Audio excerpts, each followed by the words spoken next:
Hey guys, welcome back. Hi AG. I hope you were able to get some good sleep yesterday.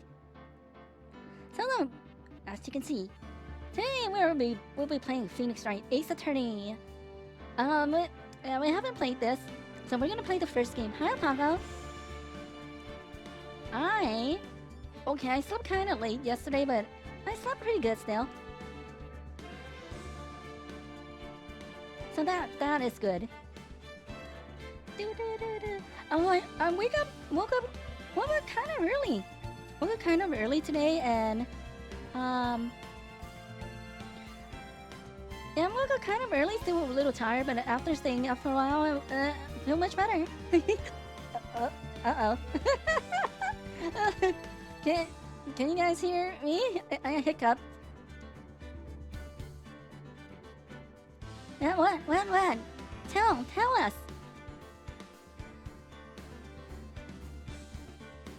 Did you beat up that Joey guy?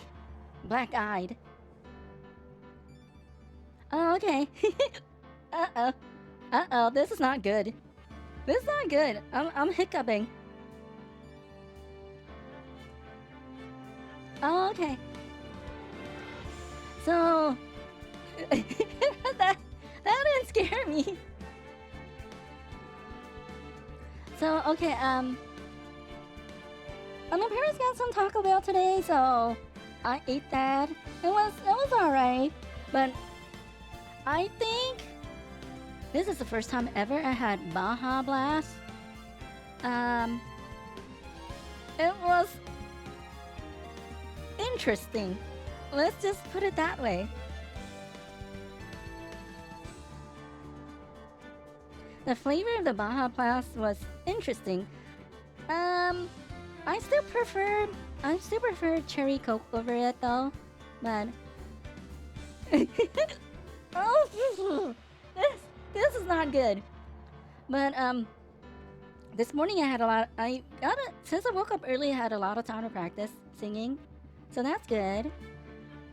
The previous song, we pretty much got it down. We just stumbled a little bit because Japanese. The second song, we still have some issues, but should be good by the end of next week.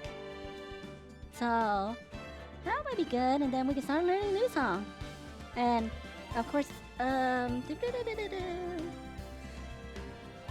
hopefully I don't get too like sad, unmotivated this coming Monday.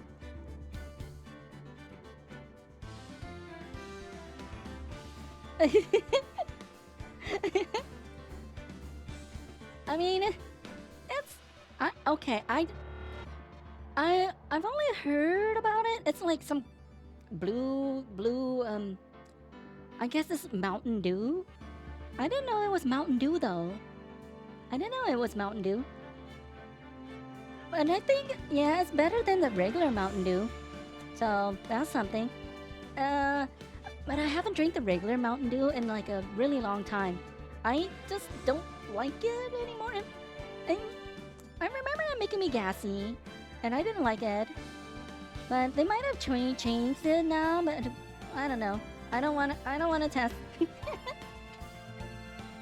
So today is cooler than yesterday. I don't need my window fan open, so noise won't be coming in. So that's kind of nice. And next week should be a little cooler. Hopefully it stays cool, like mid 70s. That will be good. Right now it's still 80, I think. But last week it went up to 90. And yeah, hopefully stay cool. We don't like the heat. And this zaps our energy. Oh, that's really good, AG. That's really good.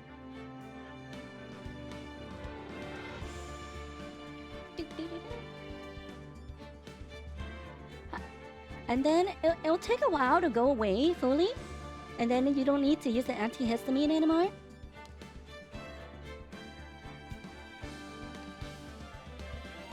with lime flavor? What is Mountain Dew with lime flavor? Is that Baja Blast? I don't think I taste the lime. Usually some other lemon lime drink like Sprite? 7-Up? Okay, I haven't had those in a long time. So I don't remember exactly how they taste.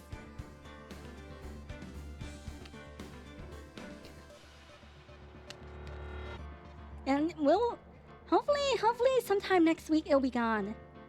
Sometime next week. But we will see.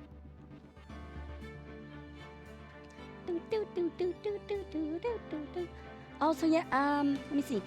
Yesterday, I also set up all the new games that side games, volume-wise. Oh.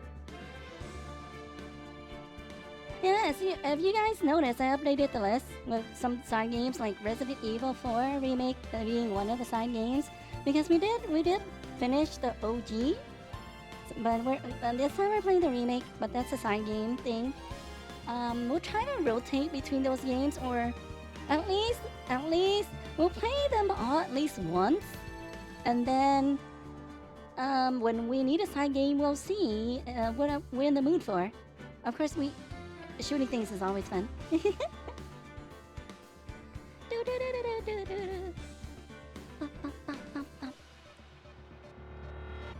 Oh, are you baking anything else with your yellow potatoes? I mean, zombies are always fun. We love shooting zombies, and necromorphs. We love shooting things.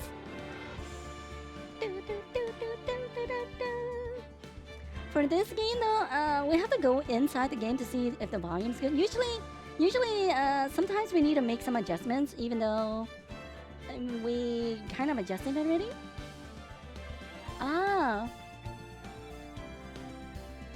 Oh, I don't know. Adri kind of suggested that one. The Ground Zeroes. I have no idea. I don't know. I never played that one. Isn't that like not the main game though? That's just like a side game, right?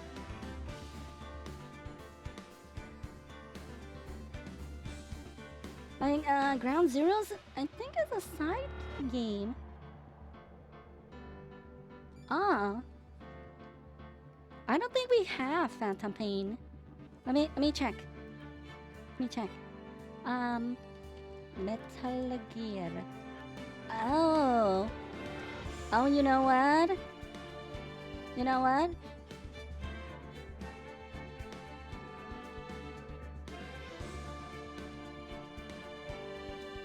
Oh, we have Metal Gear 2, Solid Snake, Metal Gear Rising, Revengeance, Metal Gear Solid Master Collection version.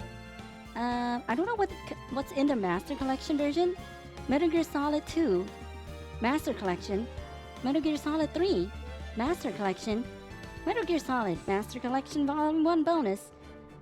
We have Metal Gear 5, Ground Zeroes, and Metal Gear Solid 5, The Phantom Pain. So yeah, what you have? There's no 4. Is 4 a bad one or something? We don't have 4, but we have a lot of the other ones. Oh, no.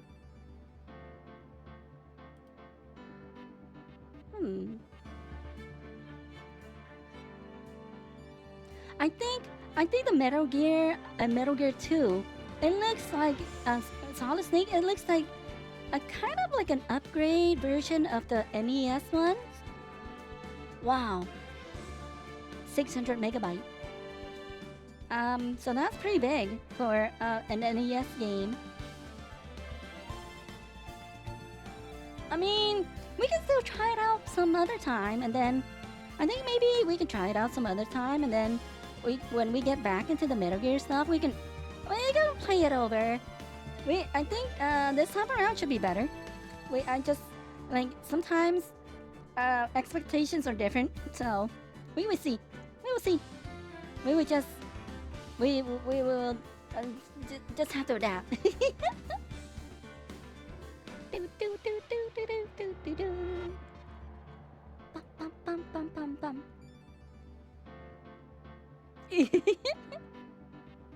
Oh really? What are pats? What are PATS pats?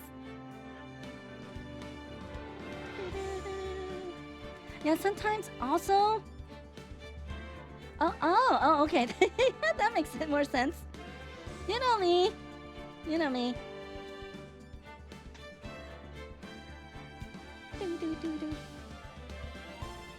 Oh, I see. Hopefully, I mean, I also want to get into the Ninja Gaiden series, but we'll also have to see.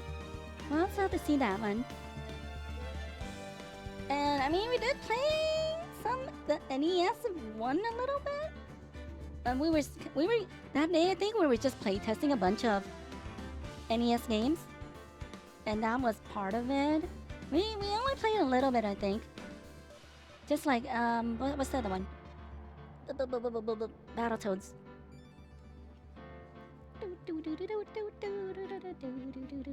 Bum bum bum bum bum bum bum bum.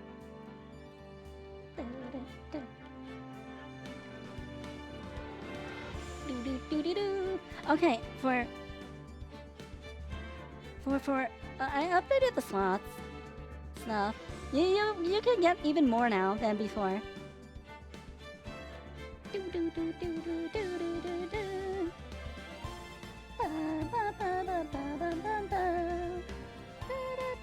From what I played, it seems alright. It was yeah, it was fun. It was fun. Okay, let me take a sippy and let's get this started.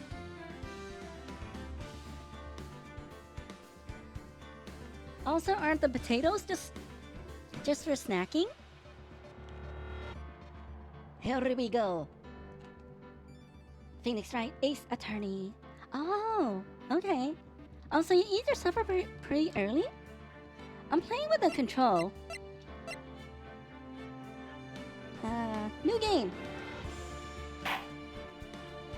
Oh, actually, you know, when I tested the Resident Evil 4 yesterday, we had a bunch of unlocked stuff, even though we never played it. But maybe it's a DLC? Yeah, I think it's a DLC. We will, yeah. Justice for all. Trials and Tribulation. This is the third game, right? Okay, so this is the first one. This is the second one. This third one. We have not played, so we will play this first one. Oh yeah, I think like, oh,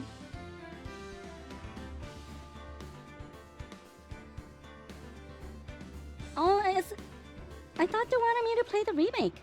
Or do you want me to play the OG? We have both of it. I can switch to the OG instead. I thought you wanted me to play the remake. But I think side game, the OG is probably better because we actually played it before, right? And the remake is okay,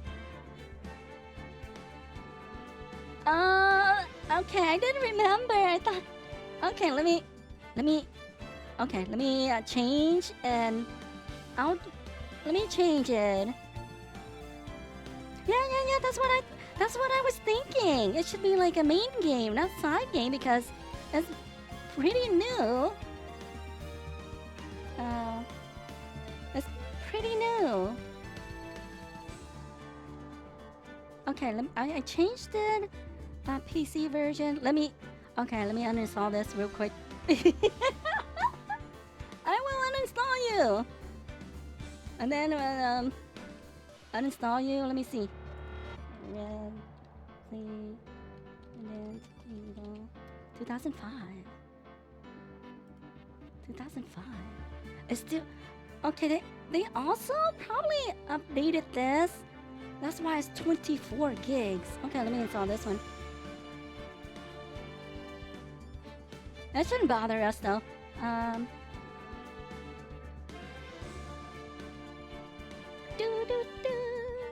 Okay. Let's start for reals. Yeah, that's why I kind of removed it and then added it back on. I think there's like okay, when I loaded in the remake, there was like a hardcore mode.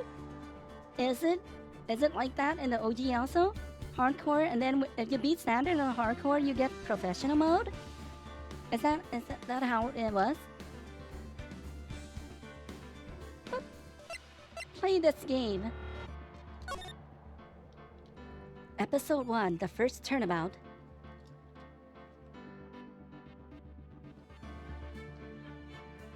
Yeah, but you still need to beat it, right? And for the professional mode to open.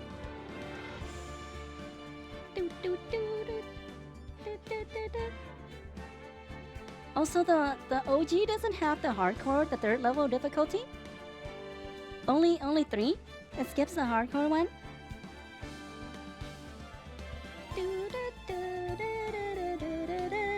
Oh, okay, that makes sense. Okay, we're starting. Episode 1, the first turnabout. Play.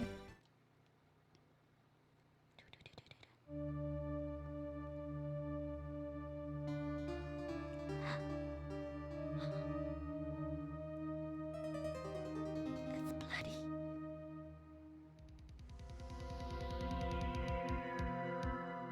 Damn it, why me? Who's talking? I can't get caught. Not like this. Oh. I've got to find someone to pin this on. Someone like him. I'll make it look like he did it. Really? August 9th. August 9th? I can't even read. August 3rd, 9:47 a.m. District Court. Defendant Lobby number 2. Boy, am I nervous. Oh, right. Oh, hi, Chief. Phew, I'm glad I made it on time. Well, I have to say, Phoenix, I'm impressed. Not everyone takes on a murder trial right off the bat like this. It says a lot about you, and your client as well. Thanks. Actually, it's because I owe him a favor. A favor? You mean you knew the defendant before this case? Yes. Actually, I kind of owe my current job to him. He's one of the reasons I became an attorney. Well, that's news to me. I want to help him out any way I can. I just really want to help him. I owe him that much. It's over. My life, everything, it's all over. Is that your... Oh, he's screaming? Your client screaming over there? Yeah, it's him. Death's despair. Oh, I'm gonna do it. I'm gonna die. It sounds like he wants to die. Yeah. Nick. Hey there, Larry. Dude, I'm so guilty. Tell him I'm guilty. Give me the death sentence. I ain't afraid to die. What's wrong, Larry? Oh, it's all over. I'm finished. Finished. I can't live in a world without her. I can't. Who took her away from me, Nick? Who did this? Oh, Nick, you gotta tell me. Who took my baby away? The person responsible for your girlfriend's death? The newspaper said it was you. Oh, is the volume okay? My name is Phoenix Wright. Here's the story. My first case is a fairly simple one. A young woman was killed in her apartment. The guy they arrested was the unlucky sap dating her. Larry Butts, my best friend since grade school. Our school had a saying, when something smells, it's usually the butts. In the 23 years I've known him, it's usually been true. He has a knack for getting himself into trouble. One thing I can say though, it's usually not his fault. He just has terrible luck. But I know better than anyone that he's a good guy at heart. That and I owe him one, which is why I took the case to clear his name. And that's just what I'm going to do. August 3rd, 10 a.m. District Court. Courtroom. Number 2. Oh, how should I get this guy voice? Court is now in session for the trial of Mr. Larry Butts. The prosecution is ready, Your Honor. Payne. The, defense is ready, Your Honor. Mr. Wright, this is your first trial, is it not? Yes, Your Honor. A little nervous. Your conduct during this trial will decide the fate of your client. Murder is a serious charge for your client's sake. I hope you can control your nerves. Really? Do they sound like they're dying? Thank you, Your Honor. Mr. Wright, given the circumstances, I think we should have a test to ascertain your readiness. Yes, Your Honor. Hands shaking, eyesight fading. The test will consist of a few simple questions. Answer them clearly and concisely. Please state the name of the defendant in this case. Oh, Phoenix Wright! Larry Butts. The defendant? Well, that's Larry Butts, Your Honor. Correct.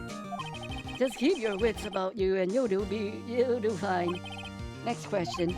This is a murder trial. Tell me, what's the victim's name? I know this one. Glad I read the case report cover so many times. It's... wait. No way. I forgot. I'm trying to get total blank here. Phoenix, are you absolutely sure you're up to this? You don't even know the victim's name? Oh, the victim... of course I know the victim's name. I, just forgot. Temporarily. I think I feel a migraine coming on. Look, the victim's name is listed in the court record. Just press RB to check it at any time, okay? Remember to check it often. Do it for me, please. I'm begging you. Mr. Wright, who is the victim in this case? RB? Where's RB? RB? Attorney's badge. Cindy's autopsy report. Oh, can we actually read it? Let me see. Oh, you can't read it? Cause of death. Loss of blood due to blunt trauma. Cindy, we don't know the last name though. Back.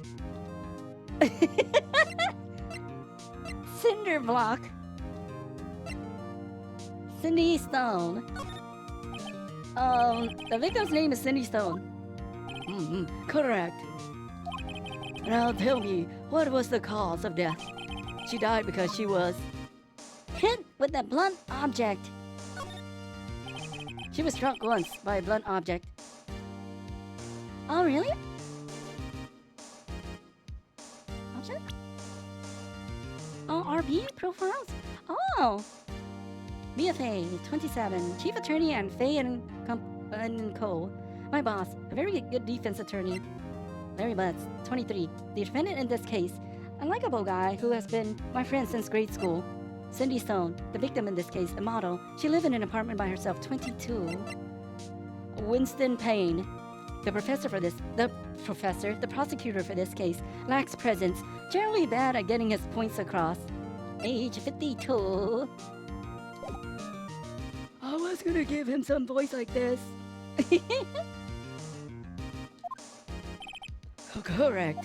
You've answered all my questions. I see no reason why we shouldn't proceed. You seem much more relaxed, Mr. Wright. Good for you. Thank you, Your Honor. Because I don't feel relaxed, that's for sure. Well then. First, a question for the prosecution. Mr. Payne? Yes, Your Honor. As Mr. Wright just told us, the victim was struck with a blunt object. Would you explain to the court just what that object was? The murder weapon was the statue of the thinker. It was found lying on the floor next to the victim. I see. The court accepts it into evidence. statue added to the court record. The thinker is rather heavy. Right. Be sure to pay attention to any evidence added during the trial. That evidence is the only ammunition you have in court. Use RB to check the court record frequently. Mr. Payne, the prosecution may call its first witness. The prosecution calls defendant Mr. Butts to the stand. Chief, what do I do now? Pay attention. You don't want to miss any information that might help your client's case. You'll get your chance to respond to the prosecution later, so be ready. Let's just hope he doesn't say anything unfortunate. Uh-oh, Larry gets excited easily. This could be bad.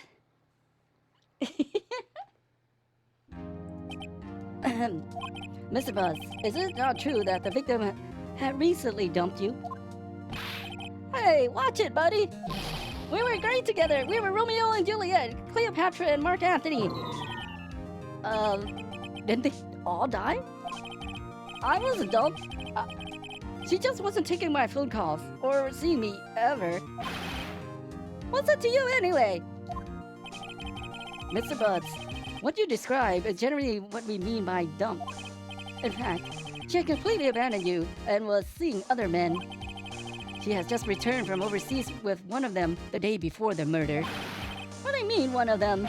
Lies, all of it, lies. I don't believe a word of it. Your Honor, the victim's passport. According to this, she was in Paris until the day before she died. Passport added to the court record. The victim apparently arrived home from Paris on 7:30, the day before the murder. Indeed, she appears to have returned the day before the murder. Dude, no way.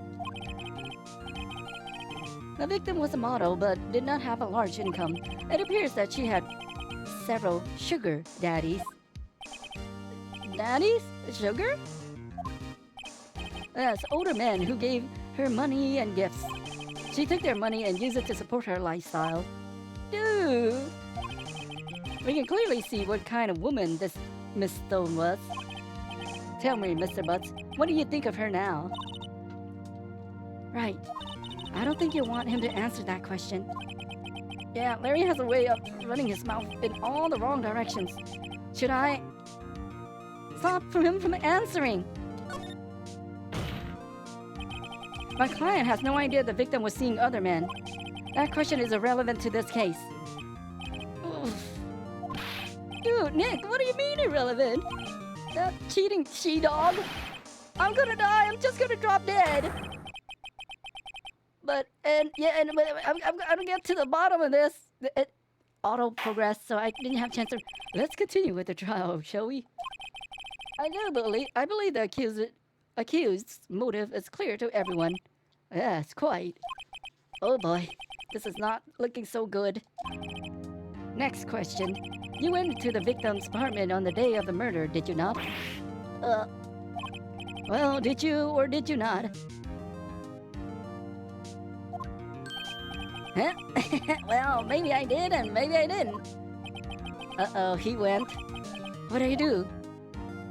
Stop him from answering? Have an honest answer, Lee? I mean, answer honestly? He should.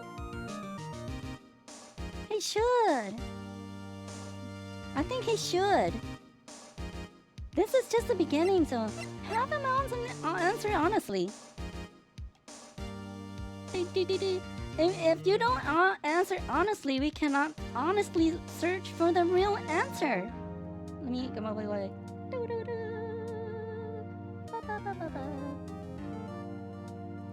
Okay, have him answer honestly. I know, I'll send him a signal. Uh-oh, that is bad. Tell the truth. He would know your signals? Yeah, I was there, I went. Order. Well, Mr. Butts. Dude, chill. She wasn't home, man, so, like, I didn't see her. Objection! Oh, Your Honor, the defendant is lying. Lying? The prosecution would like to call a witness who can prove Mr. Butts is lying. Well, that simplifies matters. Who is your witness? The man who found the victim's body just before making the gruesome discovery. He saw the defendant fleeing the scene of the crime. We need to be a crooked lawyer like the TV shows. Order in the court. Mr. Payne, the prosecution may call its witness. Yes, Your Honor. He has a high-pitched voice, huh? According to his objection. This is bad. On the day of the murder, my witness was selling newspapers at the victim's building. Please bring Mr. Frank Sawit to the stand. This guy. Look at him. Mr. Sawit, you sell newspaper subscriptions, is this correct? Oh, yes, newspapers, yes. Mr. Sawit, you may proceed with your testimony. Please tell the court what you saw on the day of the murder. Witness testimony. Witness's account. I was going door to door selling subscription when I saw a man fleeing an apartment. I thought he must be in a hurry because he left the door half open behind him. Thinking that it's strange, I looked inside the apartment.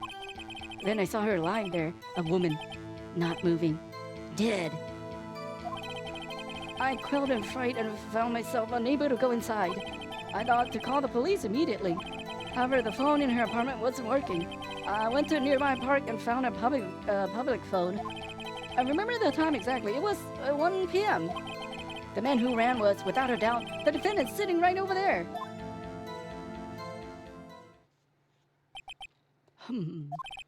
Larry, why didn't you tell the truth? I can't defend you against a testimony like that. Incidentally, why wasn't the phone in the victim's apartment working? Your Honor, at the time of the murder, there was a blackout in the building. Aren't phones supposed to work during a blackout? Yes, Your Honor. However, some cordless phones do not function normally. The phone that Mr. Sawit used was one of those. Your Honor, I have a record of the blackout for your perusal. Blackout record added to the court record. Electricity to Mrs. Stone's building was out from noon to 6 p.m. on the day of the crime. Hi, Pumpin. No, Mr. Wright. Yes, Your Honor. You may begin your cross-examination. Cross-examination, Your Honor? All right. This is it. The real deal. What exactly am I supposed to do? Well, you exposed the lies in the testimony the witness just gave. Lies? What? He was lying? Your client is innocent, right? Then that witness must have lied in his testimony. Or is your client really guilty? How do I prove he's not? You hold the key. It's in the evidence. Compare the witness's testimony to the evidence at hand. There's bound to be a contradiction in there. First, find contradictions between the court record and the witness's testimony. Then, once you found the contradicting evidence, present it and rub it in the witness's face. Okay. Open the court record with RB and point out the contradictions in the testimony. Ooh. You should get mushroom pizza. Mushroom, pepperoni, maybe a Hawaiian pizza. They don't learn like the old days. We don't learn like the old days. Okay, witness's account. I was going door to door selling subscription when I saw a man fleeing the apartment. RB? Present? Options? Oh. How do I get back? LB press? Present?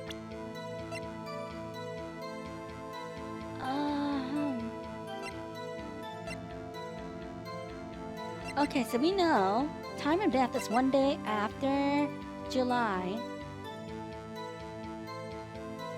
Oh, okay. Electricity. Okay, let me see. Press. Hold it! Is it a man living at an apartment at common site? If I find it odd, you would take notice of him. I don't know. He just seems strange to me, that's all.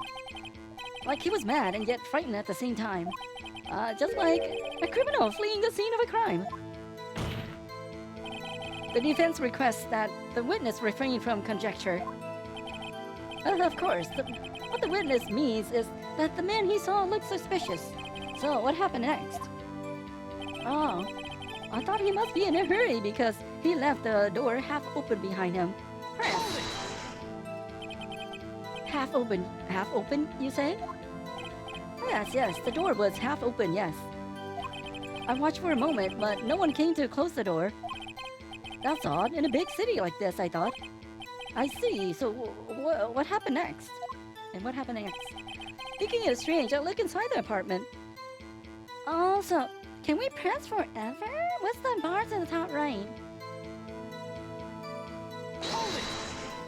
My hiccup is on. What gave you the idea to do that? Well, the door was half open, you see. Isn't it only human to want to peek? I mean, humans are curious animals, so... Yeah, even if you pass by and a door is open, you probably take a glance. We climb mountains because they are there. It's the same thing. Truer words have never been spoken. Anyone would look inside. Why did pain cut him off so quickly? So you look inside it. So you look into the apartment. What happened then? And then I saw her lying there, a woman, not moving, dead. How do you know she's dead? Are you sure she was dead? Well, no, I guess I wasn't. But she wasn't moving at all, and there was blood everywhere. I guess that would look fatal to anyone. Very well. What happened next? I quelled in fright and found myself unable to go inside. Huh? So you didn't touch anything in the apartment? Yes, I mean, no, nothing. Okay, what happened next? I thought to call the police immediately. You thought to call the police? Does that mean you didn't actually call them? Please, listen to the rest of the testimony.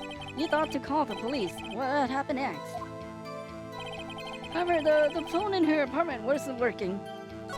I went to a nearby park and found a public phone. What? So you actually went inside? The phone in her apartment wasn't working? Yes, I mean, no, it wasn't, right. But you said you didn't go into the apartment, or did you? Oh, that, I can explain that. There was a cordless phone on the shelf in the entranceway. I reached inside and tried using that to call. And that phone wasn't working, correct? What happened next? I went to a nearby park and found a public phone. Oh. Is it at the blackout? Is it close by? Why use a public phone? Well, you see, I don't have a cell phone, and being in the middle of the afternoon, there was no answer at the nearby apartments. All right, what time did you call again? I remember the time exactly. It was 1 p.m. Oh dear, you messed up. 1 p.m., are you certain? Yes, absolutely. He seems really confident. 1 p.m.? Right. Doesn't that seem strange to you? Present some evidence to contradict him. I remember this. Okay. No.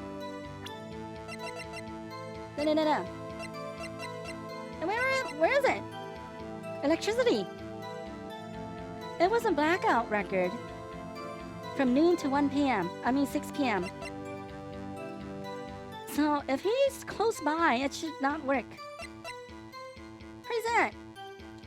How do you present? Why? Objection! This evidence clearly reveals the contradiction in that statement, Your Honor. How exactly are that evidence and the statement just now related? Oh, you ordered Hawaiian pizza? They aren't, are they? What the? Really? Not at all. Mr. Wright, please think of export making accusations. Oh, what the? What the? I don't think that won me any points with the judge. Huh? That was 1 p.m. What the? Or was it the one? What the? Huh? Hold it! 1 p.m., are you certain? Yes, absolutely. He seems really confident. Oh. Evidence to contradict him. What the? 1 p.m.? Huh? Huh? Huh?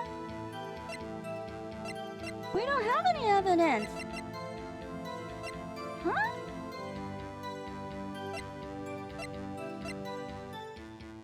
Huh. 1 p.m.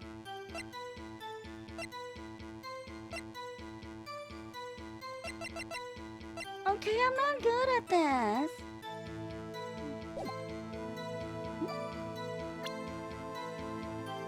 Hold it! Whoops. What did I press?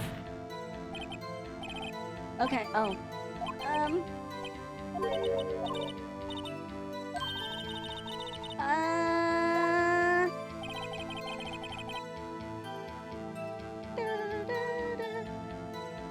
Present.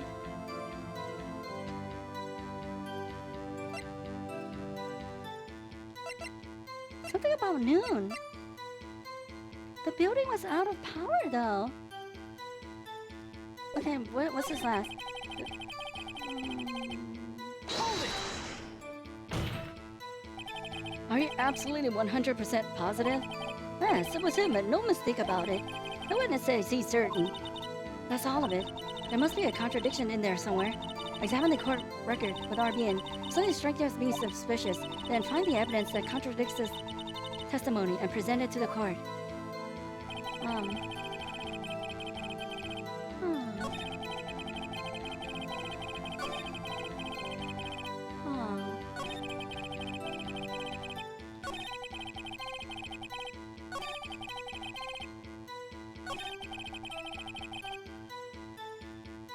The phone in her apartment wasn't working.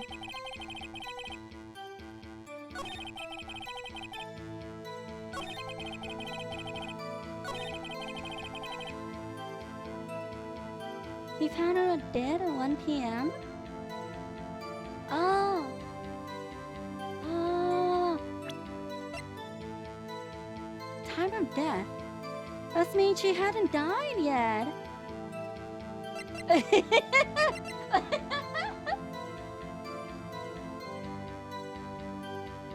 Oh, that's me? Yeah, that's... Okay. Future death, yes. She died after the time. Cindy's autopsy report. Okay, this... okay, I have a feeling that, I will be wrong a lot. Objection! You found the body at 1 p.m. You're sure? Yes, it was 1 p.m. for certain. Frankly, I find that hard to believe. Your statement directly contradicts the autopsy report. The autopsy notes the time of death at some time after 4 p.m. There was no body to find at 1 p.m. How do you explain this 3-hour gap? Oh, that. Oh, This is trivial. The witness merely forgot the time.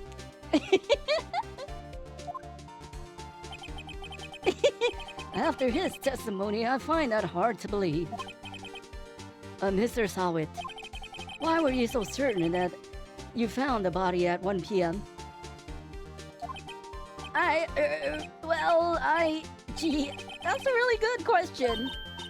Great job, Wright. Way to put him on the spot. That's all you have to do. Point out contradictions. Lies always beget always beget more lies. See one through, and their whole story falls apart.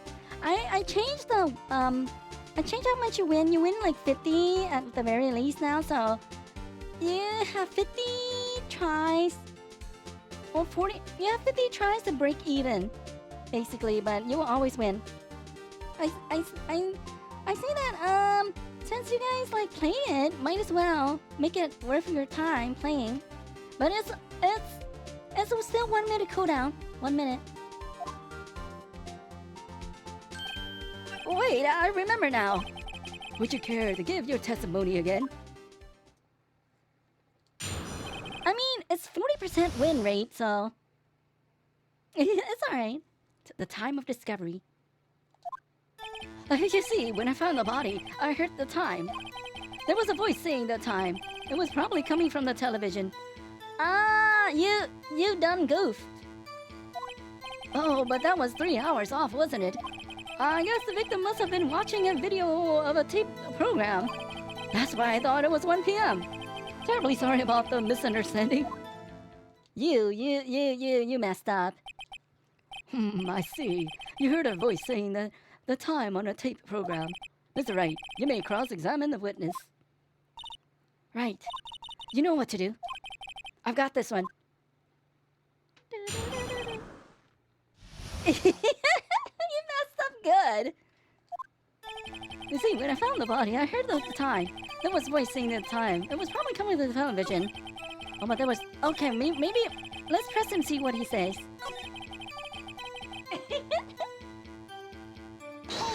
Hold it! You said heard, not saw. Yes, heard. All I saw was the body lying there. I didn't think to look at anything else. Least of all, my watch. Isn't that a little strange? So you're saying you heard something, but if you were so shocked by the body, you wouldn't hear anything at all.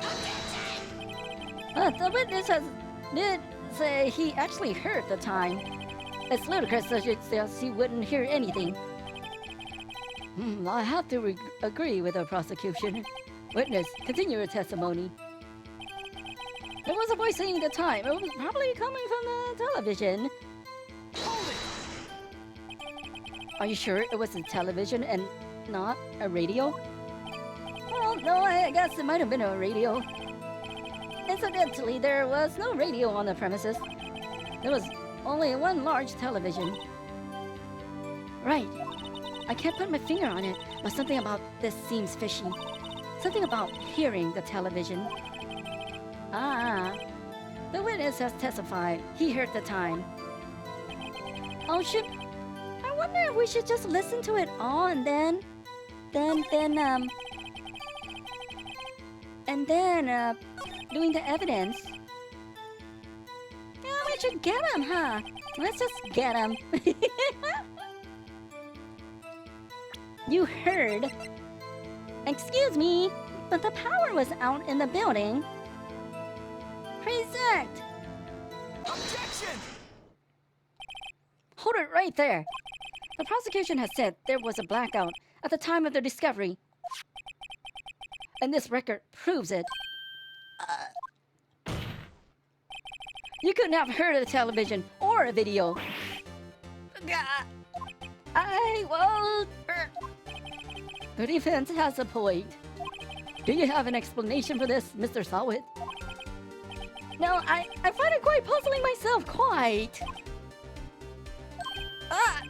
Wait, I remember now. Mr. Sawit? The court would prefer to hear an accurate testimony from the very beginning. These constant corrections are harming your credibility. That leaves you rather distraught. Oh, it's made. We don't know how the Japanese court system works, but yeah, the judge is like yeah. I mean, I've seen some gameplay of this, but I don't remember so much because I didn't think we'll play this type of game. My apologies, Your Honor. It must have been a shock to finding the body. Very well, Mr. Sawit. Let's hear your testimony once more, please. hearing the time. Actually, I didn't hear the time. I saw it. There was a table clock in the apartment, wasn't there? Yeah, the murder weapon. The killer used it to hit the victim. That must have been what I saw. You saw a clock? I guess that would explain it. The defense may cross-examine the witness. Gladly. The judge? Reading the time. Actually, I didn't hear the time. I saw it. Ah. Oh, there's a timer thingy on it, right? How can you see that far? It's kind of small. Oh, didn't... Okay, let me see.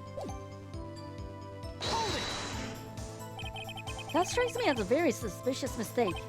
Yes, I can see how you'd be a little doubtful. I'm really sorry, I only just remembered that table clock. Table clock? There was a table clock in the apartment, wasn't there? A table clock? Was there a table clock at the scene? This is the first I've heard of it. And the murder weapon, the killer used it to hit the victim. The murder weapon? Yes, the table clock that was used as a weapon. That's what I just said. Did you doze off in the middle of my testimony or something? Something's fishy here. That must have been what I saw. Why didn't you tell us that in the first place? I guess it just slipped my mind. I'm not really sure how it happened myself. The witness said he saw the table clock. End of story. Now find the contradiction. Okay, so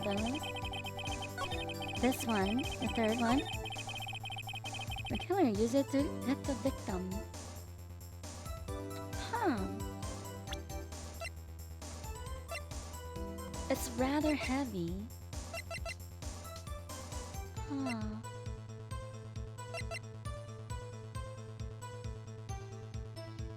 Huh. Oh. That's the only thing we have.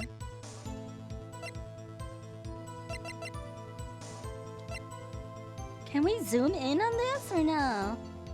Let's try to present it. Murder weapon. Objection! Wait just a moment. The murder weapon wasn't a clock. It was this statue. Now, how is this supposed to be a clock? You and your objections and your evidence. Just who do you think you are? Just answer the question, Mr. Sawit. Hey, I saw it there, okay? That's a clock. Your Honor, if I may. Yes, Mr. Payne. As the witness stated, this statue is indeed a clock. The neck is a switch. You just tilt it, and it says the time out loud. As it doesn't look like a clock, I submitted it as a statue. My apologies. Ah, I see. I see. So the murder weapon was a table clock after all. Well, Mr. Wright, it appears that the witness's testimony was correct. This is indeed a clock. Do you have any problems with his testimony now? Yes? Yes. Your Honor, there is a gaping hole in the witness's testimony. The only way he could have known the weapon was a clock is to hold it in his hand. Yet the witness testified that he never entered the apartment. Oh, yeah, huh? Clearly a contradiction. Indeed. The witness knew it was a clock because he went into the apartment. Knew the victim went into the apartment. You're lying. You were inside the apartment on the day of the murder. Oh yeah? Prove it. Prove I went in there. I'm not good at putting two and two together. I usually... Okay, you know, like, I think I mentioned this before, but one of my favorite types of shows is like detective stuff when they find out things and stuff. So I don't usually, even when they give you all the clues, I don't usually put it together. Sometimes I do, but I just let it play and then I follow along, I guess like a zombie. I follow along and see how it unfolds. That's how I usually watch those shows. I'll do better than that. I can prove you were the one who killed her. You struck her with the clock, and the shock of the blow triggered the clock's voice. That was the sound you heard.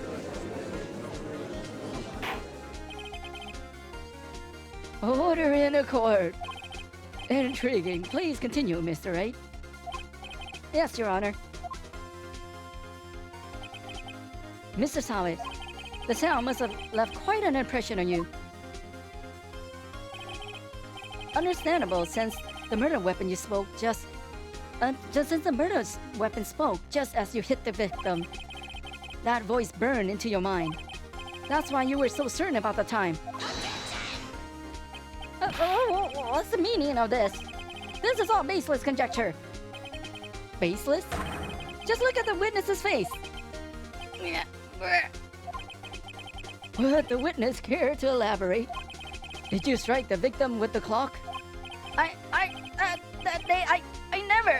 Look, the clock, I heard no, I mean, I saw. Ah!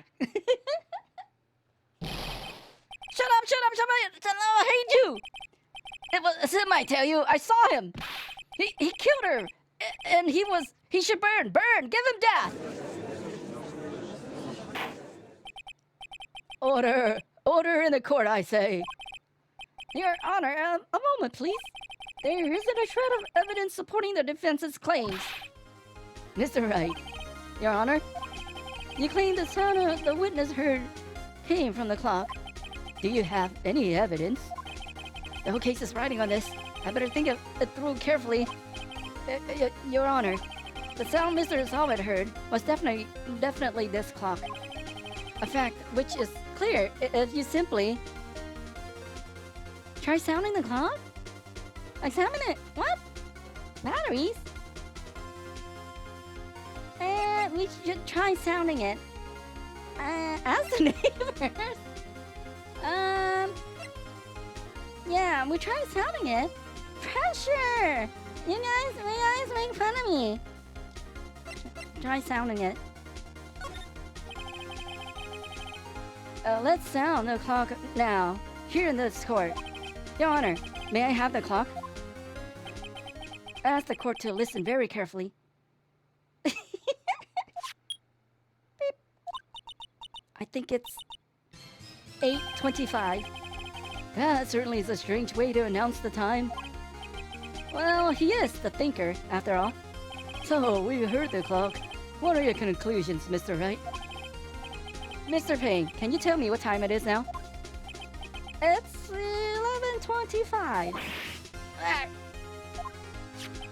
As you can see, this clock is exactly 3 hours slow. Precisely the discrepancy between what Mr. Sawit heard and the actual time of death. So, Mr. Sawit, you mean the next stream we play this? Try to talk your way out of this one.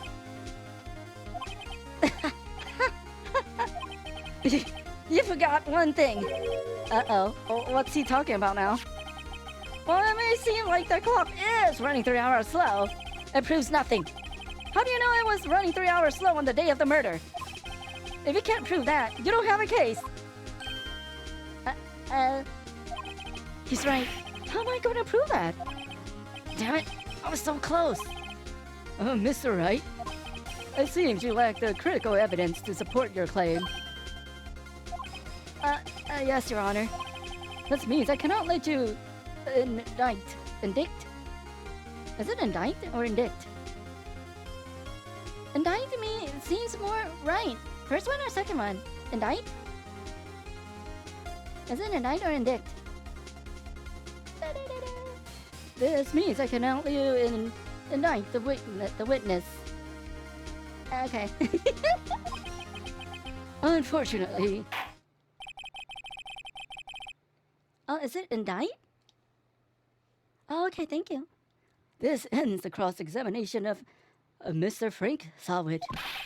I come all the way down here to testify, and look what happens. You treat me like a criminal. A criminal! You lawyers are all slime. I almost had him. Sorry, Larry. I failed you. There's nothing I can do about it now. Not so fast, Mr. Sawit. Chief. Listen up, Wright. Don't throw this one away. Not like this. Think. But Chief, it's over. I can't prove the clock was slow the day of the murder. Nobody can prove that. Well, yes. But that doesn't mean you can't still win. Try thinking out of the box. Don't waste time doubting the facts. Assume the clock was 3 hours slow and think through it. Ask yourself, why was the clock 3 hours slow? Figure out the reason, and you'll have your proof. Right? Right? Can you think of a reason as to why the clock would be 3 hours slow? With batteries? They mentioned batteries earlier. Yes. Wait. Maybe I can prove it. You must have evidence somewhere that can prove it, right? Find it and let them have it. Well, Mr. Wright, you say the clock was already running slow on the day of the murder. Have you found the evidence to support this claim? Don't be silly. What do you mean silly? Of course. There's a piece of evidence in the court record that can prove my claim beyond a doubt. Tough words. Let's see you pull this one off. Let's see the evidence that proves why the clock was running slow. I mean, it's battery though, right?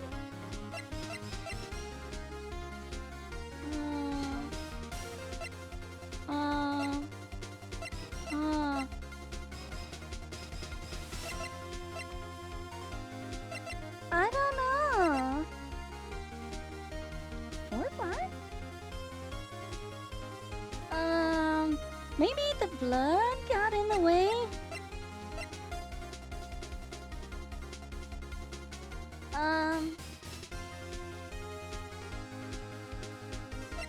Oh, electricity? Oh, thank you for the hydrate.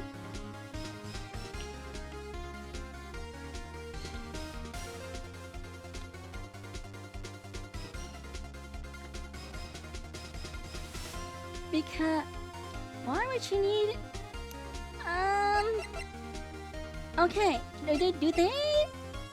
I wonder if you ever use the same thing, same evidence. Cause of death. Why was running slow?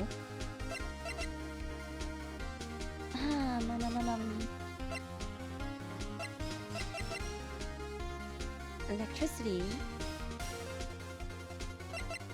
What was she planning to do? I don't know. What was she planning to do? What was she did they tell us what she was planning to do?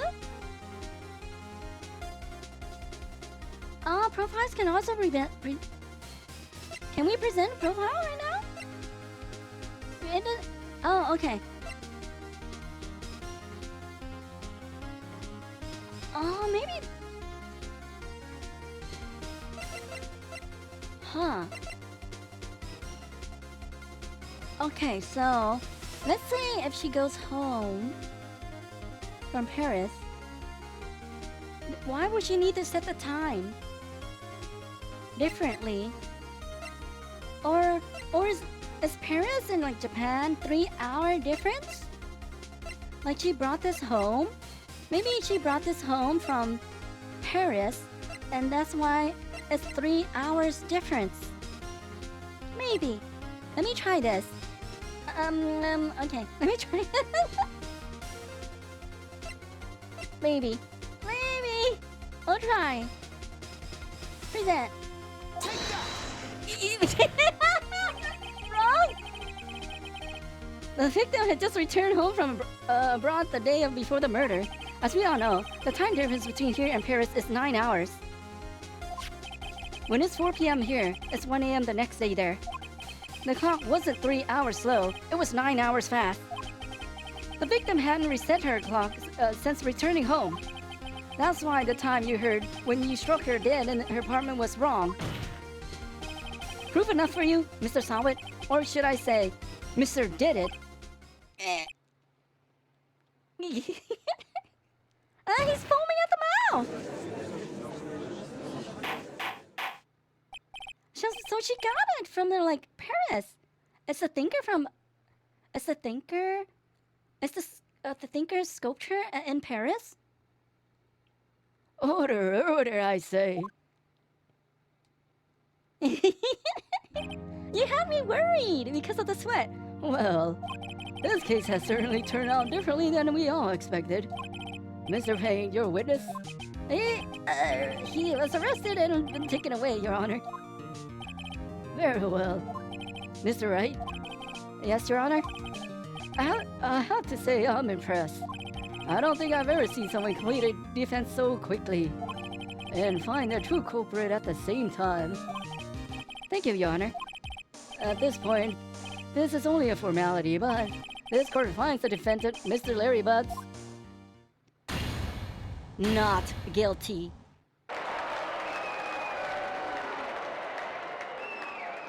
Oh, really? And with that, the court is adjourned. Because, okay, I try to give, older people some, because, you know, when you get older, your voice becomes more frail, and they may be, their voice becomes weaker. That's why I try to, I guess it makes them sound like they're dead, dying. But it turns out that Frank Sawid was a common burglar. He posed as a newspaper salesman to check to see when people were out of the house. That day, when Larry went to her apartment, the victim wasn't home. After he left, Mr. Sawid let himself in to do his dirty work. While he was searching her place, the victim returned. Flustered, Mr. Sawid grabbed the nearest blunt object he could find.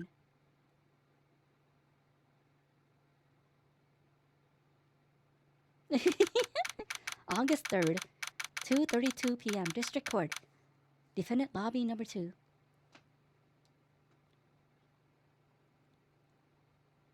Ah, I see. Phew, I still can't believe you won. Right, good job in there. Congratulations. Thanks, Chief. I owe it all to you. Not at all, not at all. You fought your own battles in there.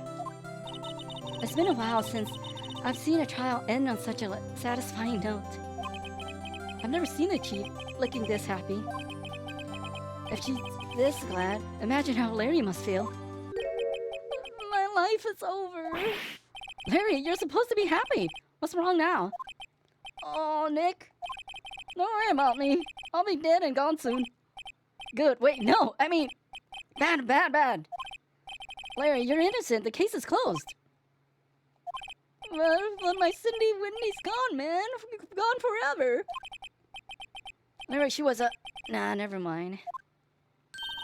Congratulations, Harry. Harry? Yes, you. I can practically see the headlines now. Harry Butts, innocent. Thanks. I really owe you one. I won't forget this ever. Let's celebrate. Dinner, movie, my treat. Oh no, I couldn't. Hey, I was the one who got you off the hook. Oh, hey. Here, take this. It's a present. A present for me? Wait, wasn't this the evidence that... Actually, I made this clock for her. I made one for her and one for me. Really? You? You made this? Wow, thank you. I'll keep it as a memento. Yo, Nick. Can you believe it? I was so into that chick. And she was just playing me for a fool. Don't that make you want to just cry? Larry, are you so sure? Excuse me? I think she thought quite a lot of you in her own way. Nah, you gotta sympathize with me. It's okay. Oh, I'm not just sympathizing, really. Isn't that right? Right? Don't you have something to show your friend? Something that proves how she felt about him? But, huh? Oh, yeah, right. What the heck is she talking about? Oh, she kept this too, huh?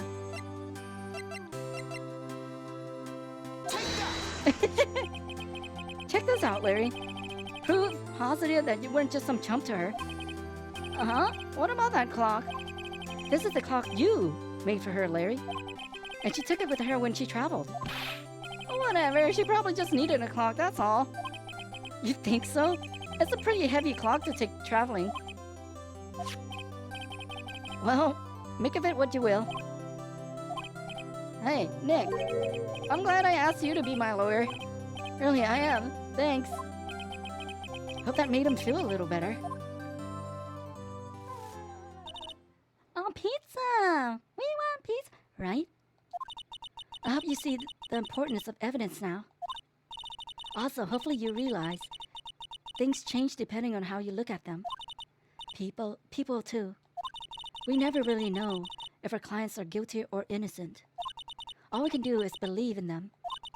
And in order to believe in them, you have to believe in yourself. Right. Listen, learn, grow strong. Never let it go of what you believe in. Never. Well, I think our work here is done. Shall we be off? Yeah, I guess so. Say, how about dinner? On me. We'll drink a toast to innocent butts. Yeah. Oh, speaking of Harry, you were saying part of why you became a lawyer was because of him. Yeah, part at least. You'll have to tell me more about it sometime. Maybe over drinks? And so, my first trial came to a close. Larry slapped me on the back and said, "Gee, Nick, it's good to have friends. But I'm pretty sure he's not going to pay us. Unless you count the clock he gave me, yeah?"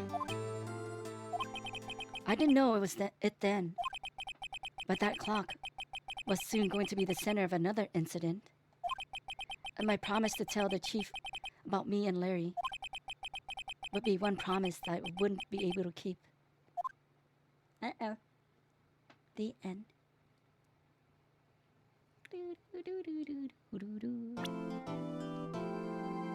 A brand new episode has been added.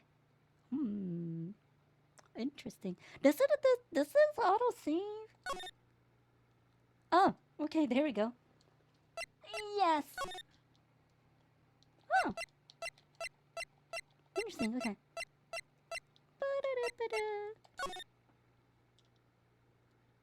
Okay, early break. We're gonna take a break here. I need to go pee. So yeah, we're gonna take a break here and we'll be back and we'll do episode 2. So I'll see you guys in a few minutes. Be right back. Yeah, early, so we don't need to go in the middle of the second case. Hopefully. Just don't make me drink too much water. And should be fine. Okay, I'll see you guys in a few minutes.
we're back.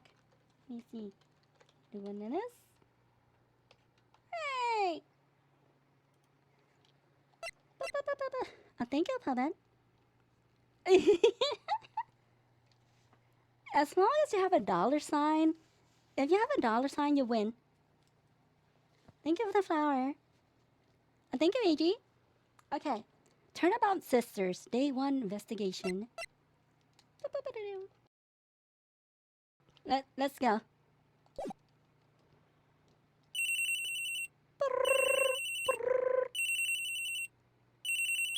Beep. Hello, this is Maya. Oh, hey Maya. It's me. Mia, what's up? You haven't called in a while. Sorry, I've been so busy. How have you been? Well, lonely. And it's not your fault. I'm just teasing. I've been great. I'm finally getting used to have my own place. That's good to hear.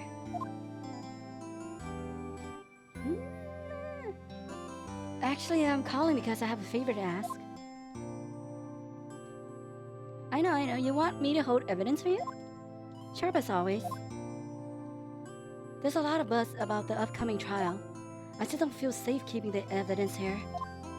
I gotcha, so what is it this time? It's a clock. A clock?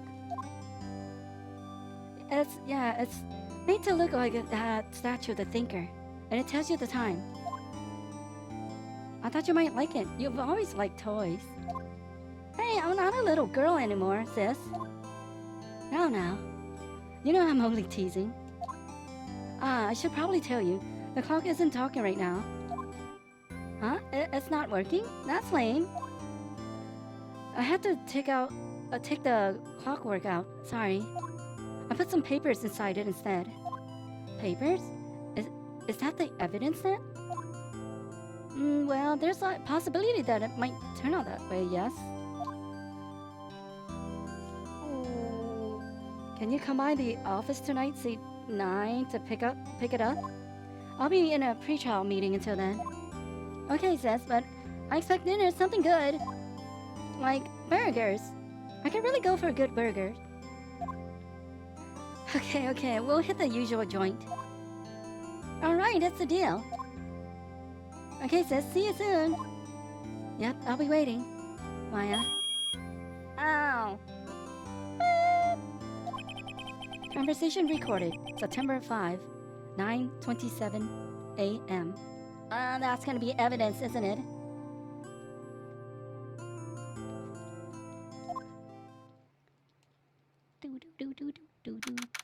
September 5, 8:57 p.m. 3 minutes before the meeting. Faye and Company Law Offices. Now, Miss Faye, I'll take what's mine, the papers. I'm sorry, but I can't give you what I don't have. Miss Faye, you are a poor liar. Why, I see it right over there. That must be the Thinker that swallowed those papers. How could you know? You're not coniferous to my background. What does coniferous mean? Or privy? Privy to my background? Or knowledgeable about my background? Gathering information is my business, you see. I should have been more careful. My dear Miss Faye, I'm so very sorry. But I'm afraid I must ask you for one more thing. Your eternal silence. Farewell, Miss Faye.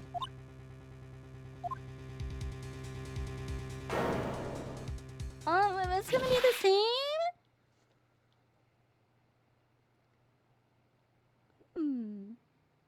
Cognizant? Red, white, blue. They're all gonna be about murders, right? September 5, 9:08. Faye and Company at Law Offices. Was that your wife also, Bobbin? I'm sorry for your loss. It wasn't me this time, though. You gotta believe me. You saw. It wasn't me. Uh-oh, I'm late. Huh? That's strange. Guess the chief left without me. She said her sister was coming over, so we would all go out for dinner. What's that smell? Blood? Mia! Maybe she's in her office. Examine. Oh, what the? We can do this also?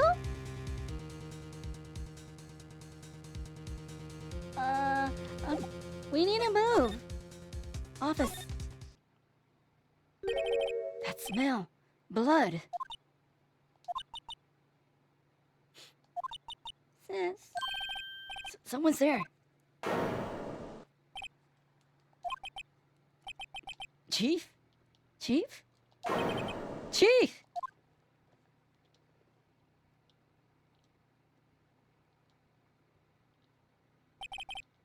Who are you?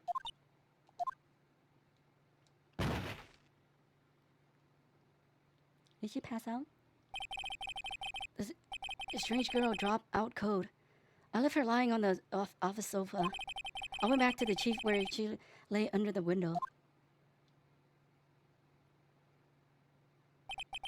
Her body was still warm. I could feel it when I held her shoulder. Then, all too quickly, it began to fade. Until finally she was cold.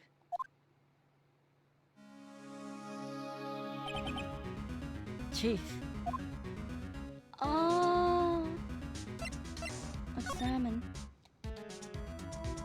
Oh, there's yellow. Some shards of glass are scattered on the floor. They seem to be the remains of a glass light stand. Oh, that's good. They tell us when you check. Oh, happy Sunday. It's their Saturday for me, but happy Sunday, Gabian. Happy Sunday. Yeah, there's some yellow paint. There's a large building right across from the office. The Gatewater Hotel, a nice, luxurious place.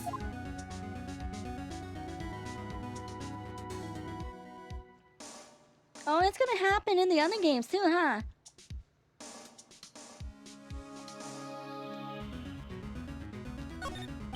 The chief's chair. A simple, functional design. Feels pretty good to sit in, too. Emir, can you give us all lottery numbers since you're from the future? So we can split the winnings? Chief. It's hard seeing her like this, but if there's any clues here... She was struck on the head with a blunt object. She probably died instantly. At least she wasn't suffering. The thinker lying next to her must have been the murder weapon. The thinker, the murder weapon, looks like a statue, but it's actually a clock made by Larry Butts. The thinker added to the court record.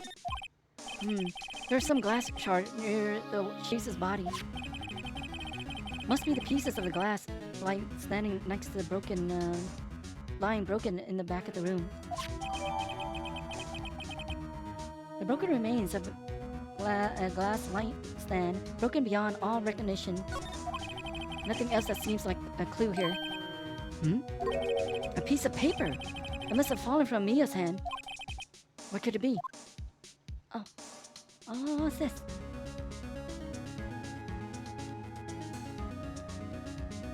Why did you do it, Buttercup?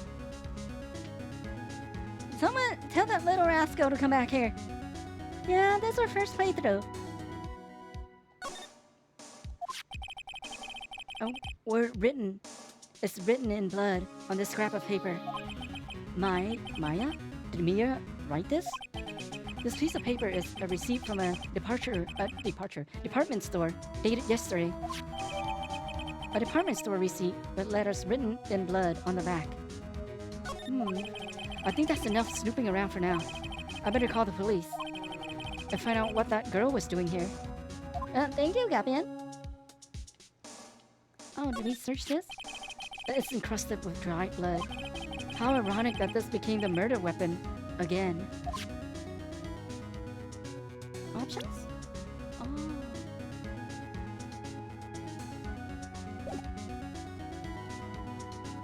slide. Oh, you can slide into the other side of the room. Okay. The Fay and Company ledger book. Everything is written in the chief's ultra neat handwriting. It's a small office, but it makes a good bit of money. Oh, we need a call.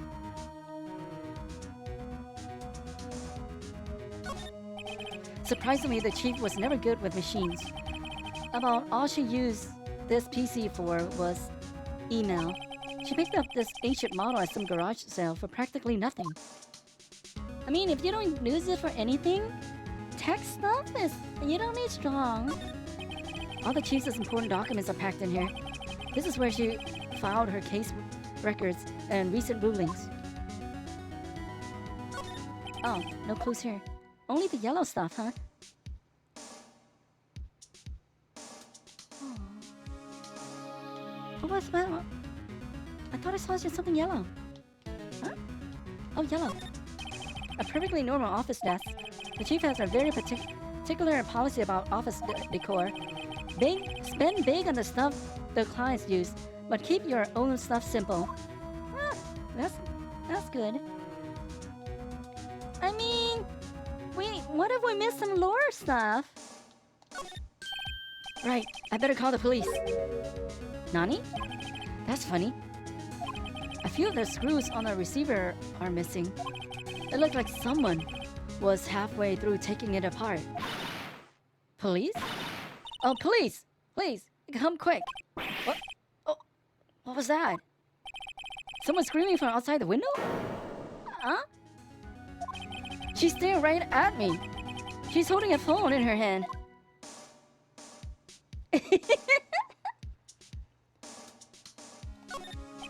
The phone receiver is missing and a few screws. I better not use it. Huh? Who's looking at us? There's a large building across the office. Watergate Hotel. Oh, but... I mean... that's kind of weird, though. Unless you saw someone hitting her, you should not be able to see because she's down here. Unless you're on top and you see the top of her head, maybe? Because he's funny. He wanted to take all the evidence first. Ooh. Could possibly, yes. That girl just now. Where'd she go? I put her right there on that sofa. Uh-oh. I hope she didn't run on me. Yipes! Don't scare me like that. Excuse me, but who are you? It's okay. I work here. Maya. Maya Fay. Maya Fay? Maya? So Mia was writing this girl's name. Maybe I should show her the receipt? I never thought there'd be a use for evidence like this outside the courtroom. Oh, can we just talk normally first? Yeah, we can talk. What happened? She seems to be in shock. I don't want to disturb her, but I have to know. Excuse me? Can you tell me what happened? I came in. The room was dark. And sis... So she was already dead. You and the chief. So you're the chief's... a sister. I'm her younger sister. And you were here visiting? This late at night? Yes, she said she wanted me to keep some evidence for her. Evidence? Yes, it was that clock. It was the thinker.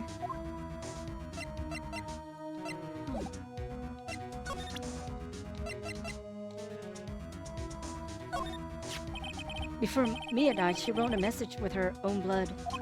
She wrote it on the back of this receipt. That's my name. Well, why? Why would she write my name? Please just calm down. Well, why would a sister write my name? Uh-oh, now I've done it.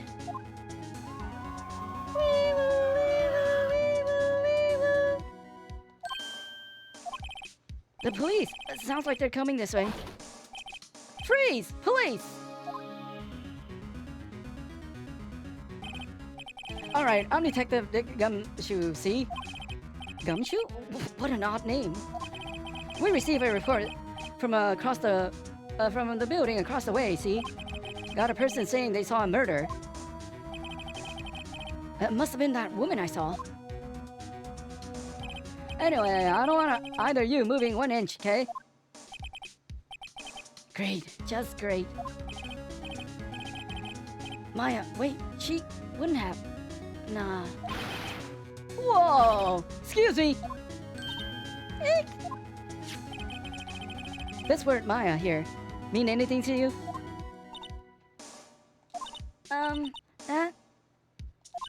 That's my name.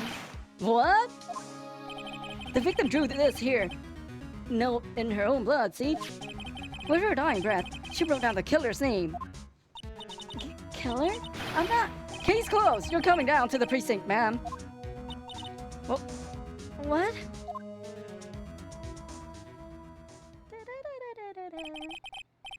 Mia's younger sister, Maya, was arrested on the spot. I was taken in for questioning and didn't get out until the next morning.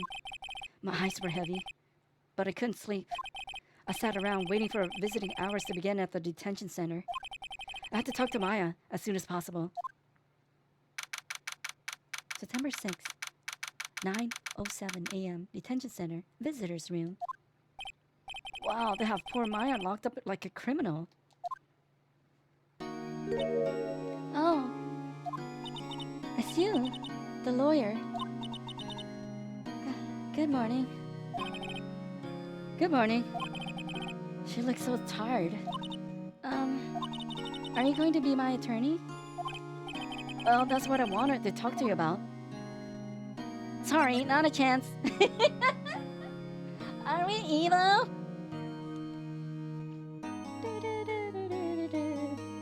It's up to you.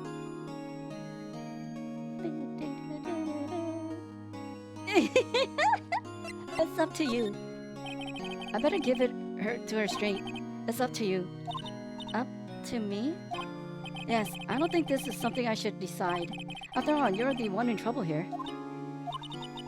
They're never going to believe me, are they?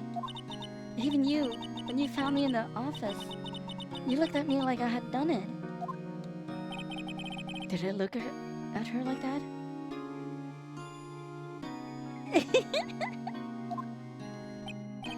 No, I never thought. It's okay, I understand. And I've also heard about you. Heard? Heard what about me? I was talking to my sister on the phone the other day. Today was my junior partner's first time in court. Wow, really? How'd that go? It was quite the scene. Honestly, I was on edge the whole time. It's been a while. So he crashed and burned? He's a genius. One of those strike fear into the hearts of evil types. The only thing he's lacking is experience. Huh, that sounds like it was fun. Well, I know who to go to if I ever get into trouble now. I don't know, Maya.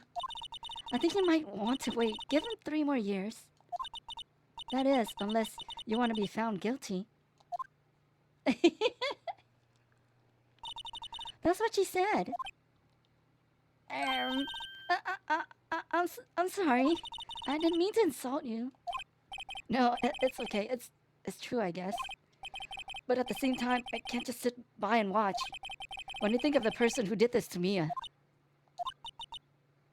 I know.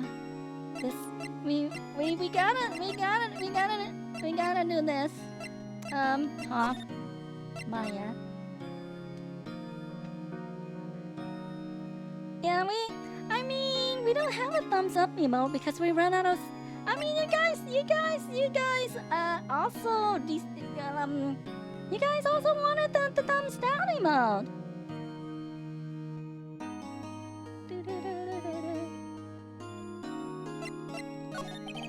There's something I've been wanting to ask you. Yes? What's with that outfit? Oh, this? This is what all acolytes wear. It's my uniform, you could say. Acolytes? Like people in religious training? What is it you do? Oh, it's nothing strange, really. I'm a spirit medium. in training. Spirit medium? I'm pretty sure that qualifies as strange. The day of the crime. Oh, spirit mediums. So you're an acolyte, medium in training. That's right. The Fae family, especially the women, have always been very sensitive to the spirit world. Wait a second, you said the Fae family? So Mia was into this stuff too? Of course. She left the mountain to follow her career, she said. Her powers were first class too. I had no idea. Wait. What? So you're a real honest-to-goodness spirit medium? With ESP and all that? Yes, in training. Well, can't you contact Mia's spirit then? We could just ask her who killed her. I'm sorry. I'm still in training. I couldn't do something on that level. I thought that would be too easy.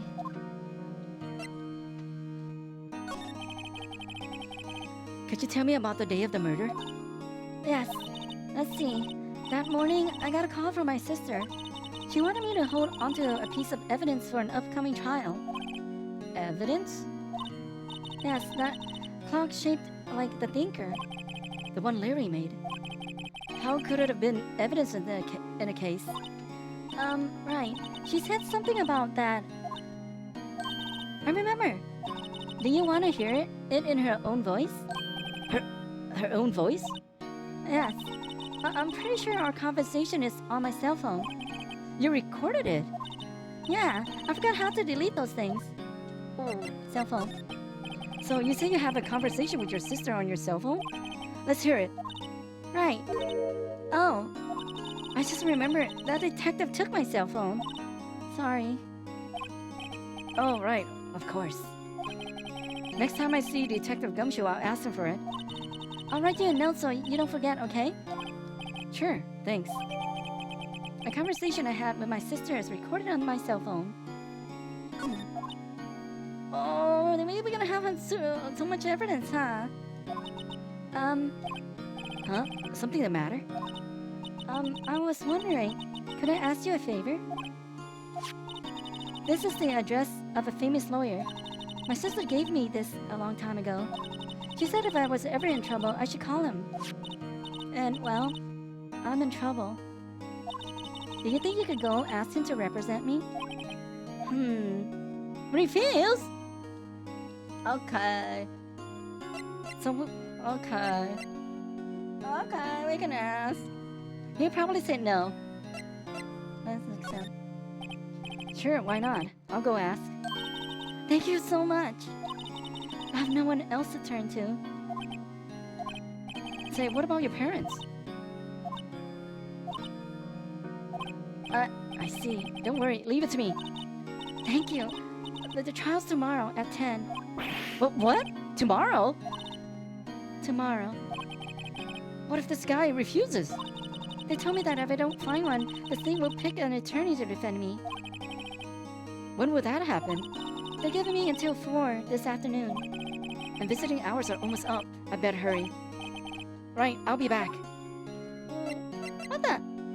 Did we not talk about the day of the crime? Could you tell me about the day of the murder? Sorry, I know it must be hard. No, it's okay.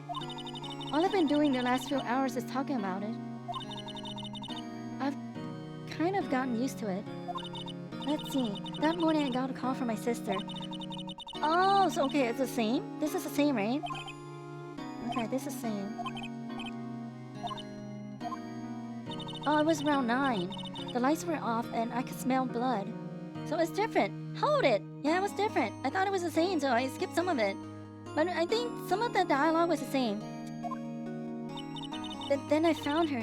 My sister. Thanks, Maya. That's all I need to hear for now. She's the murderer! Get her!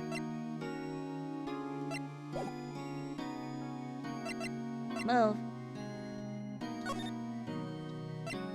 Grossberg Law Offices? September 6th, Grossberg Law Offices. According to the receptionist, the big boss is out. She couldn't say when he'd be back. It must be hard to keep track of everything when you're a famous lawyer. Not to mention run an office like this. I guess I'll just have to come back later. How come there's like... You guys see the glitchiness down here? Bottom left. I wonder why it's so glitchy. You guys see that? On the bottom left? That's weird.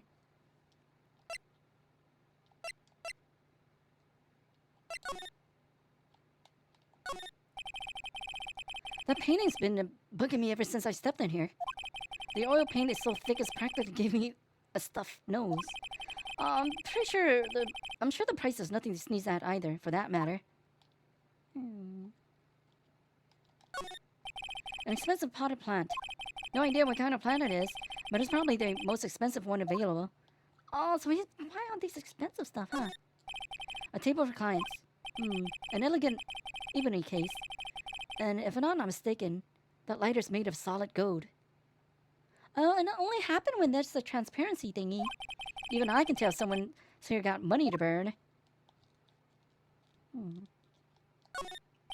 A solid mahogany desk.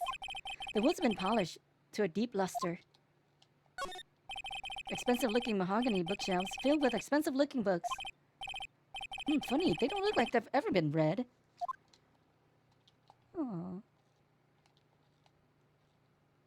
Oh, we got everything we need here.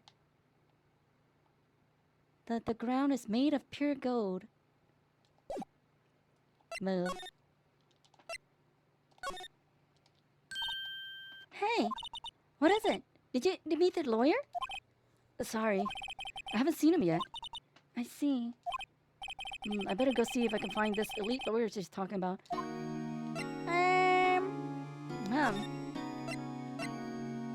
Oh, thank you. Thank you for the hydrate. I'll take a sippy.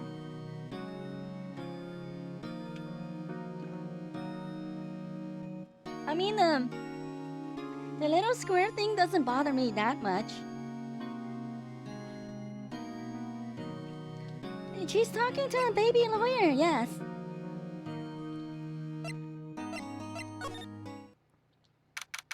September 6th, Fay and Company Law Offices.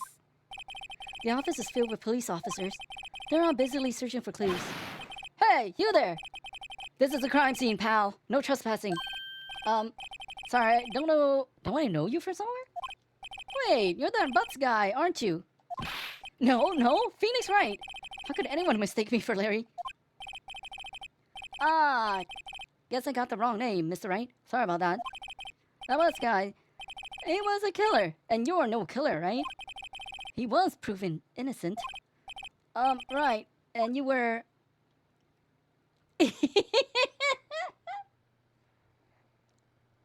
Sweetie shoes? How do you pronounce that? Sude? Sweet? Sweet shoes? Suede. Oh. What does suede... What kind of shoes does suede look like? It's Detective Gumtree. I see. Detective Gumtree. Gumtree, was it? Detective Gumtree? Gumtree? Gum doesn't grow on trees, pal. I don't think one in charge here, so don't push your luck. Whatever you say, detective. Anyway, get the name right. And don't go calling me Dick. Hey, Dick! Oh, get over here! Yes, sir. Be right there.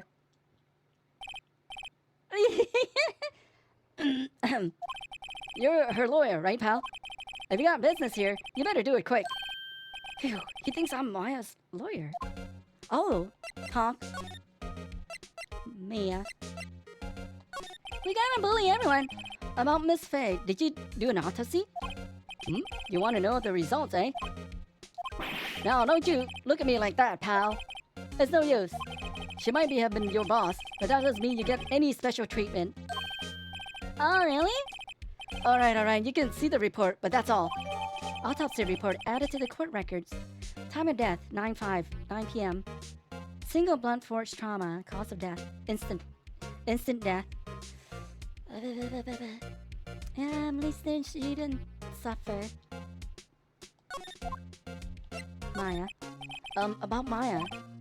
Yeah, I'm looking forward to the trial. Sorry, pal. But this is one trial you aren't gonna win. Why do you say that? The city's put Prosecutor Edgeworth on the prosecution. Edgeworth. I'm sure you know what that means, you being a lawyer and all. Edgeworth. Prosecutor Edgeworth. That's right, pal.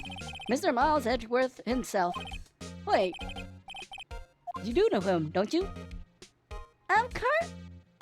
No? Of course not. Never heard of him. Whoa, and you call yourself a lawyer? And you call yourself a lawyer, pal? About 4 years ago, this Edgeworth guy became a prosecutor at the age of 20. Everyone says he's a genius. Surprised you don't know him. Of course I know him. I was just plain dumb. He's a cold, heartless machine who will do anything to get a guilty verdict. There are rumors of back alley deals and forged evidence. All I know for sure is that Edgeworth hates crime with an almost abnormal passion. I never imagined I'd be facing him so soon. Oh dear. Okay. Oh yeah, present. Yeah, we need the cell phone. Present. I was wondering, did you see Maya face cell phone? Oh, that? I have that. Do you think you could give it back? Sure, I mean, wait a second, pal. Tricky lawyer. Uh-oh, he's on to me. Let me tell him not so straight. You don't want me bully him? Tell him straight. If I tell him why I want it, there's no way he'll give it to me. Something the matter? Oh no, it's just, you know, detective. Nope. I know nothing, pal. Oh, okay, this woman has a lot of numbers on it. Like her boyfriends. You didn't want me to bully him. The cell phone holds all a little girl's sweetest and spiciest secrets.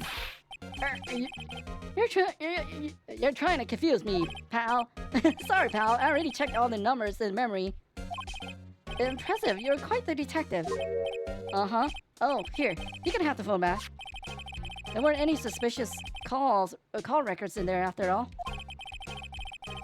Oh, seems you didn't notice the recorded conversation. My cell phone received from Detective Gumshoe. Check the court record to hear the recorded conversation. I guess I've asked all the questions I need to. You all done, pal? Yes, thank you. I'll be heading out now. Oh, wait. One more thing I wanted to mention to you. I don't suppose you're planning on talking to that witness. Anyway, you better not. No influence the witness with your lawyerly ways, pal. Oh, come to think of it, I had completely forgotten about her. The witness? Yeah, Miss April May.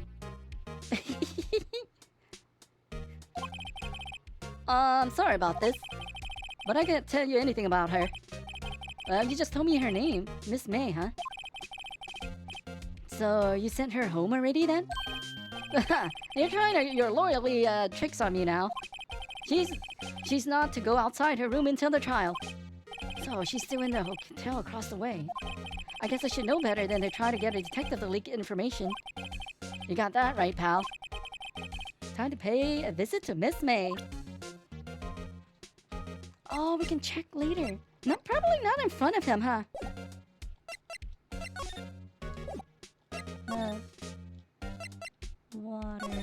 Gatewater Hotel. Instantly. September 6th. Gatewater Hotel, room 303. Well, hello there, handsome. Hi. Smooth, right? Real smooth. You're the lawyer, aren't you? The detective told me.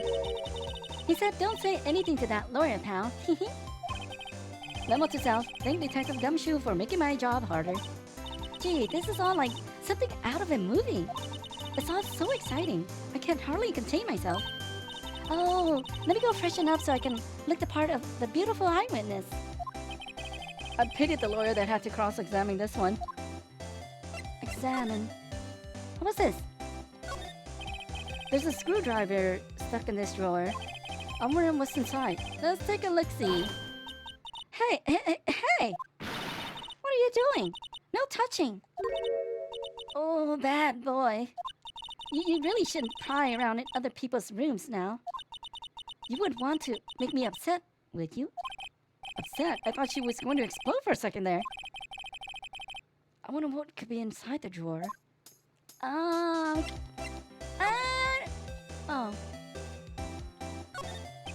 The flowers are fake, as suspected. I know sunflowers and tulips, but that's about the extent of my floral knowledge. A steel scene painting. Wait, should that be still life? Whatever, one of those is hanging on the wall. The late summer sunlight streams through the window. There's the Fay and Company law offices building, of course. You can see the inside of the room pretty clearly from here. I think it would be a little difficult to recognize the face from this distance, though. A bottle and 2 glasses are on the table. Somebody must be staying with her.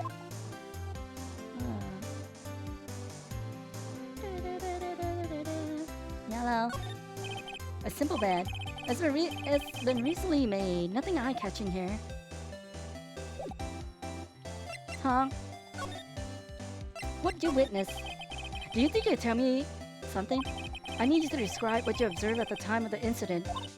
Oh, observed. Incident. You sound just like a lawyer in the movies.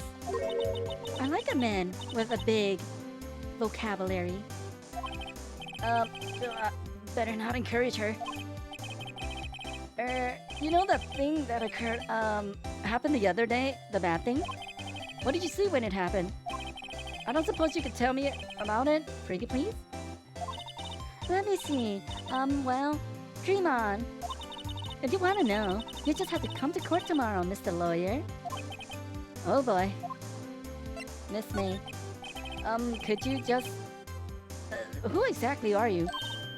Oh, Mr. Lawyer, are you hitting on me? No, hey, I'm just doing my job here. You know, you're cute when you blush. Believe me, this is the first time in my life I've blushed this much.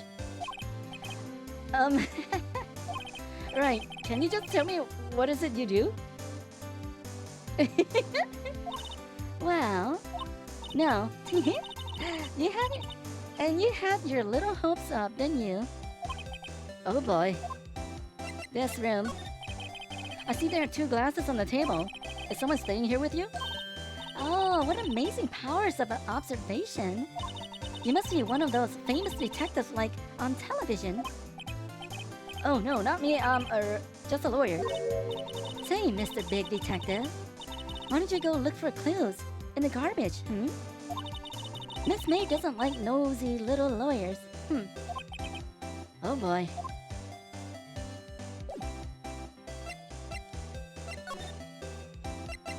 Huh? Oh.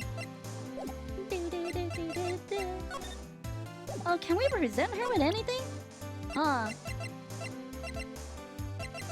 No. I don't think there's anything.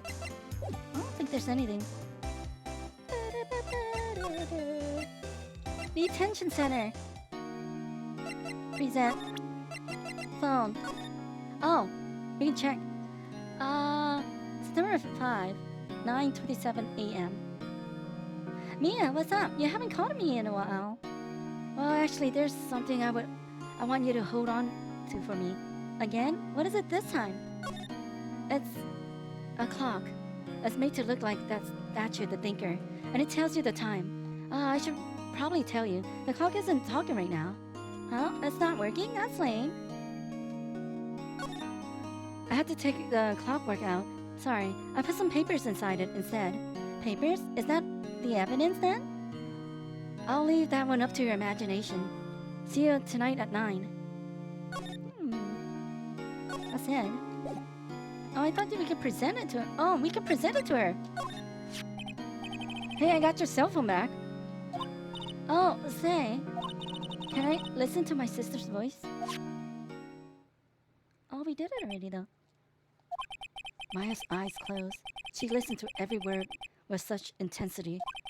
Before long, tears began to roll down her cheeks. thank you. Huh.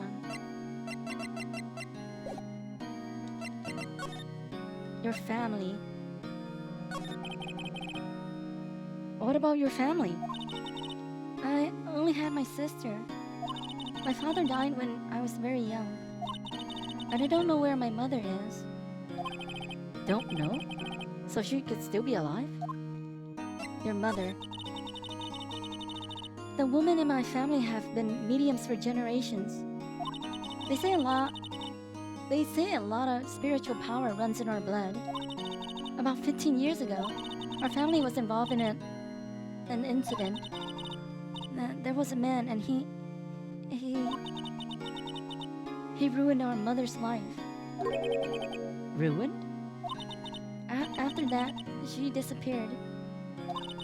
Several years after that, my sister announced she would become a lawyer, and she left the mountain.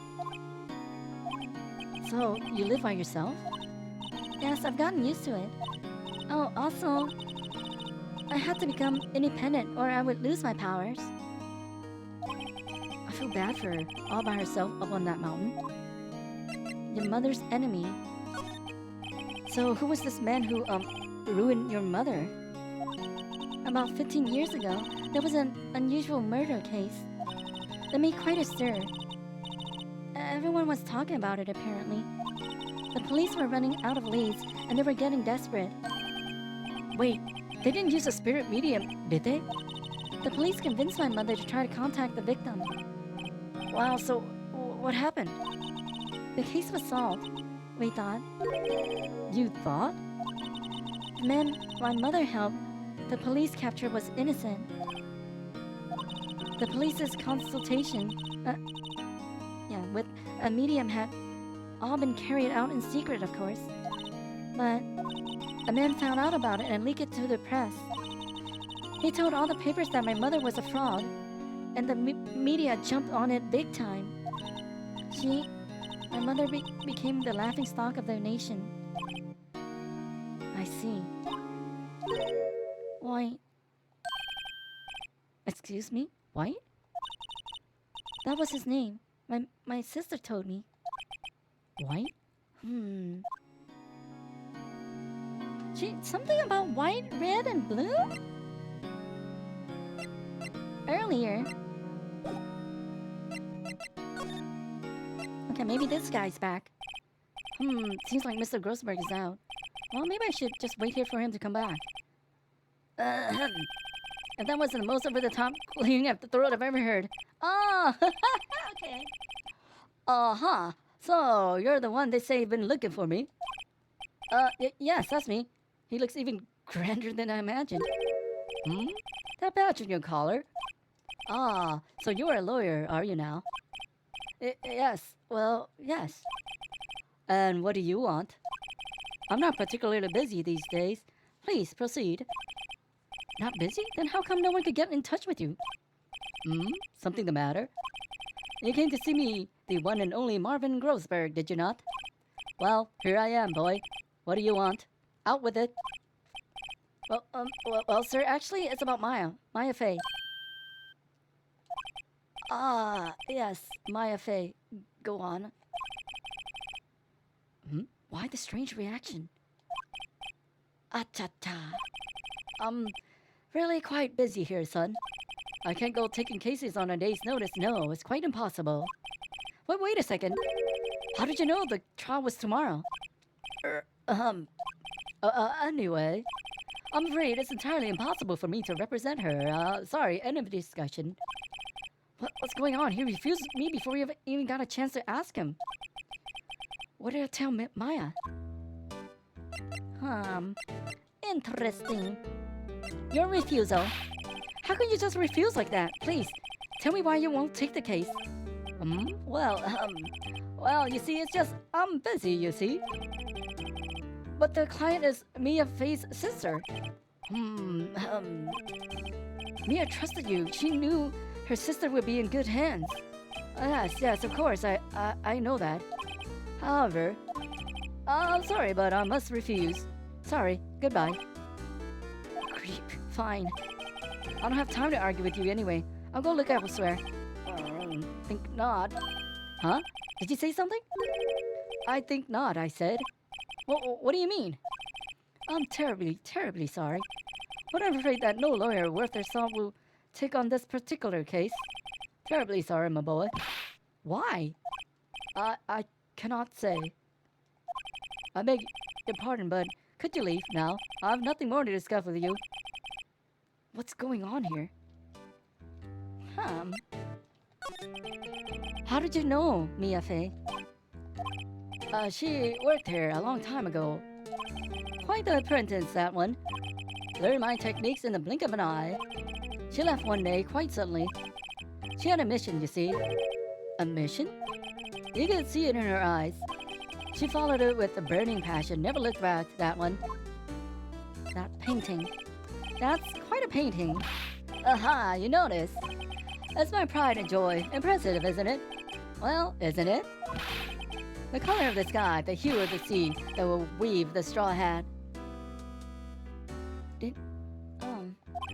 It's worth at least 3 million. I have no intention of parting with it, of course. No, I won't sell it. Not even to you. I wasn't interested. It's not for sale. I'm not buying. Jeez. Oh. Can we present him with it? Okay, we need to go tell.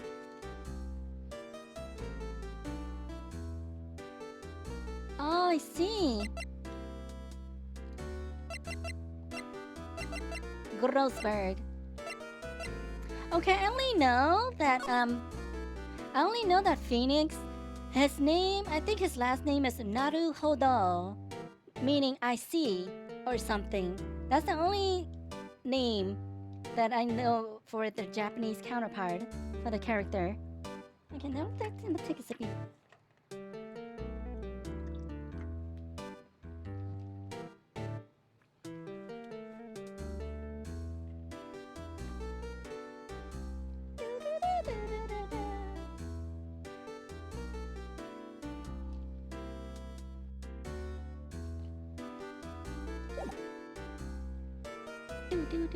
Okay, we gotta go. I'm sorry, he won't represent you.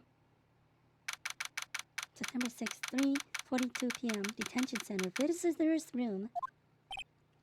Hiya. Oh, you're back. Did you find the lawyer? Well, what did I tell her? Well, see, just be honest. I really don't think you should use that guy. He didn't seem healthy. He was all skin and bones. What really happened? You don't mean he refused to help? I see. I've been abandoned then. Just a little longer now before the state-appointed lawyer comes, I guess. 4 p.m. Time's up. What should I do? Do I just leave her and go home? Of course not. What? You game over if you go home. Defense. I've made up my mind. I'm going to defend you whether you want me to or not. Oh, why? Why? Well, I don't know why. Someone else is the culprit. We saw. We have omnivision. I don't know why. Okay, someone else is the culprit. Hold it. Oh, how are the potatoes? How are the potatoes?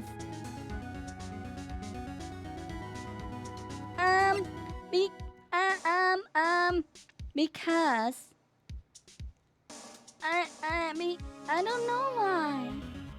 Why are you helping? I don't know why. Because I don't know if you're the culprit or not. Grober? German named large about. Oh, I guess that makes sense. He's quite large himself. We don't know why if she's the culprit or not. That is why we don't know why.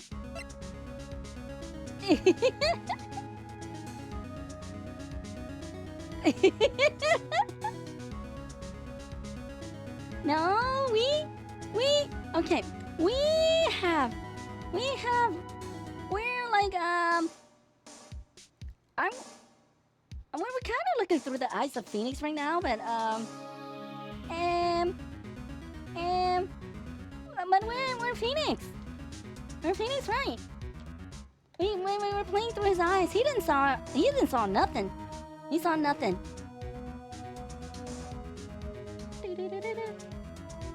I need a lawyer. Someone else is the culprit. You aren't the culprit. Someone else is. How do you know? I have a hunch. Given the evidence, it would be easy to assume that Maya was the killer.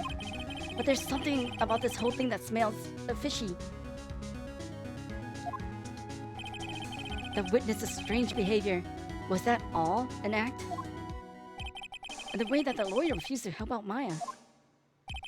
But more than all that, she has no one left to help her. Nothing's more sad or more lonely than that. I know, I've been there a long time ago. Ah, why did I become a lawyer in the first place? Because someone has to look out for people who have no one on their side. Maya, I won't abandon you. You can count on me. That's so kind of you.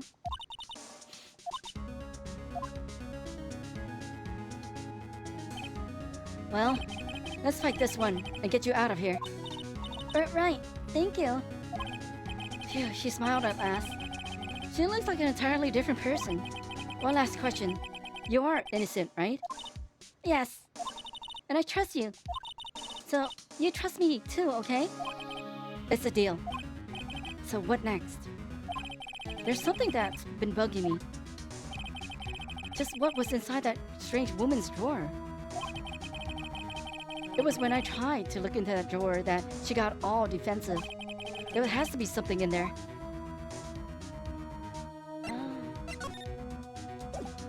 Oh. You stay here.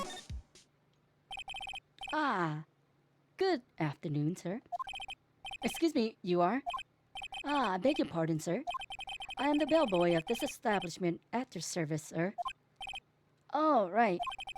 I've just come up to deliver room service, sir. Do you know where Miss May might be? Ah, I believe our guest, Miss May, is currently using their facilities? If you've no need of anything, I'll be taking my leave. Please, stay as long as you like. Enjoy. Yeah. Wait, no, hey!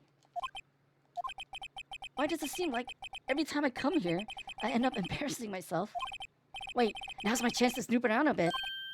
I almost forgot. You came back quick. Might I ask you to inform Miss May that there is a message for her? Please tell her that Mr. White of Blue Corp phoned. Oh, right, sure. Mr. White of Blue Corp?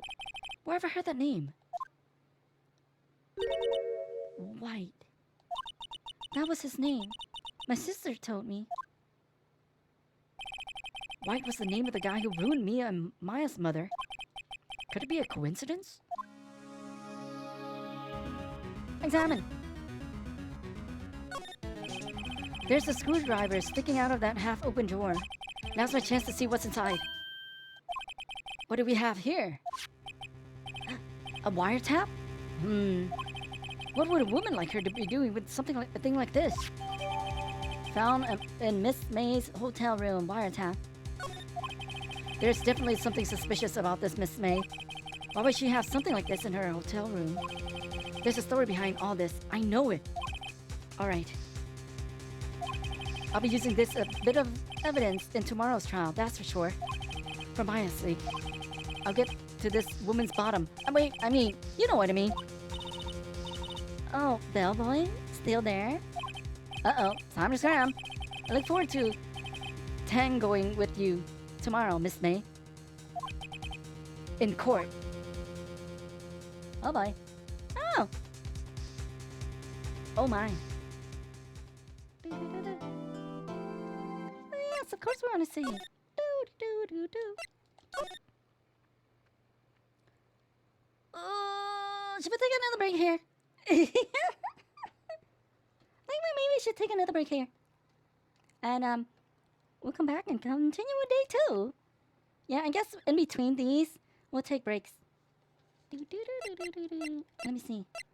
Oh boy. No! It's been an hour. So yeah, I'll I'll see you guys in a few minutes. Be right back.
Okay, let's continue with day 2. I wonder if they can.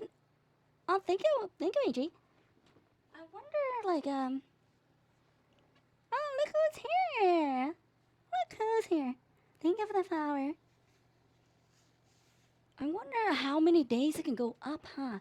Maybe the more complex cases can go up a lot? Up to day 5, maybe? 10 days. That's really long.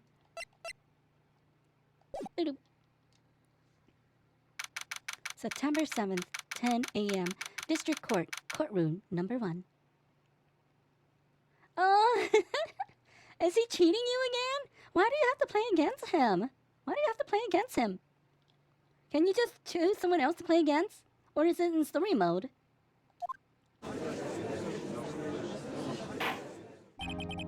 Oh! Court is now in session for the trial of Miss Maya Fey. Ah, the prosecution is ready, Your Honor. The defense is ready, Your Honor. Mouse Edgeworth.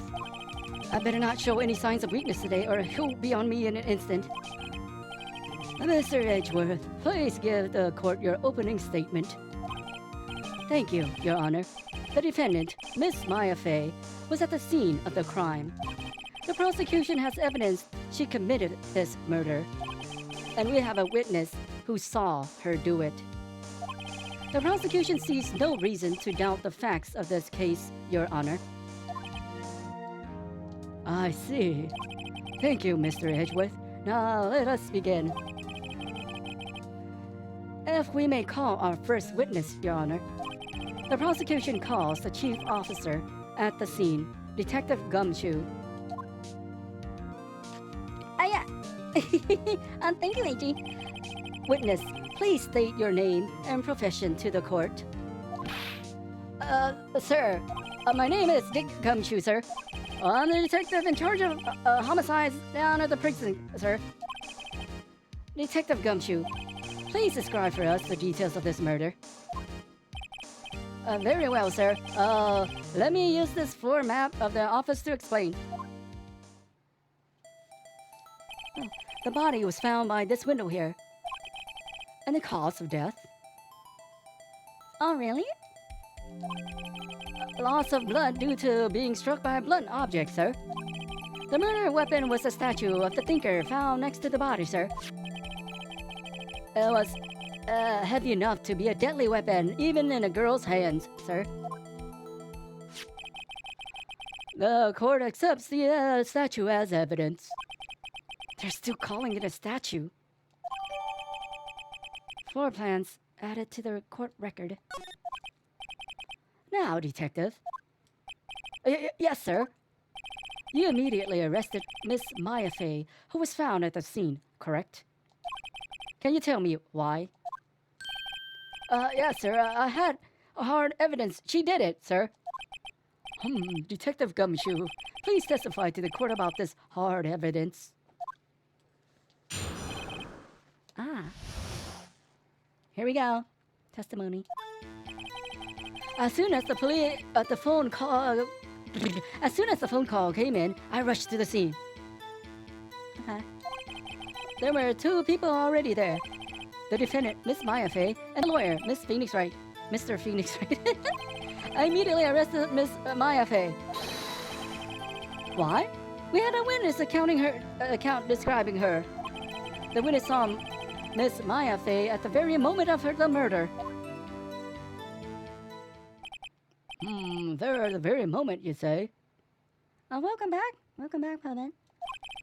Very well. Mr. Wright, you may begin your cross-examination. Yes, Your Honor. Cross-examine what?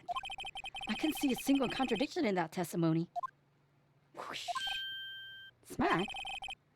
Hey, mine just threw something at me. What's this? When my sister couldn't find any contradiction in a witness's testimony, she would bluff it and press the witness on every detail. The witness always slips up and says something wrong. It works lots of times. I should have expected Maya to know some of her sister's tricks. All right, let's give this a try.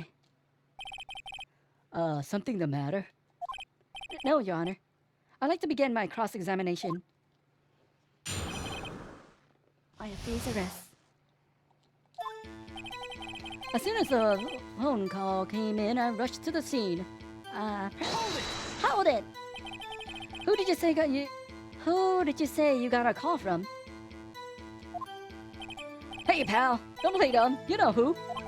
The call was from a customer at the Datewater Hotel, right across the crime scene. Okay, I pressed. Not sure it did much, though. Right, please continue. There were two people there already. Oops, we didn't press. I'm wondering if we can press it. Hold it! Detective Gumshoe, how long would you say it took between you receiving the call and your arrival at the scene of the crime? Right, I'd say about 3 minutes. That's pretty fast. Our motto this month is quick response. That's how I got there before the killer got away. Indeed. So, tell us who the two people you have found on the scene were. Yes, sir. The defendant, Miss Maya Fey, and the lawyer, Mr. Phoenix Wright. Are you absolutely sure it was us? Listen, pal, your dumb act will only get you so far. With her funky hippie clothes and your spiky hair, you two sound out like suspicious people at a crime scene. Well, he does have a point about her. She is pretty unmistakable. I should pick my points to press with a little more care. I immediately arrested Miss Maya Fey. Why's that? What's your reason? Why, we had a witness account describing her. Oh, we said like it was too far to make out any details, so... Hold on just one second. Yeah? If I heard correctly, you said you arrested her because you had hard evidence she did it, correct? Huh? Did I say that? Me? I heard you say it. You did say it. You said it. Actually, what about this suspicious woman in pink's claim was hard evidence? Well, what? Miss May isn't suspicious. And she sure isn't pink, pal. Well, I guess she is pink. That's enough, Detective Gumshoe. Do you have any more solid proof other than her claims, Detective? I guess person can have its advantages. Yes. Ugh. Sorry, I got the order of things mixed up in my testimony, Your Honor, sir. There was something I should have told you about first, Your Honor. Very well, Detective. Let's hear your testimony again. Hard evidence. Okay.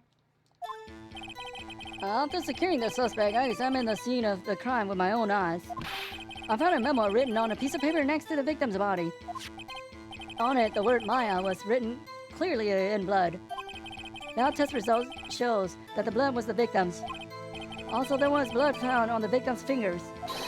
Before she died, the victim wrote the killer's name.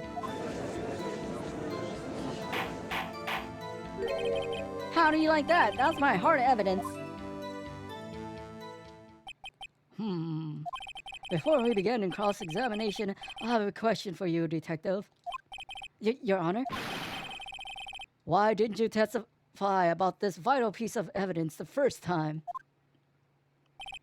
I know, I'm real embarrassed. I forgot about it, Your Honor, sir. Try to be more careful. Very well, the defense may begin its cross-examination. Hard evidence. After securing the suspect, I examined the scene with my own eyes. Okay. We gotta press everything. Hold it. And did you find any evidence? No. Don't jump the gun on me, pal. Just listen, I'm getting to the good part. I got a bad feeling about this. I found a memo written on a piece of paper next to the victim's body. Just because you found it next to the body doesn't mean the victim wrote it. Then who did write it, Mr. Smarty Pants? Who? Oh. I did! The killer! Maybe it could be the killer. The killer. The killer! Anyone can see that. Oops. Was it wrong? Oh. You're saying the killer wrote her own name? Buddy, please. She was framed. Objection! Hold on. If that's the case, where's your evidence?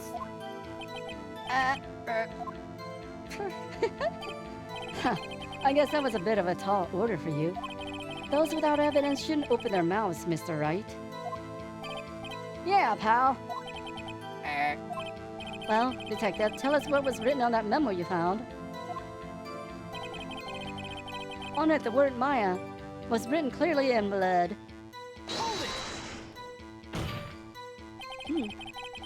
Do you have proof it was Mia who wrote it? Of course I do, pal. Uh-oh, he sounded pretty confident. This might not be good. Now test results show that the blood was the victim's. Hold it! What kind of tests were these again? Huh? What kind? Well, I heard they take the little bits of blood, the hobgoblin, boblin. I refuse to testify on this matter, pal. I'm no expert in blood tests. That was quite clear. You may continue with your testimony. Thanks, pal. I mean, Your Honor, sir. Detective Gumshoe. Yeah? I look forward to your next evaluation, as should you. Oh. That was a mess. Right, where was I? Also, there was blood found on the victim's fingers. Huh. On which hand was the bloody finger, Detective? The right hand. She was right-handed. Nice try. Uh-oh. I guess it wasn't too hard to see what I was getting at there. Before she died, the victim wrote the killer's name. Oh. Detective Gumshoe. Oh, no. Do you get a lot of cases where the victim actually writes the killer's name? Sure, it happens all the time in books and the movies. This isn't a movie, Detective. Oof. Let's talk about reality, shall we? I guess I haven't heard of many cases, no. Did you find it a little odd that the victim would write down a name? Especially the name of her own sister? Yeah, actually, you got a point, pal. Objection! Stop right there. The witness's opinion on the matter is irrelevant. The facts are clear. The victim wrote down the name of the accused. The victim told us the name of her killer. Order, order. That didn't go so well. That's right, what he said. That's his whole testimony. Okay, there has to be a contradiction in there somewhere. Let's find it. Okay. No. She died instantly, so she doesn't have a chance to write it. I think she died instantly. One hit, she did. Death was instantaneous. Right here. We read the evidence. Before she died, the victim wrote the killer's name, but she died instantly. Present. Objection! Detective Gumshoe, there's one thing I want you to clarify for me here. You said that the victim, Mia Fey, wrote this note. That she was accusing the defendant, Maya Fey. That's really what you're saying? What? This isn't one of those lawyer tricks now, is it? We solved it, Fessa. Of course she wrote it. Who else could have been? You have it backwards, Detective. Backwards? The victim is the only person who absolutely could not have written it. This is a report from your department, Detective. Immediate death due to a blow from a blunt object. She died immediately. No, but think your way out of this one, Detective. Order! The defense has a point. Someone who died immediately wouldn't have the time to write down anything. Objection! Mr. Wright, I beg your pardon, but when exactly did you obtain that autopsy report? Well, when? Oh, I don't remember. Was it the day of or the day after? I'm not good with the memory stuff. That's so specific. They're gonna do this, huh? They're gonna do this a lot, and I don't remember.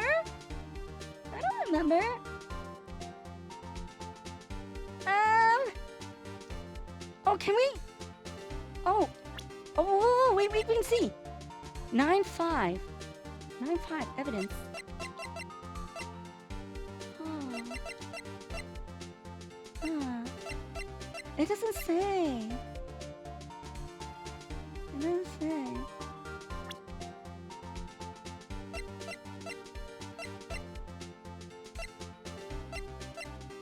Huh. It doesn't say. 9-5. When did she die though? Time of death 9-5. That's mean the next day. Because it can't be the same day, it's the next day. Yeah. That should make more sense the next day. Yeah. The day after the murder. I think.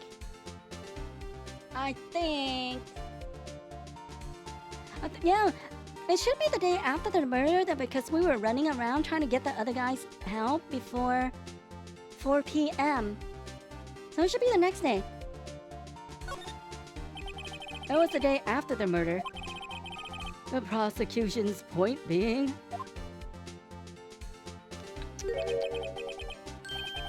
that autopsy report is outdated, Your Honor. What? A second autopsy was performed yesterday at my request. Death was almost immediate due to a blow from a blunt object. But there is a possibility the victim lived for several minutes after their blow. I received these results this morning. No way. Your Honor, it's quite easy to imagine that the victim did have time to write Maya. That is all. I see. Damn you, Edgeworth. I should have known you'd have something up your sleeve. Why, Mr. Wright, you look shocked. Something you want to say? You're a sham! I'm a sham! The detective's a sham! The detective's a sham! We gotta bully him! If you got but why you didn't give it to us? I'm a sham. Everybody's a sham. The detective's a sham. Detective Gumshoe, you're a sham. How could you give me a faulty report? I thought...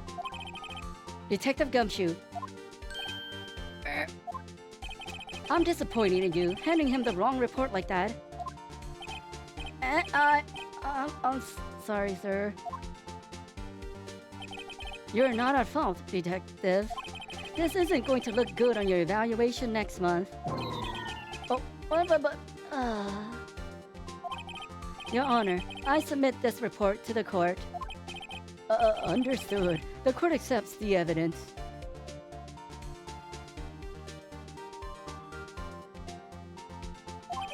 Autopsy report updated in the court record.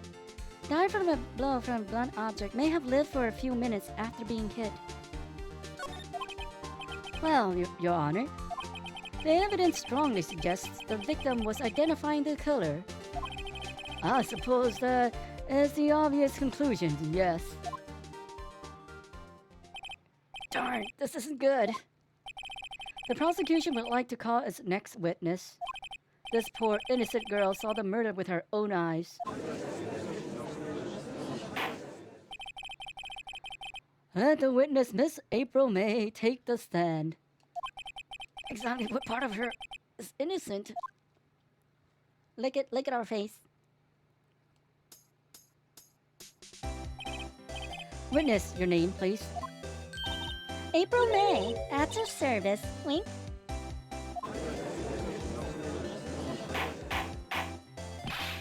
Order, an introduction should not require any reaction from the crowd. The witness will refrain from wanton winking. Oh, yes, Your Honor. This is not good. She's already captured the heart of every man in this courtroom. Yeah, maybe she was starting. Maybe she could have wrote some other letters and then something else was added onto it. Tell us, where were you on the night of September 5 when the murder occurred? Gee, I was like in my hotel room. I checked in right after lunch. And this hotel is directly across from the Fay and Company law offices? That's right, big boy. Please testify to the court about what you saw. Oh dear. Witness's account. It was like 9 at night. I looked out the window, you know. And then, I saw a woman with long hair being attacked.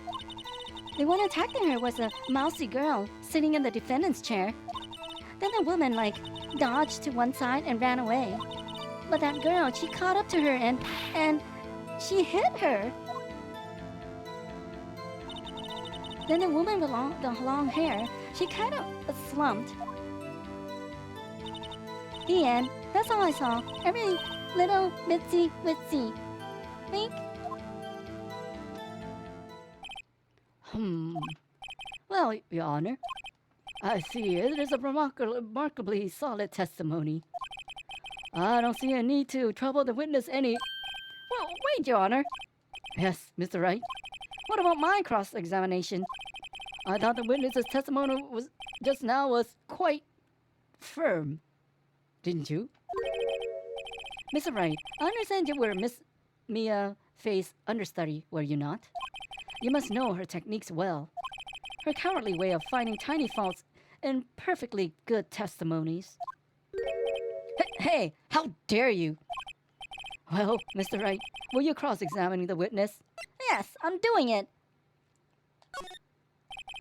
I'll gladly proceed with the cross-examination.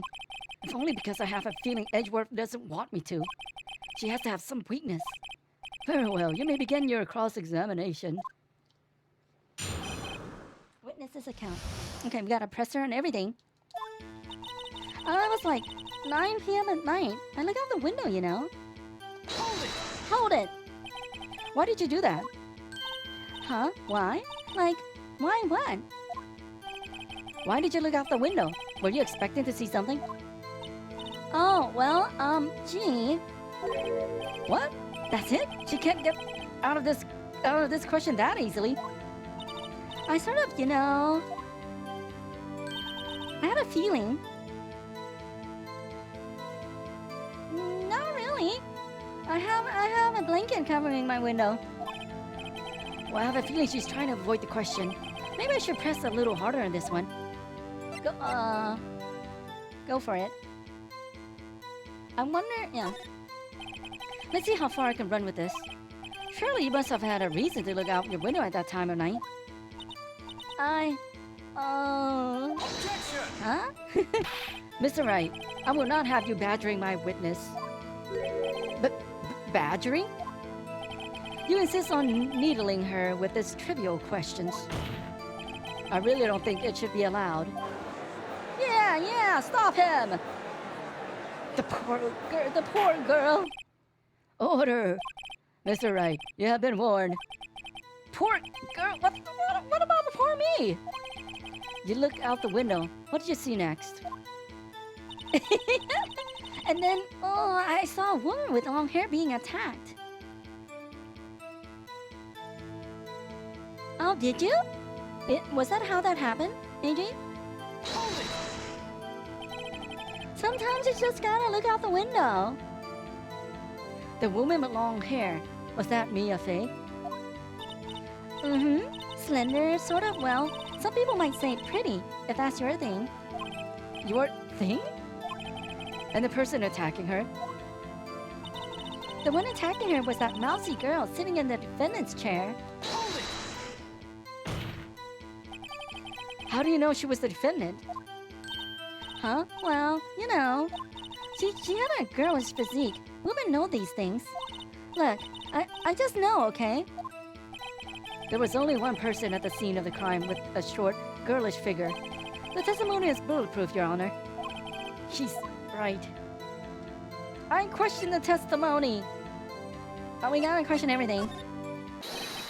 Hold on a minute. That testimony stinks. What? Miss May, I'm willing to bet that. Oh, you're lying.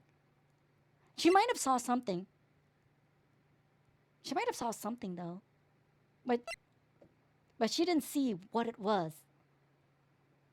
Because I think the distance, I think when we were at the hotel, we saw the distances. Wait a minute. Wait a minute. Wait a minute. I think when we went into the office, the lights were off.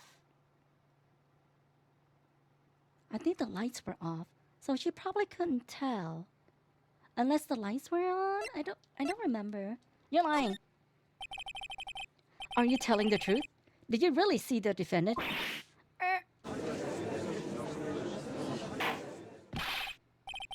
Mr. Wright, what is the meaning of this?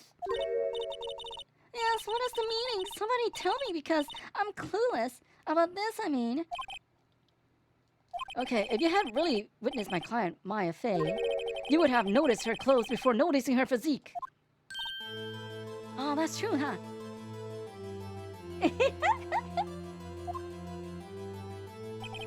No one wears clothes like this on a daily basis except her. And I'm no expert on fashion, but her hairdo looks far from normal to me. However, the witness's testimony mentions neither of these things.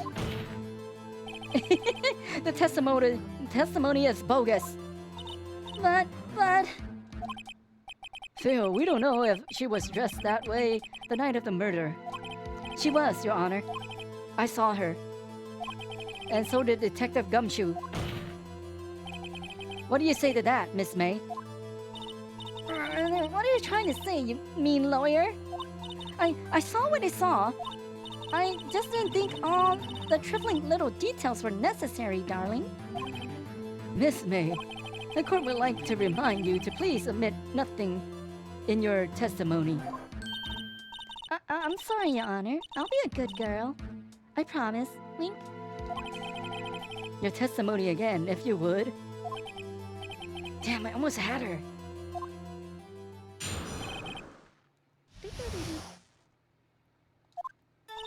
I did see everything. I did. The victim, the woman, dodged the first attack and ran off to the right. Then the girl in the hippie clothes ran after her. And she hit her with that weapon. I saw it. I did. That clock, that kind of statuey clock, the thinker, I think. Well, does the accuracy of my report not startle you? How did you know when everyone else was referring it to the statue? Why would you know? She's a fibber. I see. I only wish you had been so detailed from the beginning. Please begin the cross-examination.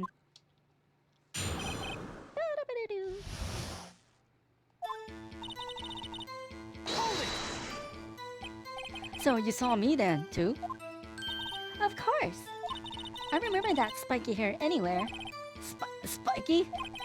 The witness will refrain from personal attacks on the defense attorney. Oh, was I a bad girl? I'm sorry. Well, continue. The victim, the woman, dodged the first attack and ran to the right. Her right? Or our right? Her right? Her right, that's me. If it's her ran to the right, that's her right. If she ran to the right... Oh. Oh, thank you, Adrian. Have a good walk. Oh, there we go. Is that right, as in your right? As you look from the hotel? Which hand do I hold my knife in again? Right, it was my right hand, right? Satisfied, Mr. Wright? Please continue. Then the girl in the hippie clothes ran after her. How convenient for you to remember her hippie clothes. That's what she was wearing. Oh, and her hair was all done up like a bun. What happened then? And she hit her with that weapon. I saw it again. Hold it! Where did this weapon come from? She picked it up from the desk. I see. What sort of weapon was it? That clock, that kind of statuey clock, the thinker, I think. Hold it! Clock? Didn't this come up in another testimony recently? Well, don't look so sour, Mr. Lawyer. You can't win them all. No, but I have a feeling I'm on to something now. Present. I think, yeah, let's present this. Let me see. Ooh.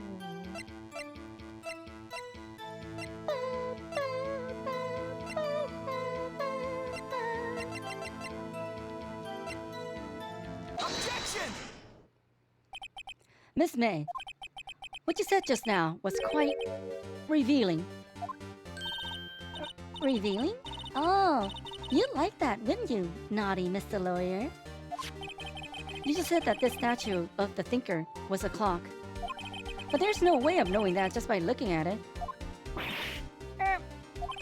Another person in much of the same position as you recently called this a clock too. And he was found guilty of murder.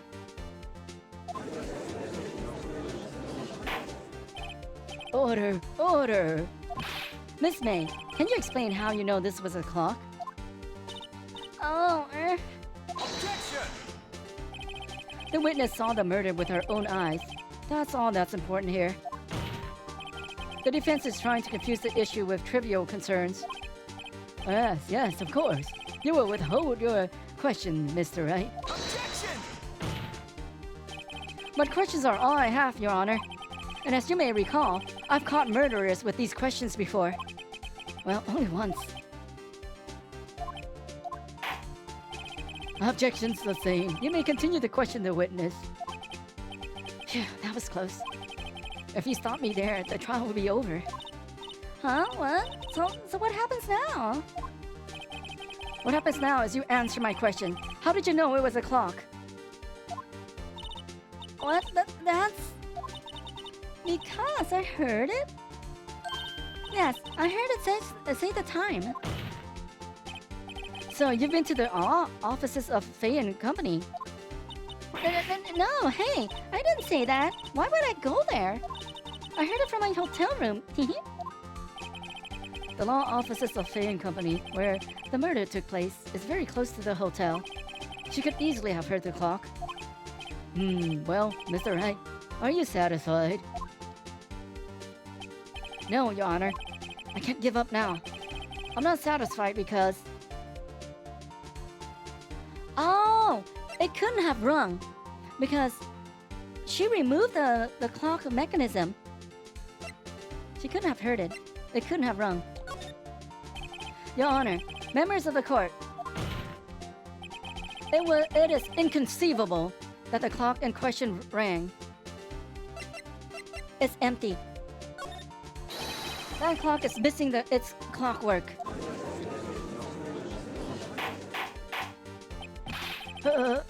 How could you possibly... Just take a look, right now. Oh. See anything interesting, Your Honor? It is as the defense says. This clock is missing its clockwork. It's quite empty. Mr. Wright, would you care to explain to the court the meaning of this? It is as you can see. The clock was empty. It couldn't have rung. Therefore, this witness is a big fat liar. Fat? Well, Miss May?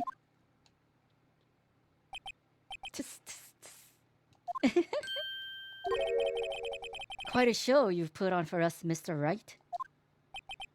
She knew the clock was empty. Somehow he knew. I'm afraid you've forgotten one thing, however. Indeed, the clock is empty, as you say. It can't ring. However, we must ask, when was the clockwork removed? If it was after the witness heard the clock, then there is no contradiction. That's true. That is a possibility. The clock might have been emptied after she heard it. And that is exactly what happened, Your Honor. Well, Mr. Wright, can you prove when the clockwork was removed? Oh, impossible, of course. I have proof. Oh, what? Wasn't it you who told me proof is everything? Well, I was listening. And now I'll show you the proof you like so much. The evidence that proves the clockwork was removed is the conversation. Take that! Take a look at this. That's a very cute cell phone. Oh, you have a girly phone. Wait. This isn't my phone. Listen. This is the defendant's cell phone, and it contains a recording. A recording of the conversation she had with the victim on the day of the murder. Order! The defendant's cell phone? This wasn't brought to my attention. Perhaps Detective Gumshoe overlooked it. That good detective better remember he's up for an evaluation soon. I gotta say, I'm starting to feel bad for the big fella. Let's hear the conversation. Beep. Oh, so you just want me to hold on to the thinker for you then? If you could. Oh, I should probably tell you, the clock isn't talking right now. Huh? It's not working? That's lame. I have to take the clockwork out. Sorry. September 5, 9:27 a.m.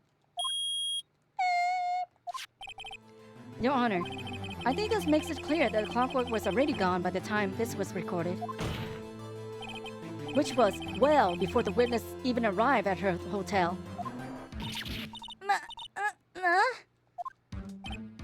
Well, Miss May, would you care to explain this to the court?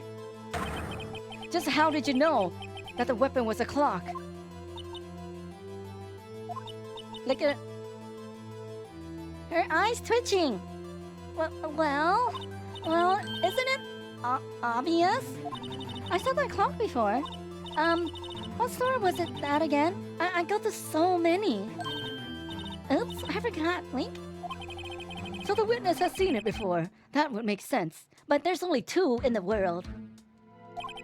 Does the defense have any objections, Mr. Wright? Yes. The witness claims she has seen it before. But this directly contradicts a piece of evidence already submitted to this court. Well then, let's see it. Please produce this evidence that will prove the witness had not seen the clock before.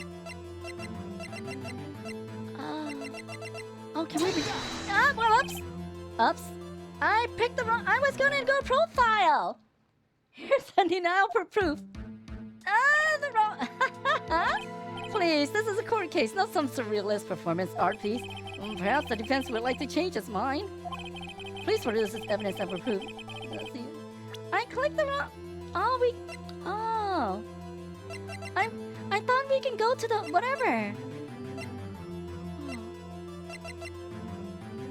Yeah, the thinker. Is this the same one? It's simple. This clock was never in any store, ever. I'm sorry, Your Honor. I picked the wrong evidence. What? A friend of mine made that clock. Only 2 exist in the world. And the one that isn't here is in police custody. Impossible. Everything is sold in stores. Miss May, I think it's high time you went shopping for a better excuse. Oh? Excuse is not on sale today? Oh.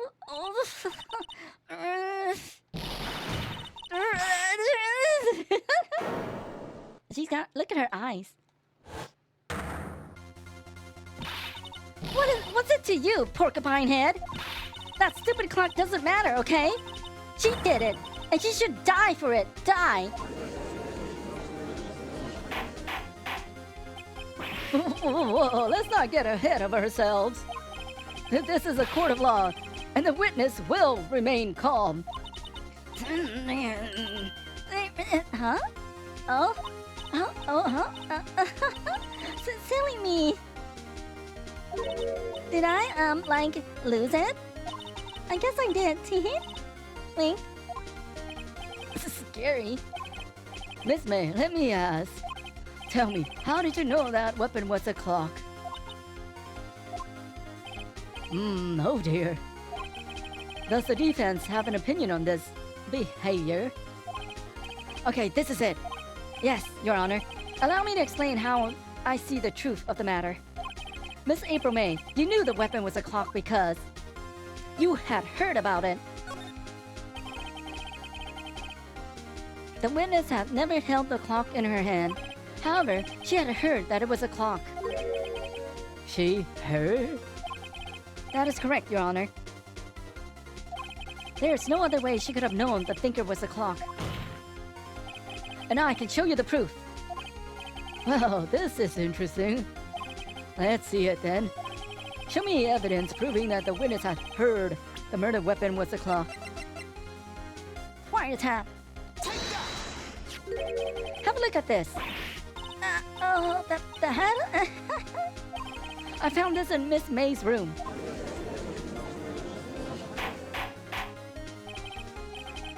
Mr. Wright, please explain to the court what this is.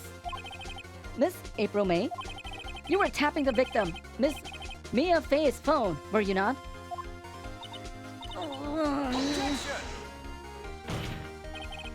Your Honor, this is irrelevant. I'm not entirely sure it is. Objection overruled. The truth is that our witness was in possession of a wiretap. This is outrageous. Does the defense truly claim that the witness was tapping her phone? Absolutely. Even if that was the case, which it's not, you still have to prove one thing. Did the victim ever say that the weapon was a clock on the phone? Can you prove that? I think not. Oh yeah, I think I can. It's simple. What? Here's my proof. Uh-oh. The proof that the victim said on the phone that the weapon, it was a clock is... Huh?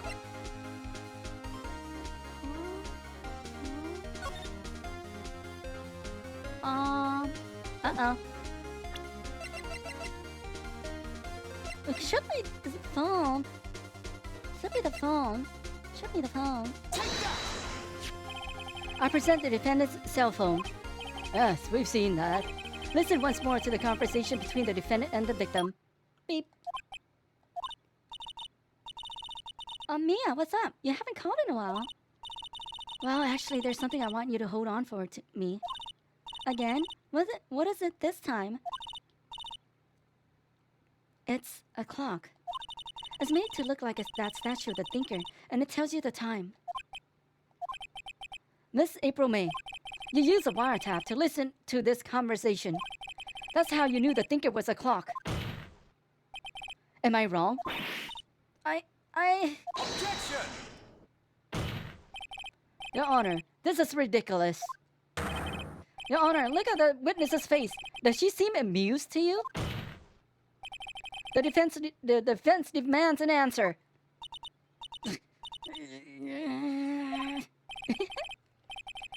Witness, answer the question. Did you tap her phone? Look at her. Miss May. Shut up, all of you! What gives you the right to talk to me like that? You lawyer!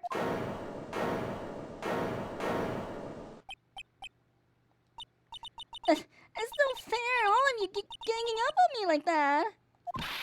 Oh, so I'm the bad girl. Is that it? Is that it?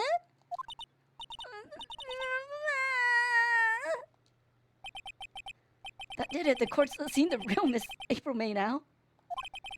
Now to deal with the final blow.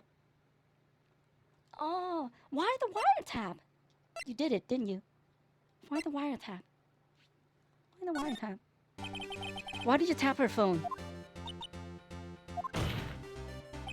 Answer the question. Do I have to? Isn't this a murder trial? Isn't tippity tapping irrelevant?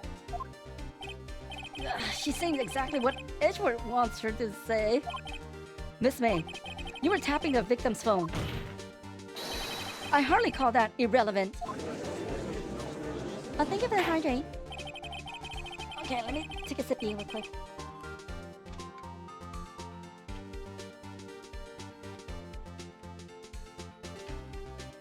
While this court does not condone the defense's tone of voice, he has a point. Well, Miss May, do you have an explanation for the court? Can you prove you had nothing to do with this murder, even though you tapped her phone? I'd like to see her pull that off. Mr. Lawyer, I saw that evil grin. You were probably thinking, I'd like to see her pull that off, weren't you? Damn, she's good. Well, you're not the first man who's thought that. And of course, I can and will. You can't be serious. No way. Way, I say, way. Oh, and I assure you, I'm serious, Mr. Lawyer. Okay, so the killing happened around 9 at night? Why, that's just when I was getting room service from that sweet bellboy. Room service? Iced coffee, I believe it was. Iced coffee? You know, like normal coffee, but cold. If you don't drink it quick, the ice melts and then you have regular cold coffee. Iced coffee? Think I'm making this up? Ask the bellboy. Think. Ergo, the witness was not on the scene of at the time of the murder.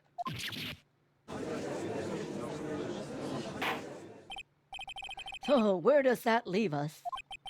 It is to my great displeasure to inform you that the witness appears to have been tapping the victim's telephone. However, that is a separate crime with no bearing on the current case whatsoever. Her testimony stands.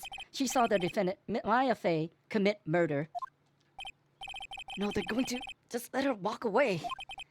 There's no way I can win in this unless I tie Miss May to the murder somehow. Well, does the defense have anything to say? Well, come on, think of something. We need a witness. Let's call the bellboy as a witness.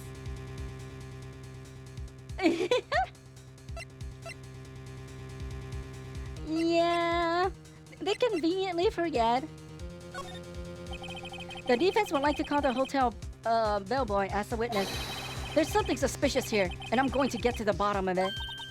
I think you've sunk in quite low enough already. Objection! I object to calling the bellboy. Well, why? What's your reason? Because I hold that the wiretapping had nothing to do with the killing. However, if you agree to one condition, I'll consent to calling this witness. Condition? If Miss April May's alibi is not called into question after you examine the bellboy, then you will recognize that Miss April May was not the killer, thus she is innocent. And thereby, you must also accept the verdict of guilty for Miss Maya Fey. That is my condition. What? I better find something suspicious in that bellboy's testimony. Otherwise, Maya will be declared guilty on the spot. What should I do? Accept the condition. Alright, we've got nothing to lose. Except for, well, everything. Understood. I accept your condition. Fool. You fell right into my trap. Uh-oh. Wait. Very well. The court calls the hotel bellboy to the stand. Uh-oh.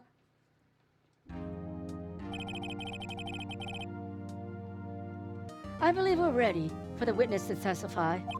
He certainly does look like a bellboy. Why are you holding stuff in the courtroom? Ah, yes, sir. I received your summons in the middle of work, sir. I'm happy to be of service. That tea set looks rather heavy, so without further ado, the witness may begin his testimony. Very good, sir. Miss May's room service.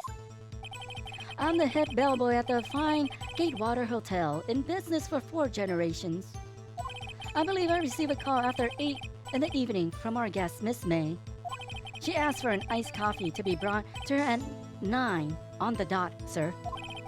I brought it to her at precisely the requested time, of course. And I delivered the iced coffee to our guest, Miss May herself. I see. The defense may begin its cross-examination. Right, I'm ready. I hope. This is it. If I can't prove Miss May was involved with the murder now, Maya will be finished. Okay, give me a second.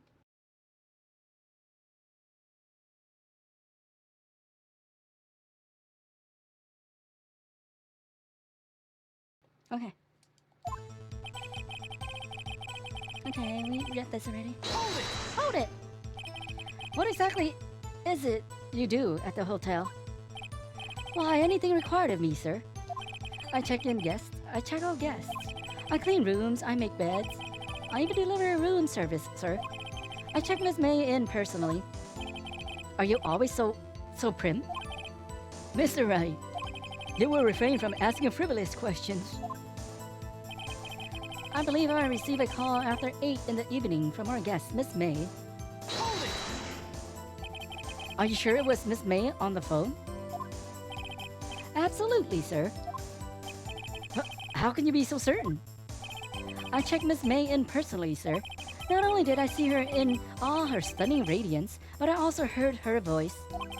And then I saw them, and I...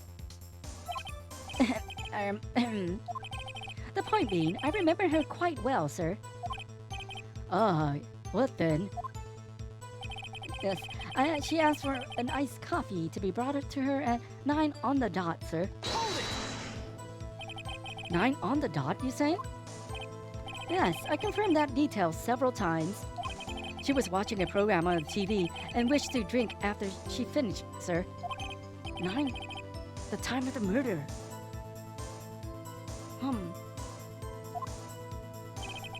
I brought it to her at precisely the requested time, of course. Hold it! How was your walk? Precisely 9 then? Precisely, exactly, and most definitely, sir, 9 p.m. How can you be so sure? Miss May was quite insistent that it be brought then. Oh, bellboy, teehee, I would like a nice coffee at exactly 9. Something like that, sir. Therefore, I knocked on her door at the crack of 9, sir. Yeah, thank you. We'll take a break soonish. Why would she be so particular about the time? And I delivered the iced coffee to our guest, Miss May herself. Hold it! Hold it. You're sure it was Miss April May by herself? It was absolutely, sir. Absolutely? Yes, sir. As in, so very absolutely, sir. It's an endearing mannerism of mine. How come you're so very certain? Well, when I brought the room service, sir, she the guest, sir, favored me with an embarrasser, sir. Embarrasser? Is that French for embrace? It's French for kiss, sir. But not a French kiss, sir. More like a peck on the cheek. Why would she have done that? I believe perhaps she was momentarily swayed by my prim demeanor, sir. That was a moment I shall never, ever forget, sir. Sounds pretty fishy to me. I think our Miss May was up to something and wanted the bellboy to remember her. It's no good. There's nothing there. Is that it? Finally, you understand. This bellboy has absolutely no reason to lie. Now, if you have any decency, you will end this rather tedious cross-examination here. It was a bit tedious. The witness may leave the stand. I can't let this happen, can I? Protest! No! No!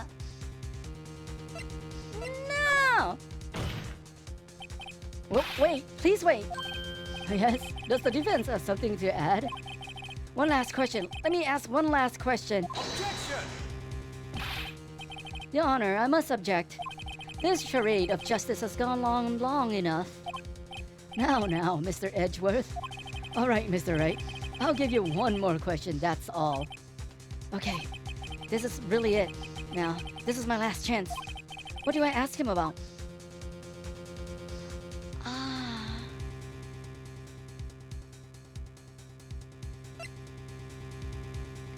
Check in? She had 2 glasses. So if she checked in, did she check in with 1 person or 2 person? But it's, if you do the room service, did you see 1 glass or 2 glass? I don't think the bed making has anything to do with anything. Maybe check in. Okay, we can die. We can lose. Check in. Tell me about check in. Tell me about when you checked in Miss May. Oh, all right. Very well, sir. My first thought was that she was a beautiful, beautiful person. She's just my type of girl, and it was a disappointment, really. I see. Excuse me? What exactly is a disappointment? Well, I'm not without charm, sir, but even I'd have a little chance with her lover there. Aha! What did he say? What did you say? Rather quite. Bellboy, tell us the truth now. Did Miss May check in with another person? Objection!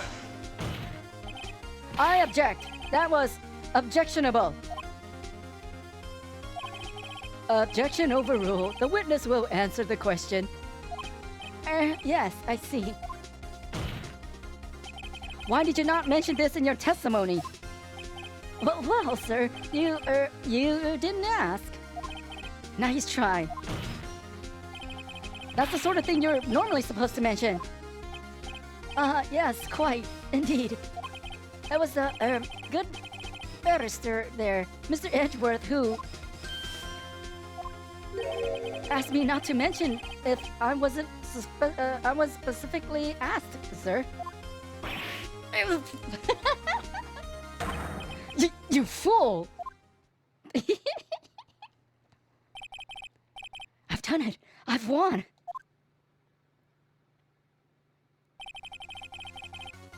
Miss April May checked into a twin room with a man, correct?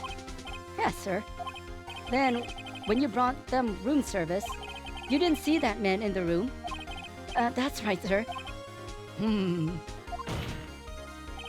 Your Honor, we have just learned of another person involved who may have been the murderer. In light of this new fact, I hold that it's impossible to judge the defendant.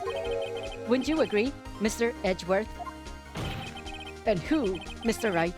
Who is this other person? Simple, it was... Well, the man with Miss May.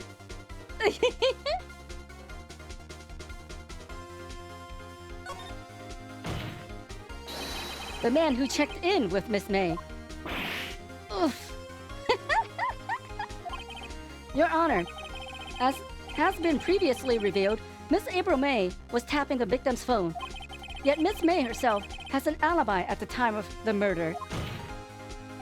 However, that does not clear the man that was with her. The bellboy saw no one else in the room at the time of the murder. My, what a convenient little setup. But it's too late. Too late? I suppose you'd like it to be too late, wouldn't you? After all, it was you who hid the presence of the other man from this court. Oof.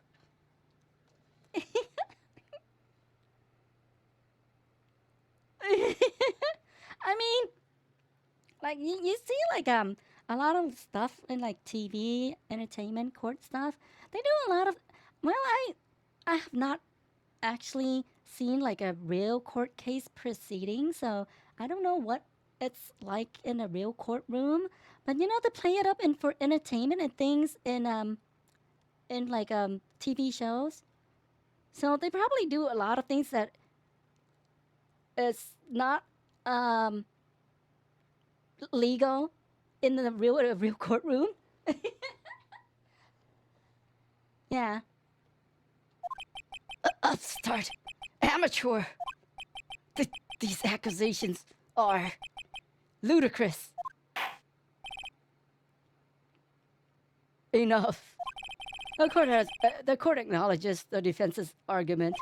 I expect the prosecution and defense to look into this matter fully. Am I understood? Yes. Yes, Your Honor. That is all today for the trial of Maya Fey. Court is adjourned. Oh, really? Was it fun though? Did they like Oh, so they gave you cases and clues and evidence and stuff, and you had to present it. Was the teacher the judge, and you had to present it good, and then if you present your side, or you have jurors also. September 7th, 2:24 p.m. District Court, Defendant Lobby, number 1. Mr. Wright, you were amazing in there. Really? I think I might be your newest fan. Oh, I was just doing my job, you know. Then again, the other attorney was pretty cool too. Huh? That face of his, with his eyes wide and trembling lips. It sent shivers up my spine. If you say so. So what happens with me? Do I get to go home now? Well... No, I don't think so. Not yet. Oh, I see. But I got a great lead in today's trial. A lead? That man with Miss Fey. He's the key. Oh, I get it. What happened to Miss May after that, anyway? I heard they arrested her. I guess she's learning her charms won't work everywhere. She's probably at the detention center now. I may have to go down there later. Anyway, this case is far from closed. Yes, sir. I'm going to find out more about this man.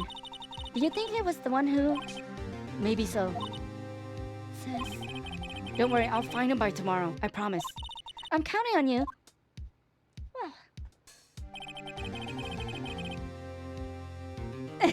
I see. We're like, is it a one-on-one or you had a team with you? I asked for a full record of April May's testimony. I thought it might come in handy during the trial tomorrow. But now that I have it, I'm not so sure. Most of her testimony was all lies. In fact, there's only one part that hasn't been stricken from the record. May testimony added to the court record. The victim dodged an attack and ran to the right, but she was caught and struck. Okay. I don't know how much good this will do me at all now. Anyway, time to hit the pavement and do some investigating. Maya doesn't belong in that detention center, and it's up to me to set her free. Oh, I see. To be continued. Oh, okay, that's a good time to save. I think like unless it's super long, I think every save scene we'll take a break. We might need to take a longer break soon because my mouth is getting quite dry, to be honest. All right. Yeah, let me take a sippy. I need water. But I think oh, and the heat doesn't help with the dryness. Yeah. Oh, maybe I should. Maybe I should. It's not spring. It's not supposed to be this hot in spring. Thank you, Adrian.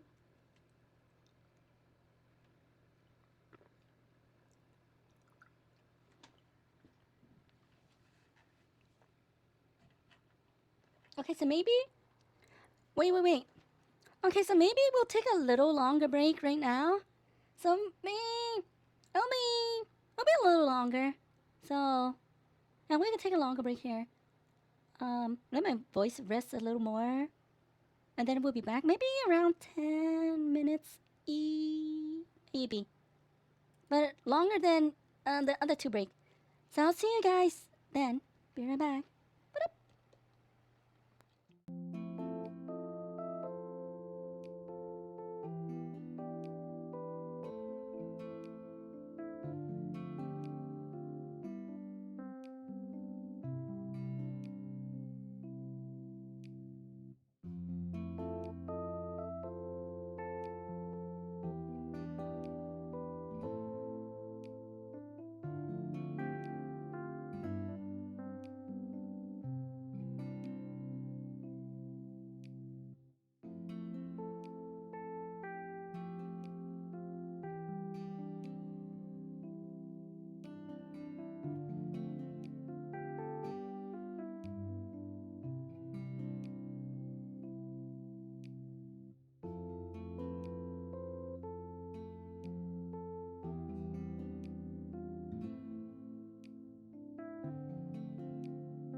Okay, you know what?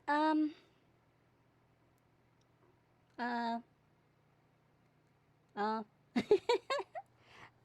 thank you. Okay, you know, I guess next week when we're not done today yet, but next week when we continue this, I think it wasn't a good idea to practice singing for like 2 hours today. Where are you now? Where'd you now? Yeah, I also practiced for like 2 hours of singing today, so that probably didn't help. Like I did like since I woke up early, I wanted to practice more singing, so I practiced for 2 hours, but I did like have 1 hour rest before the stream started, so maybe next. Okay, like like I used to practice like every day, but then these days I only practice on days that I stream. So on like off days, I just like relax fully, basically. So next week I'll just practice 4 days, Tuesday to Friday, and save. Oh, hi Gapian. Thank you for so much for resubscribing. Thank you. 13 whole months. You've been with us for a year something. A year something. I don't smoke. Okay. The only smoke I get is people grilling. People grilling food, and I sniff in all the smoke. That's not actually no. Some people smoke stuff around here. Some people smoke stuff around here, and you know the nasty skunk smoke, and that's what I smell. I know what cigarette smells like also, because I've been around it before when I was younger. Um, but yeah. Um, Possibly, maybe. I don't know. People know where I live. At least the OG members know where what state I live in.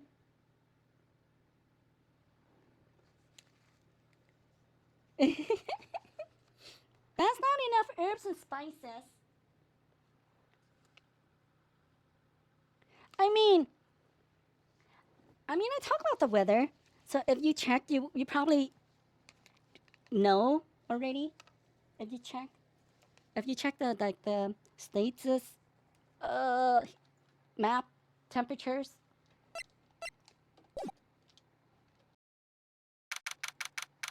September 7th, 3:11 p.m. Detention Center, visitors room. Yep, we're continuing. Well, hello. I didn't expect anyone to visit me in such a dank place as this. It's really quite moving. Not! You stinking lawyer! I hope you die! Have you come to laugh? Yes, laugh at the fallen Miss May. No, not really. There's something I wanted to ask. Unfortunately, there's nothing I want to be asked. Have you done enough questioning, you spiky head? Here we go again. Please, you're scaring the security guard. So, what is it you wish to answer me then, For starters, how did you get to be so totally whacked?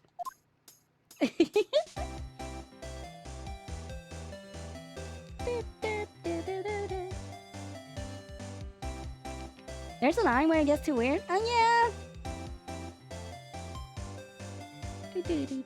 I am streaming from... As you can see, look at me. I'm streaming from space. That's where I'm streaming from. I'm streaming from space. And these are all space poos. Where are aliens? I have not revealed my true form. The large space poo.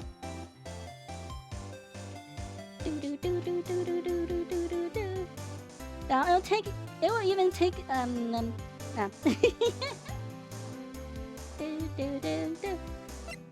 Exactly. I wonder why there's a glitchy thingy. Is it? Let me see. Option. Is it like a? Oh, Why is it glitchy, kinda? Let me...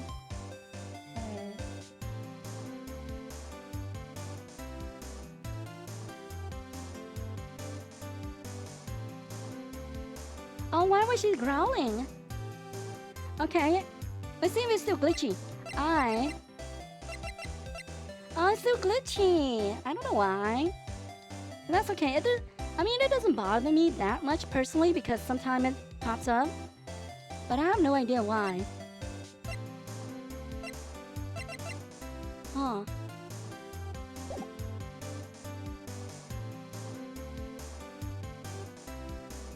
Oh, maybe she hates this lady also.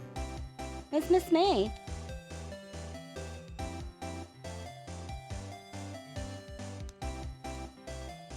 Okay, let's talk to this lady. I mean, yeah, it doesn't bother me that much, only when I'm not paying attention. Oh, how's it blinking? Why is it doing that, though? I don't think I'm running anything funny. That's okay.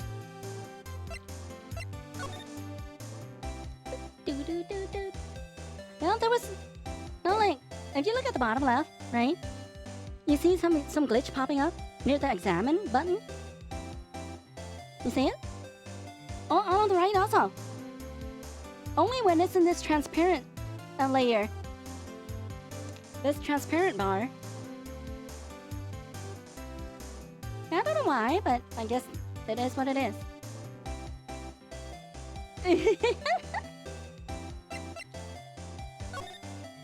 That man.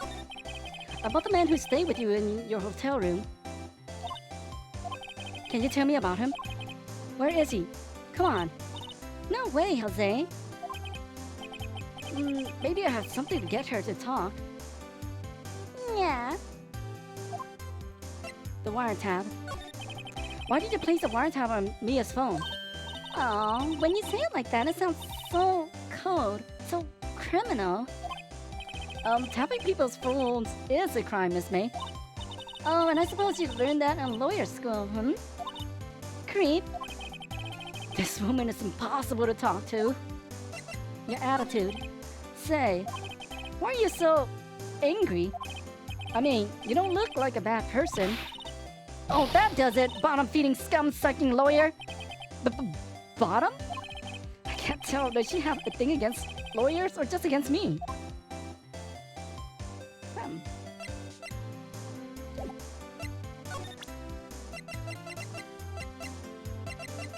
Wiretap. Oh, you can't present it? Oh.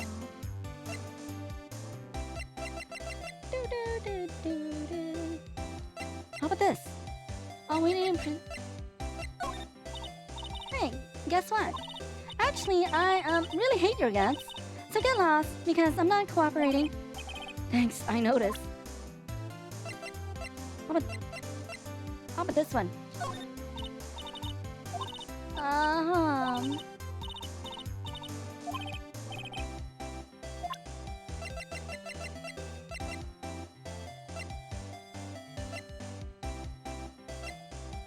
Did we show her this already? Oh.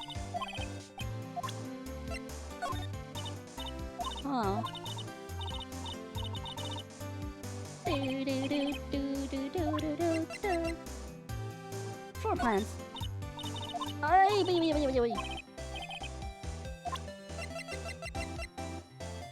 Oh, what did we show her? Oh, what about this? Why are you being bullied?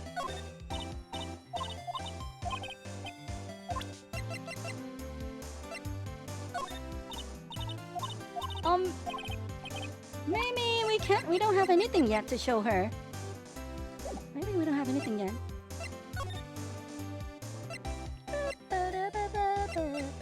Hey, what happened to the painting?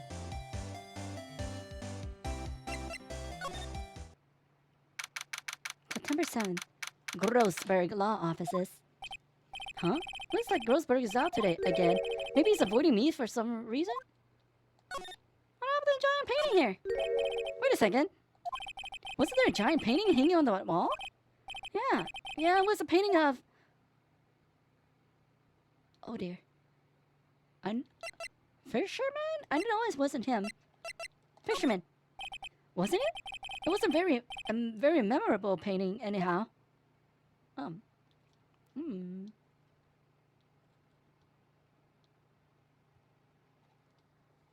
Oh, you have to use Joey to play again for story mode? An expensive plot of plant. No idea what kind of plant it is, but it's probably the most expensive one available. Oh, there's something new. Something new. What's this? Old photos? There are two lying here. Something's been written in the pencil on the backs. DL6 incident, Exhibit A. DL6 incident, Exhibit B. Let's take a look-see at these. Exhibit A. Huh. I'm sure I've seen this person somewhere. Perhaps I'll borrow this photo. I'm sure no one will miss just one little photo, and it might be a valuable clue. I'll take it for now. On the back words, DL6 incident, Exhibit A, written in pencil. We will see. A photo lies on the desk. Maybe I should switch it with the one I took. Ooh. I think I'll swap them. Oh, okay. Move. Is this the man? You again? Can't you take a hint and stay gone? Hey, the only reason I'm back here is because you won't talk to me. Oh, it's my fault now? You don't just have spiky hair, you also have a spiky heart. That does it. When this case is done, I'm shaving my head. Hello. Have a look at this. Look, I've said several times, I'm not telling you. Where did you... Aha, a reaction. This is him, isn't it? What? Who? When? Why? It is him. This is the man who stayed in your hotel room the night of the murder. No, that's not right. Nice try, Miss Cooperative. Do you have any proof that it was him? Yeah, proof. Show me proof. I'm so close. Oh my. How do you show a proof?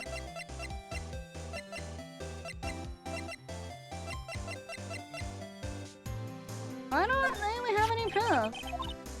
Look, I've said it several times, I'm telling you. Okay. Ooh.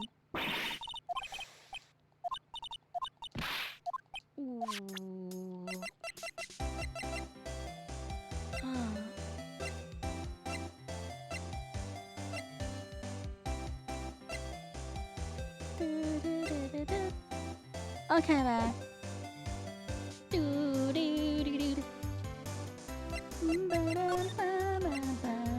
Oh, wrong one. September 7th, Gatewater Hotel. Ah, welcome, sir. Quite the performance today, if I dare say so myself. Oh, thanks. Sorry for putting you on the spot like that. No, not at all, sir. Your efforts today can only help Gatewater's rep, as they say. Rep? Yes, our reputation will swell as the hotel where the murderer used a wiretap. We can charge a premium for the room, of course. It will be great for business, sir. Whoa! Miss May hasn't even been charged with murder. I, too, will become famous. The bellboy who brought the murderer iced coffee. Why do I feel like we're both stuck in the same bad dream? So, you're our honored guest. Please let me know if there's anything I can bring you. Oh. Miss May. About Miss May. Oh, her? Sir, not to boast, but I knew the moment I saw her. She'd do it, I said. Do what? I'm sorry to think the most suspicious person here is this guy. Raigeki! The man with May. I wanted to ask you about the man who was with Miss May. Ah, yes. He struck me as a real lady killer, if you'll pardon the expression. I knew it from the moment I saw him, sir. He and I are of the same ilk. We both carry a scent of danger. There we are in total agreement, Mr. Psycho Bellboy. If you had a photo of that man, I'm quite sure I could identify him. A photo, Could you tell me about this hotel? Absolutely. On that subject, I have an excellent idea, sir. Currently, this hotel is known as the Gatewater. I propose that we add a subtitle. A subtitle? The Gatewater Hotel, Murder Manor. Well, what do you think? Sounds great. Whatever floats your teeth, Ed.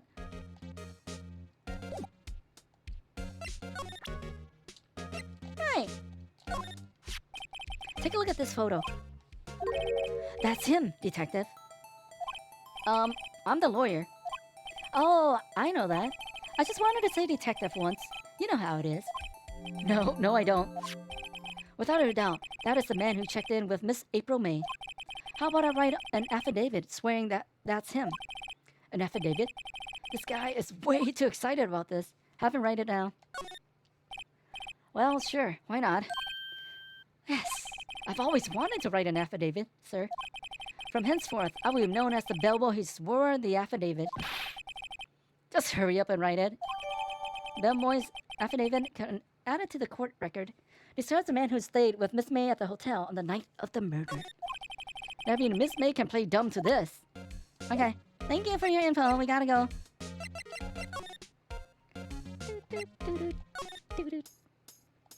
Present.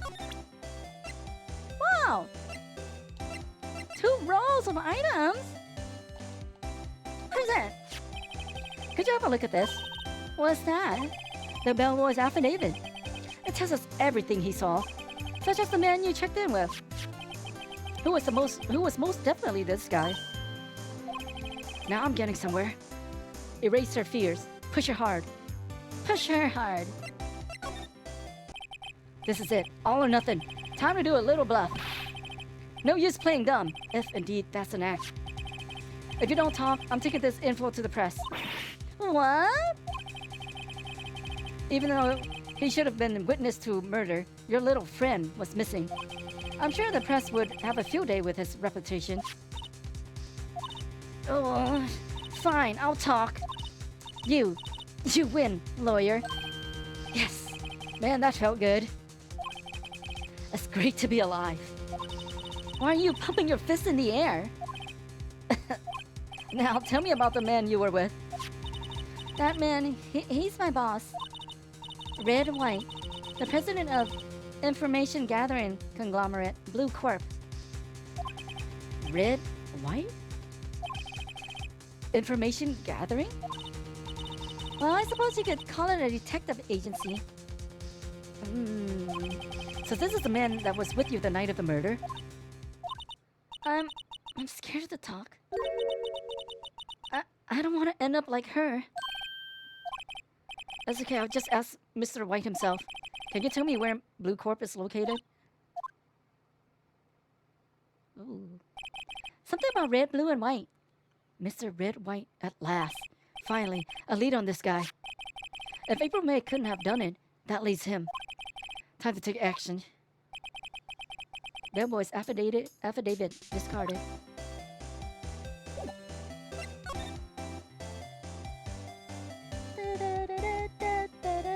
Like in the beginning of this chapter, I think Mia was saying red, white, and blue, or something. And we have all those colors now. Do do do do do do do do do do.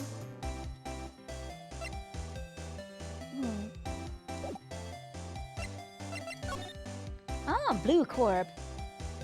How about wait. How about we go in here and do a little switch? All right, this is getting ridiculous. Where the heck is that loafer? That old familiar clearing of the throat. You again. Hello, Mr. Grossberg. Oh, well, you were quite the thing, my boy. Excuse me? The trial. He was there? Reminded me of myself when I was a youth. I guess something got passed down through Mia, maybe? That brings back memories, it does. The days of my youth. Like the scent of fresh lemon, you see. I apologize.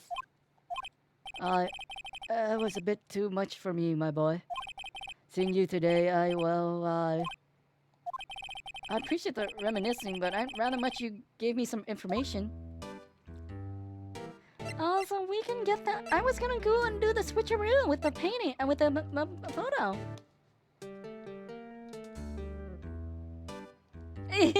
Yeah, that's how it works. He'll kill us instead. Today's trial. So you came to see the trial? Oh, yes, I did. Something was bothering me last night, you see. I couldn't get a wink of sleep. Really? What was that? Well, it was just me assisted that poor girl. My boy, I owe you my thanks truly. I don't know what I would have done if things had gone poorly for the girl. If you were that worried about it, why didn't you offer to defend her? I asked before, but why did you refuse her request for defense? I think I have a right to know. Right? Mr. Wright? No, I'm sorry. It's just I need more time to think about it, my boy. He does seem troubled about something. Maybe I can find something that will inspire him to talk. The other day, I'm sure there was a big, pretentious-looking painting on that wall. Oh, pretentious-looking? Well, you know, the one I mean. Anyway, where did it go?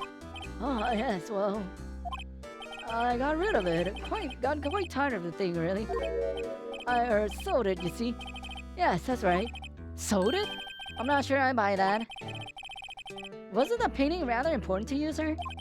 Did something happen? I don't see how it's any of your business. Please, speak no more of that accursed painting. I didn't...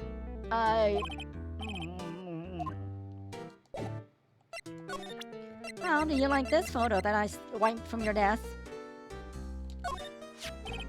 Excuse me, I was wondering about this photograph. Oh, where did you get that? Give it back at once. I'm sorry to have taken it without your knowledge, but I have to know. Who is this man? He was most likely in April May's room the night of the murder. What's that you say? Oh, are you quite sure, my boy? What has him so flustered, I wonder? I beg your pardon, but I must ask you to leave. I need to be alone. He's fallen silent as a stone. Rather large stone. I guess I should return that photo. Photograph returned to Mr. Grossberg. Okay, he doesn't want to talk. But I'm not at liberty to talk on the matter. Okay. Oh, no. We want to leave this. Okay, bye. Hey, it's not painting!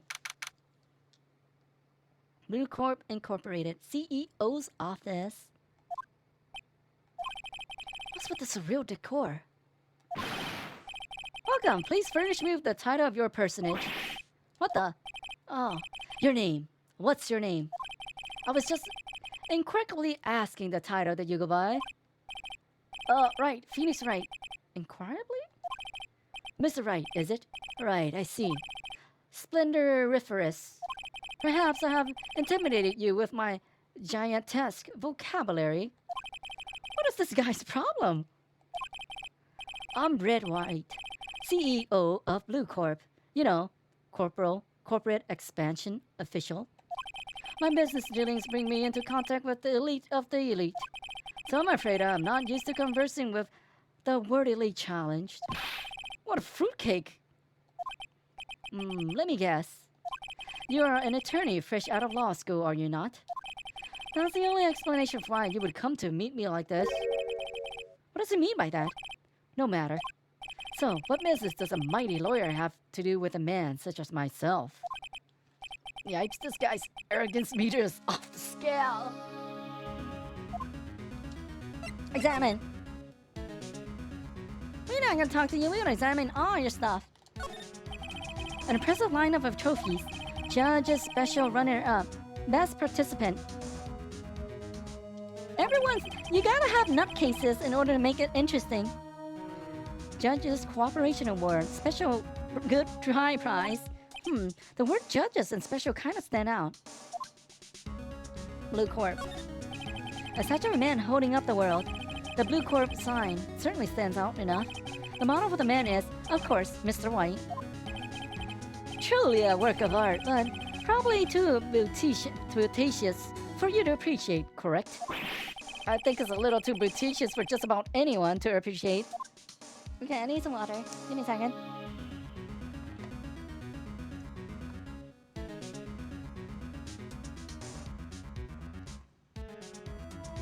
You know, I think we'll finish this a second case, and we probably need to call it a day. I don't think we'll have the.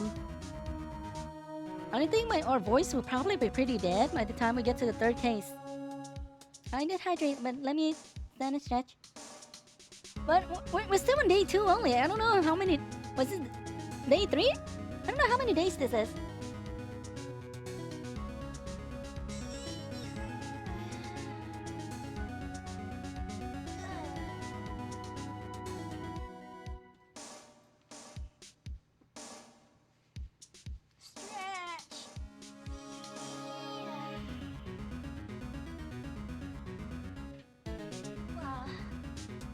I mean, Gumshoe looks pretty normal also. Not cuckoo.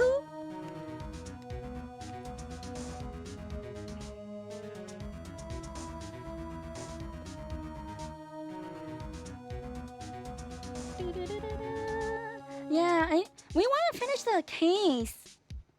We want to finish the whole case. So I think next week we might can do 2 cases also. We'll see. It depends on how long the case is. And like one case takes 3 hours, then we might just do 1 case. And maybe play a little something else afterwards. Something preferably with not a lot of reading.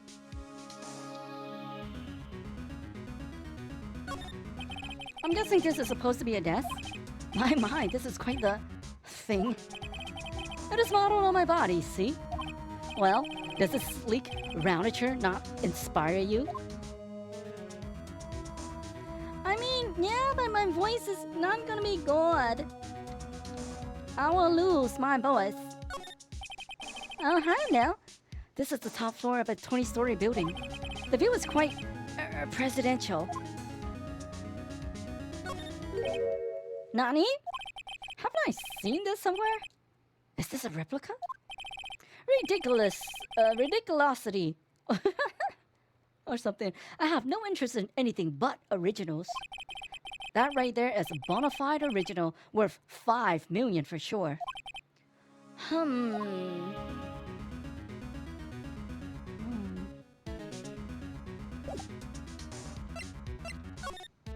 Miss May. Miss May is an employee of Blue Corp, is she not? Correct. She was my secretariat. What a shocker was to hear that what she has done. What she has done? You mean the wiretap? Indeed.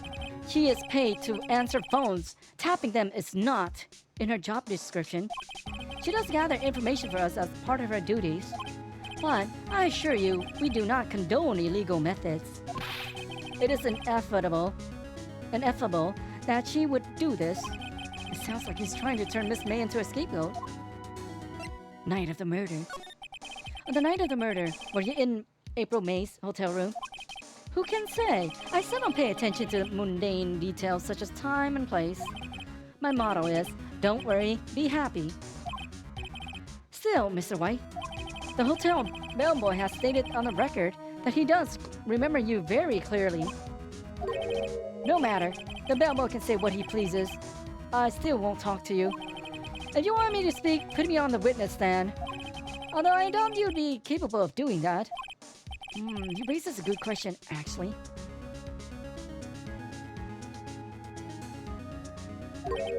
Why didn't the prosecution call him as a witness?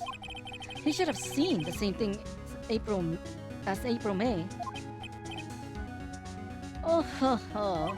The police, the courts. To me, they are mere toys, playthings for my amusement.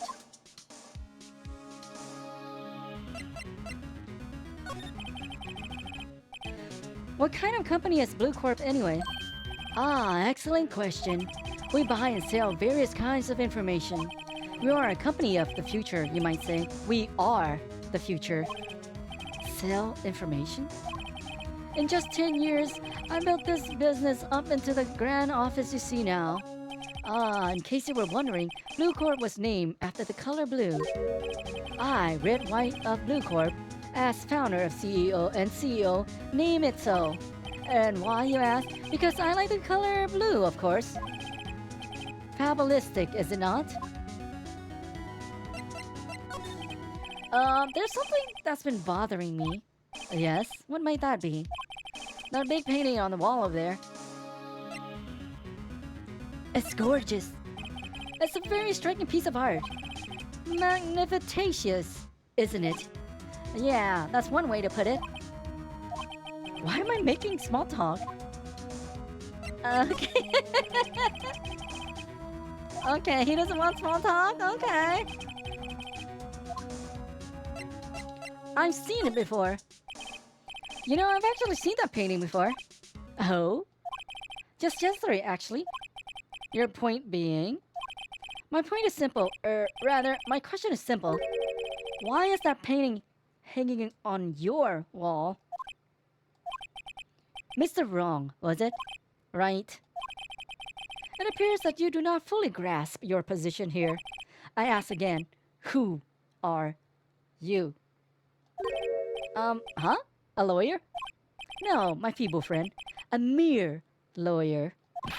Worth nothing. Zilch. Zipple. Nada. Just like that sorry excuse for an attorney. Grody Burger. What?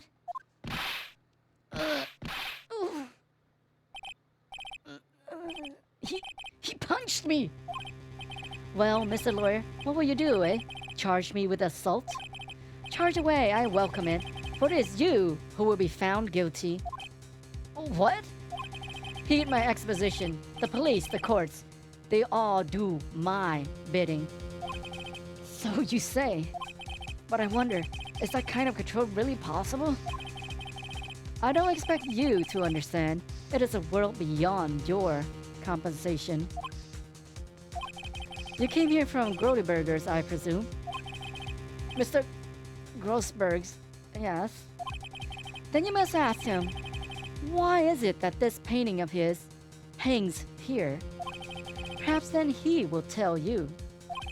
Perhaps he will explain how a man can live life purely for personal profit. Go now, skedaddle. There's nothing more to discuss.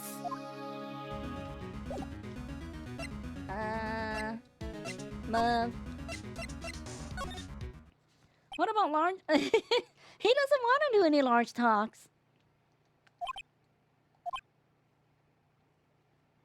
I mean, the first guy, he wasn't like really, he wasn't psycho. He wasn't psycho, he panic and kill. But this guy definitely have psycho vibes. Huh? I don't think he's noticed me standing here. Maybe I should clear my throat. Jumping Josephats. I don't know how to pronounce that. Oh, you. What's wrong? You look so pensive, like an old man at the end of his days. I'm not senile yet. I was just thinking about this whole mess. Something really is bothering him. That much is clear. Today, Mr. White. So I paid Blue Corp a visit. Oh, I see. Mr. Grossberg. I have to admit, something has been bothering me. Oh, what is it? Well, out with it, my boy. You see, it's just the big painting. Mr. Grossberg, sir, there was a giant painting hanging right here the other day, was there not? The one you said you had no intention of parting with? Well, I saw it today. It was in the CEO's office at Blue Corp, Red White's office. So, you noticed. I suppose I should have guessed you would. It is a large painting. Mr. Grossberg, I know you and Mr. White are connected somehow. Connected, you say? Yes, I know that. And I know what it is. You're lovers! He's probably blackmailing you.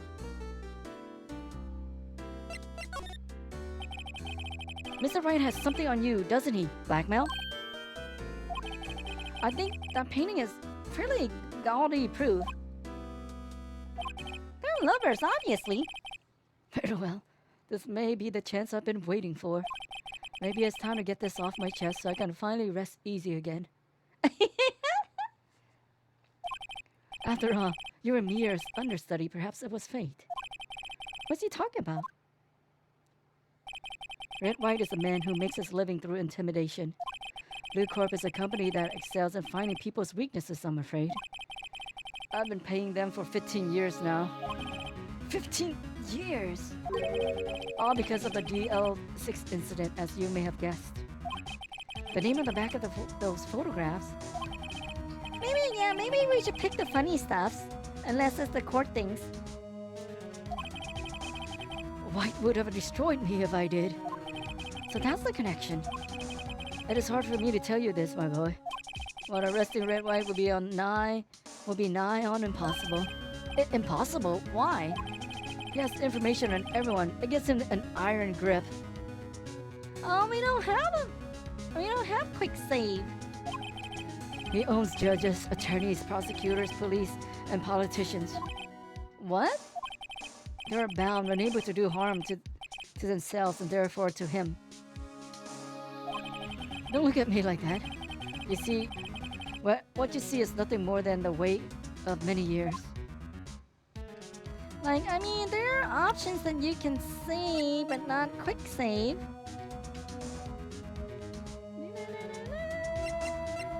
But I don't think there's like, well, maybe you could. Maybe you could. Oh. Huh? Huh?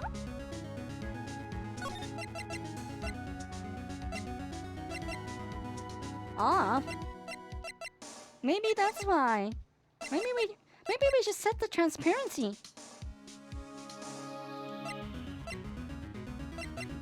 Text box? What is the difference? We see more transparency. Let's see this. If this removes the glitch, then we good. Let's see. Oh.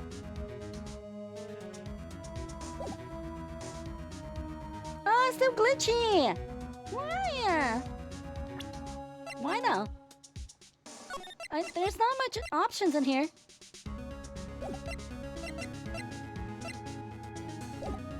Or maybe our GPU is not good with this.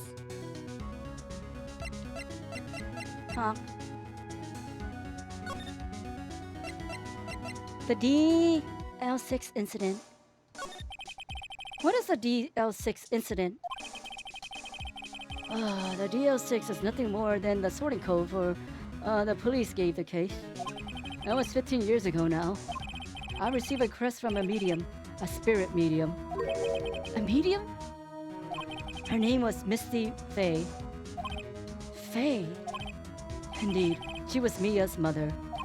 She had been investigating a murder at the request of the police, and she failed. As a result, the police called her a fraud. This is what Maya was talking about the other day. I did all I could for her, and in the end, cleared her of wrongdoing. That murder case, however, remains unsolved to this day. That case is the DL6 incident. But why were you blackmailed over this, Mr. Grossberg? The DL6 incident was top secret at the time. It made sense. The police didn't want people to know they were using a medium. They couldn't let people know. But one person found out.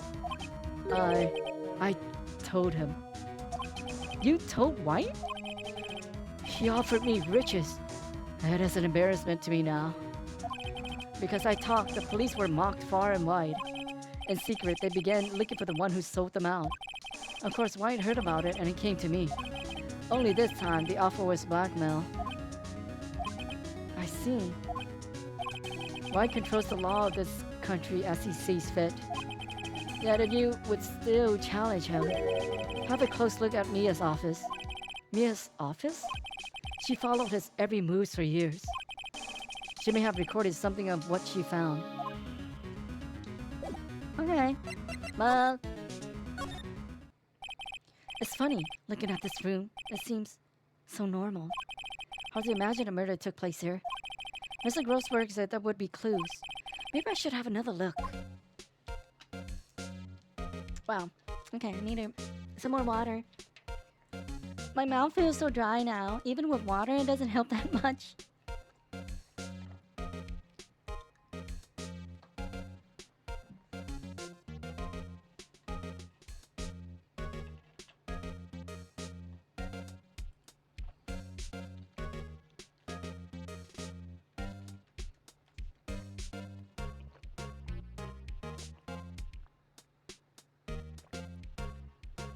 I mean,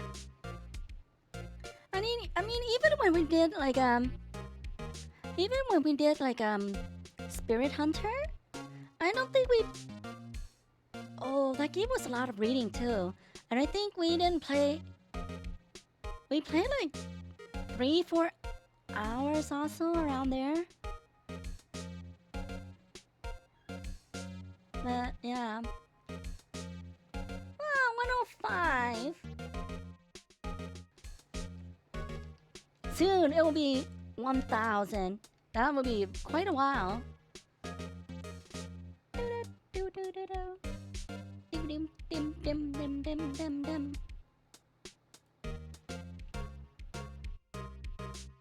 Okay, examine. Oh. Mia's favorite potted plant. I guess I'll have to water it now. The sky is blue, and so am I. There's that hotel right across the way. An old movie poster. Apparently, this was the first movie that made Mia cry when she saw it. I'll have to check it out one of these days. All the cases the chief ever worked on are filed here. They're in alphabetical order. Let's take a look. Let's see. Which file should I look at? DL6. A to I. Let's see if there's a record in this file that catches my eye. A, B, F. Misty Faye. That's Mia and Maya's mother. Should I take a look? Read it. I've tarnished the Faye name, leaving only these words. My mother vanished. I was determined to find the ones who had made my mother blame herself in this way. Using the power that runs in my family, I held an audience with the dead. Finally, the names of 2 men surfaced. One was Marvin Grossberg, a lawyer who sold my mother's information for riches. The other was the man who sold that information to the press. This parasite who makes his fortune on threats and coercion. His name is... The record stops there. So Mia knew Grossberg. I mean, we were training under him.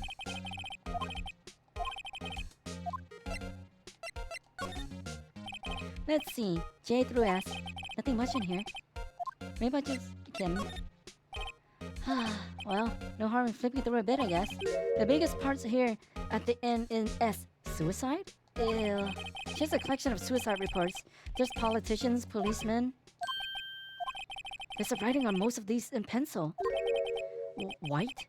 Is this Mia? This is Mia's handwriting. Wait, I get it. Mia thought he was involved in these suicides. White drove them all to...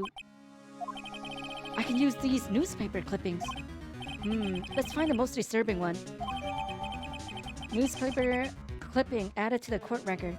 Article about a politician's suicide. The word white is written in pencil at the top. Oh, we're done? Should I check me in? Check. Oh. T to Z. I know. W. White. The entire W section is missing. Was it taken?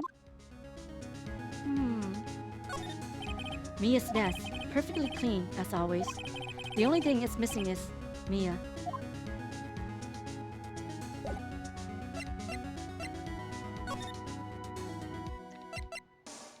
Oh. Present.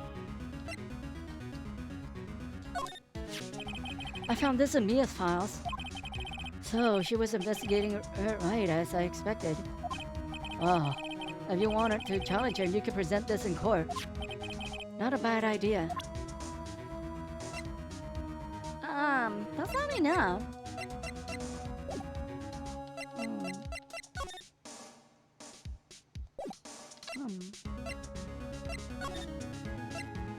Oh, this guy. Oh, well, aren't you persistent? Sorry, but there's something I have to ask you, Mr. Lawyer. I really hate having to repeat myself, but it seems the message has not been penetrated through your thick skull. Stop bothering me. If you try my patience further, I fear a nasty accident may occur. Do I make myself clear? Transparent?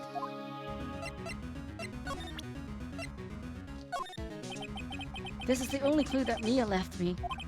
I better make this one count. Mr. White, see this? It's an article describing the suicide of a politician. He was embezzling secret government funds. Then one day, word got leaked to the press. The very next day, he took his own life. And this concerns me how? I found this article in Mia's office. Miss Mia? She had a file filled with articles like this. Every one of them was labeled with a single word. White. Mr. White, I know what you did to this politician. You blackmailed him. You were blackmailing him. Blackmail? Not just him either. You were threatening and coercing hundreds of others. You were involved in all of the suicide cases that Mia investigated. This company is built on blackmail. I'm right, aren't I? Yeah, what if he kills you, you know what I mean? What a bizarre accusation. Mr. Wrong, what is it that you should be doing now? Investigating me? No, I think not. You should be searching for the one who killed Miss Mia. Babe. Secretary's office. Oh, hello? Mr. Wrong will be leaving. Oh, that's him now. Yes, sir. I'll send someone right away. Wait a second, Mr. White. You're wrong.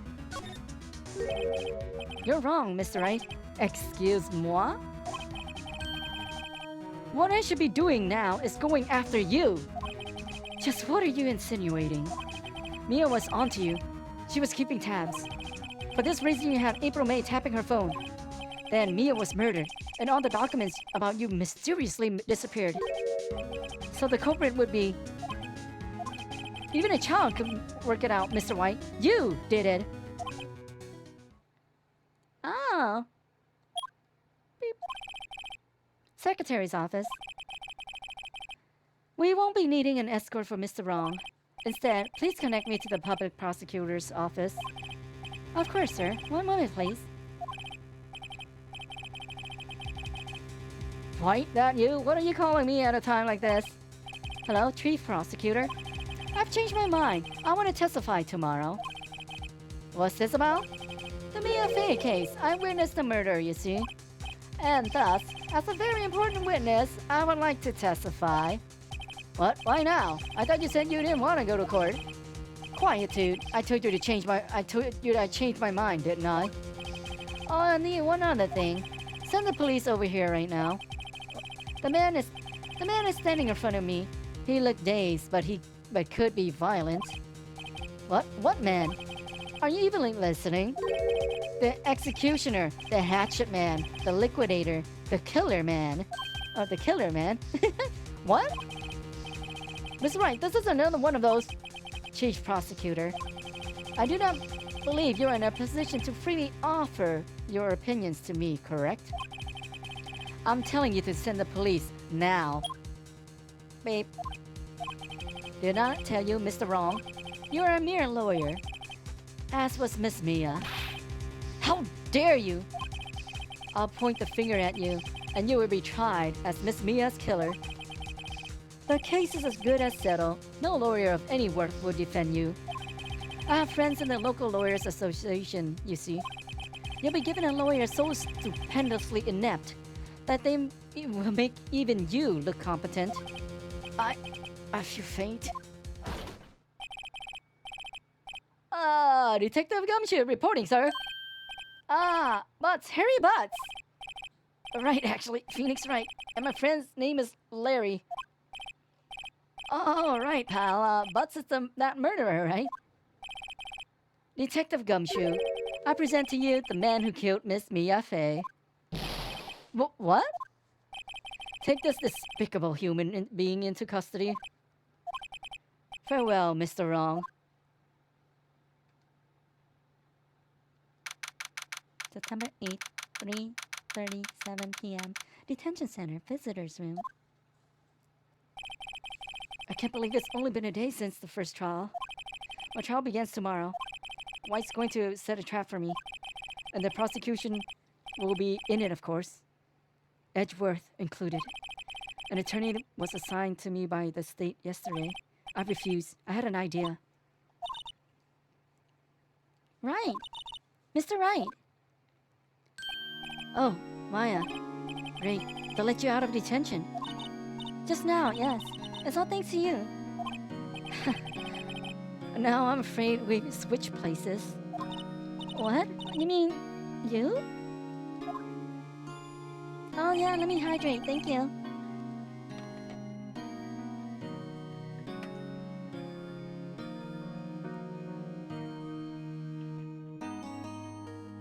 I explained what had happened to Maya.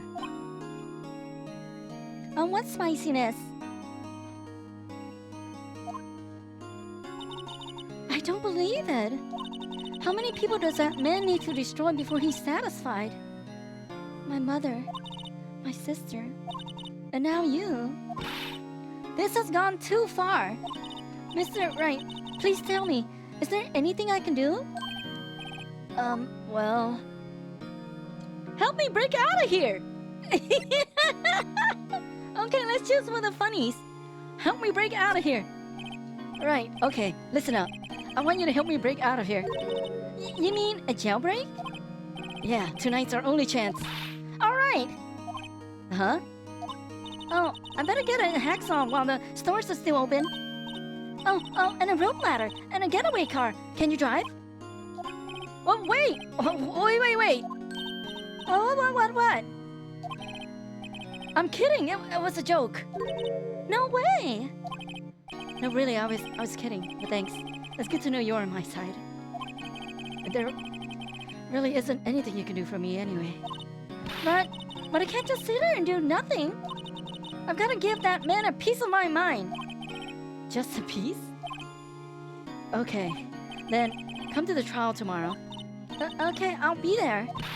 I'll show them a thing or two.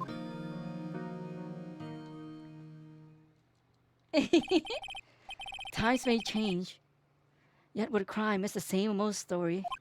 In fact, it's gotten worse. Lengthy court proceedings are no longer realistic. Beginning a few years ago, a limit of 3 days was put on initial court trials. Oh, so we're gonna get 3 days max, huh? Almost all finish in a day. Most with a guilty verdict. Okay, I read something about like Japan's courts or something. Like they usually don't was it Japan or was it Korea? I forgot. But because of that one vlogger. Like usually they don't prosecute you until they're pretty sure they have enough.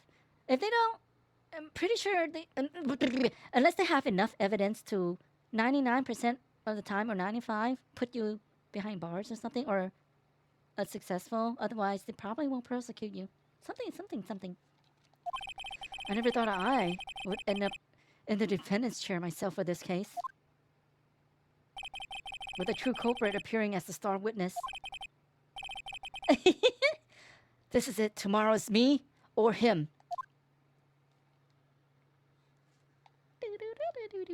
Oh, to be continued. Oh dear. Okay, I guess we can. Day 3. I guess we will go for a pee break, come back, and this is gonna be day 3, huh? So we're gonna finish this. This it? Yes. Okay, day 3. Whew. No. I wanted to finish the whole episode. See, we're on episode 2, right? So when we finish up, like, because we're in the middle of a case, I want to finish the case before we call it a day.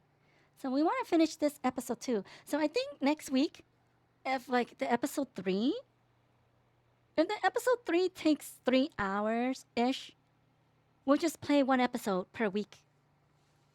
We'll just finish one episode per week, and then since we're gonna be finishing early, so then we can play a side game after the episode is finished, and preferably a game that does not have a lot of reading, so I can kind of rest my voice during the game. So yeah. Maybe we'll see, but I want to finish this case today, no matter what. So yeah, let me go take a break, and then I'll see you guys in a few minutes. Be right back. Bye-bye.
let me do this.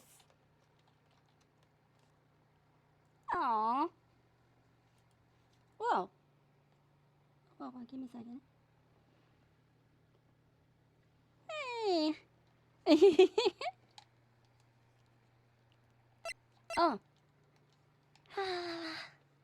And we're back.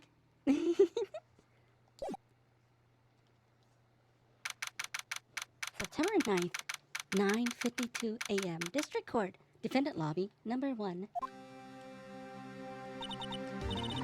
A little bit, yeah. Well, I guess this is it.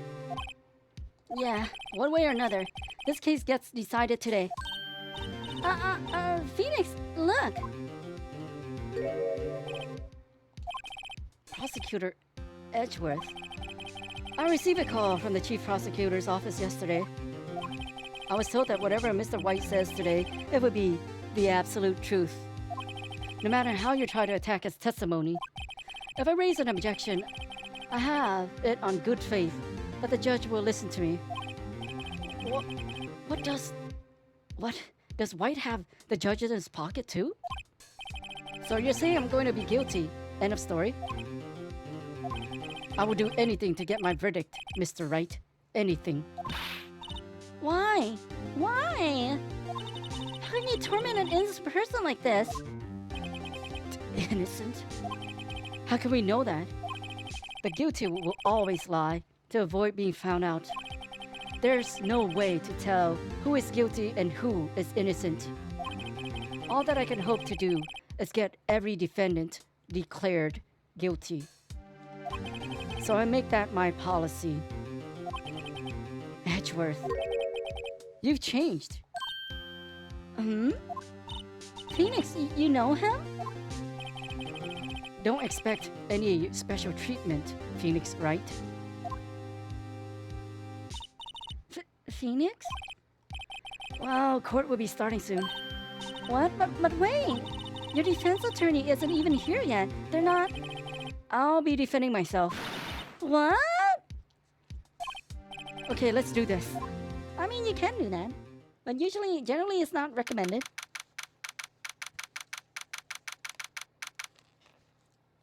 September 9th, 10 a.m. District Court number 1. Courtroom number 1. Order!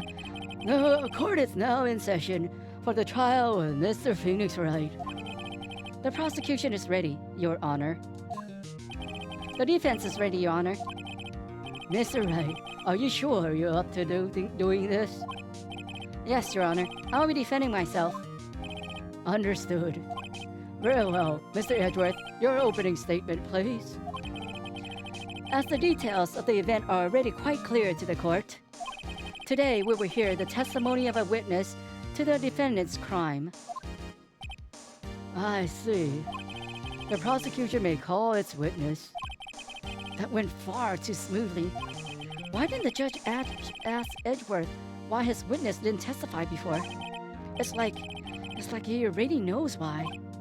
If anyone's gonna raise an objection about this, I suppose it's me. Raise an objection! Mr. Edgeworth, you owe an explanation to the court. Why didn't this witness testify in the trial against Miss Maya Fey? I'm ever so sorry. Mr. White is a busy man, and besides, at that time, I thought that Miss May's opinion was all that would be needed. Again, my sincerest apologies to the court. Excellent, Mr. Edgeworth. I appreciate your demeanor. Great. He gets to show off and I get nowhere. I would like to call Mr. Red White to the stand. Look at him.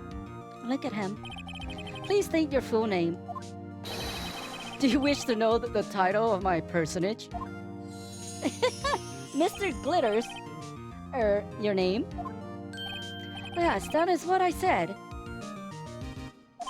Oh dear. Oh. My locutions confused? Huh? Locutions? Name. These two are great together. My name is Wright, but my friends call me Blanco Nino. I'm the CEO, or to use a more common term, the president of Blue Corp. Did you know the victim, Miss Mia Fey? That would be a negatory. No, I did not. You were at the Gatewater Hotel at the night of the murder? Correct. And you witnessed the murder from there? Why tell you what you already know? As for the jury... Oh, very well, Mr. White. You may begin your testimony. What's that? I can't hover over it. If I can't rip this guy's testimony apart, I'm done for. Why do I always feel like it's the end of the world and I'm the last man standing?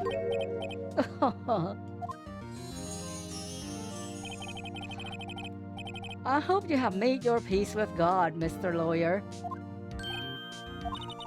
Let him have it, Phoenix. Witness's account. Let's see. I was about 9, I believe. I was quietly perusifying, that's reading to you, some papers by the window. Then I heard a bedlam coming from outside. Surprised, I turned to look at the building across the way. It was then that I saw him, a spiky-haired man attacking a woman with long hair. Needless to say, that man was none other than you, Mr. Lawyer. I called Miss May over at once. She, too, was flabbergasted, of course. The victim, she ran away, but you gave chase. Finally, there was a terrible impaction. Then it was all over.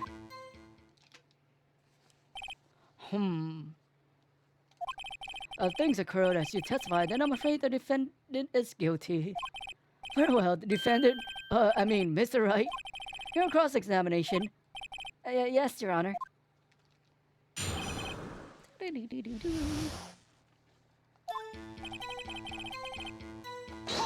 Hold it!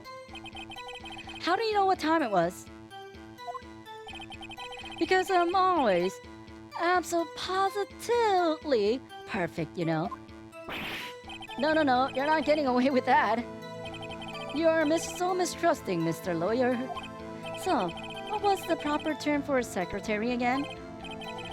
Anyway, Miss May ordered room service for 9. It happened soon after the room service arrived. That's what Miss May said too. Alright. I don't see anything to gain by attacking him on this point any further. Okay, what were you doing at that time? I was quietly perusifying. That's reading, okay. Read that. By window, you mean the one across from Fay and Company law offices? Correct. That is the only window you see. And there you were reading papers? Correct. The Gatewater is a businessman's hotel, and I am a busy man who had business to do.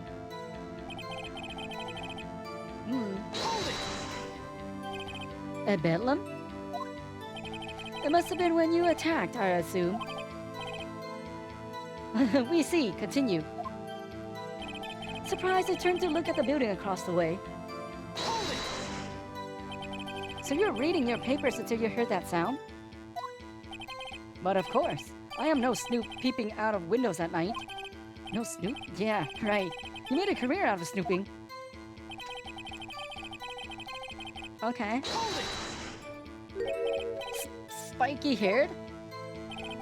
Oh. What you just said directly conflicts with Miss May's testimony. Miss May clearly stated that the assailant looked like a girl. I've always been proud of my eyesight, Mr. Lawyer. Just what is your eyesight? Counting both eyes, 40. 40? Don't add them together. I think the witness is trying to say his eyesight is good. Hey, whose side is the judge on anyway? And what did you do then? I called Miss May over at once. She too was surprised, of course. 2020, yeah. I don't think my vision is that good. What was Miss May doing at that time? She had just finished watching a soap opera on the TV and was weeping openly. Did you know that she had been tapping the Faye office phone? Objection! Irrelevant. That was nothing to do with the case at hand. I care not. I will answer the lawyer's bold inquiry. Miss May was acting alone when she tapped the phone of this Faye woman. You make a good politician, Mr. White. Oh, I know, after all. I am El Presidente. Please continue. The victim, she ran away, but you gave chase. Hold it! Can you be a little bit more detailed about that? I think it's worth knowing exactly what happened. Of course, comprende. I understand. The victim was attacked by you and ran to the left. You gave chase and struck her down. Are you sure? As you know, I am always absolutely perfect. Perhaps you could change your testimony to reflect this new detail. The victim ran to the left and you gave chase. That is when you messed up.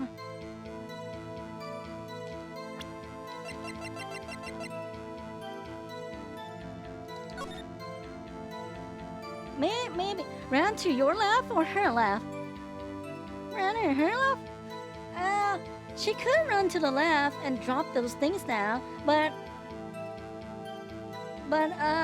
didn't May said she ran to the right? I think May said she ran to the right. There we go. The victim dodged an attack, then ran to the right, but she was caught and struck. Objection! Wait right there! Mr. White, you dug your own grave. What is this? You said the victim ran to the left, but that directly contradicts Miss May's testimony. She clearly stated that the victim ran right. Oh, it is simple. You have misheard her. I think not. Look at the floor plans. The killer was here, and the victim here. And if the victim ran to the left as you claim she did, she would have been running directly away from the door. She would have been running into a dead end. Don't you find that odd? Look at him. Very strange. I did see her run to the left. I did. Ah, she did run to your left because you was looking directly at her. So she ran to your left, which if you look from behind, she does run from the right. You messed up big time, Mr. White. Phoenix, look at his face. I don't think he's lying about this one. True. Maybe he really did see the victim run left. So he did witness so did he witness the killing? Wait a second. Mr. Wright? Yes, Your Honor. Miss May says right, and Mr. White says left. Can you explain this contradiction to the court? Both are right. You messed up big time. Both witnesses are telling the truth for once. Ha! I doubt it. Rather, that does not clear up the contradiction. There is one scenario that will explain their conflicting accounts. What? Obviously, the witness was not viewing the crime from the hotel. Oh, Mr. Wright, what do you mean? Yes, what do you mean? He was not viewing the crime from the hotel. If he was not in the hotel, where could he have been? In the law offices of Fay and Company, of course. Order! More specifically, he was standing here. Time to show the court where Mr. White was standing. Abadadam. Take that! This is where he was. Look. When the victim ran for the door, if he was watching from this point of view, to him it would appear that she ran to the left. Please, this is no time for jokes in ill taste. That is where the killer was standing.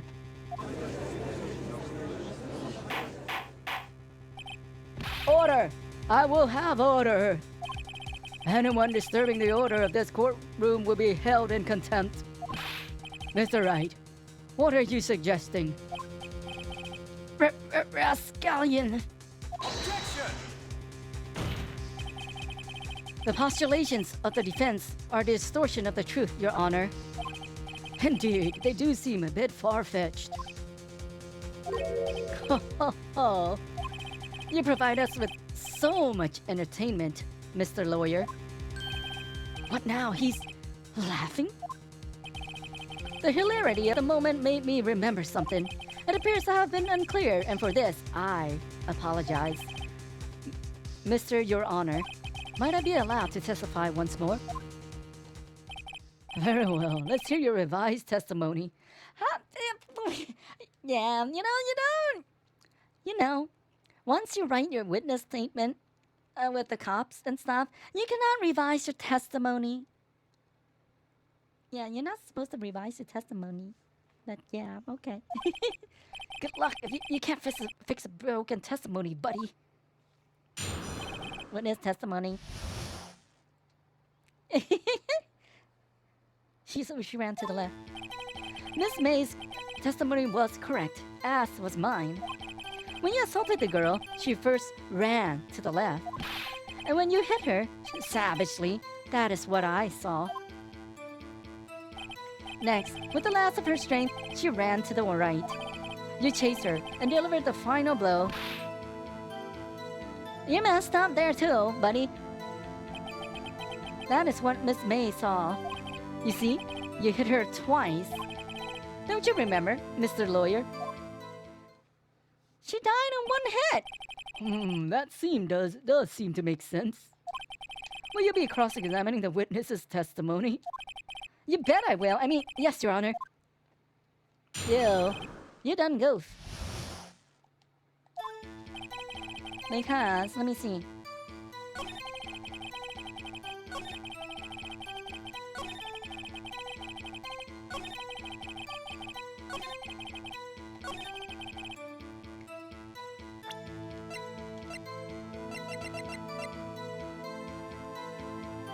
Oh, it doesn't say how many hits though, right?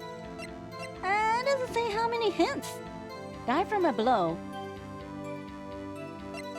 But it didn't say multiple either.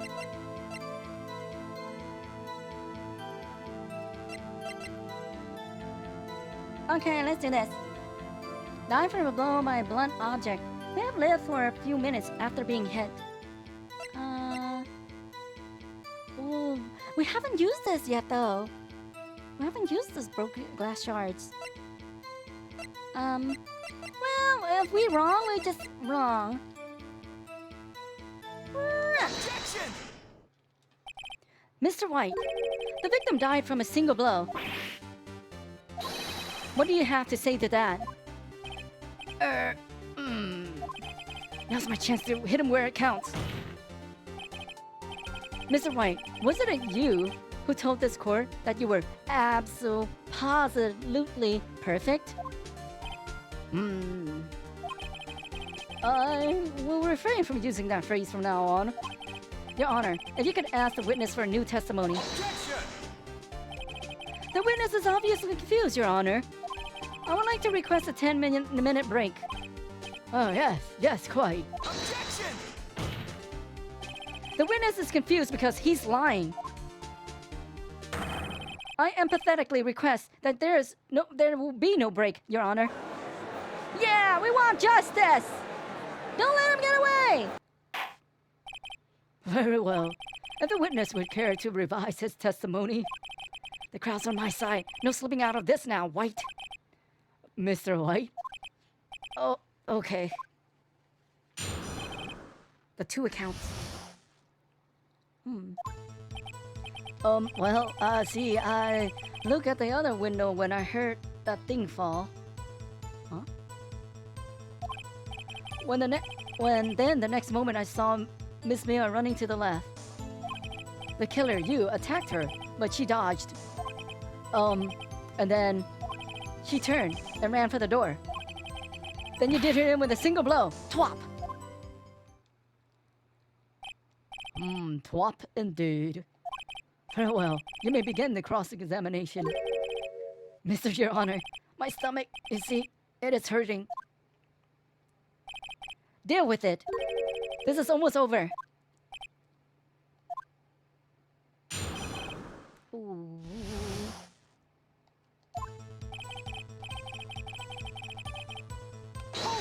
Hold it! You heard that thing fall? What exactly was that thing?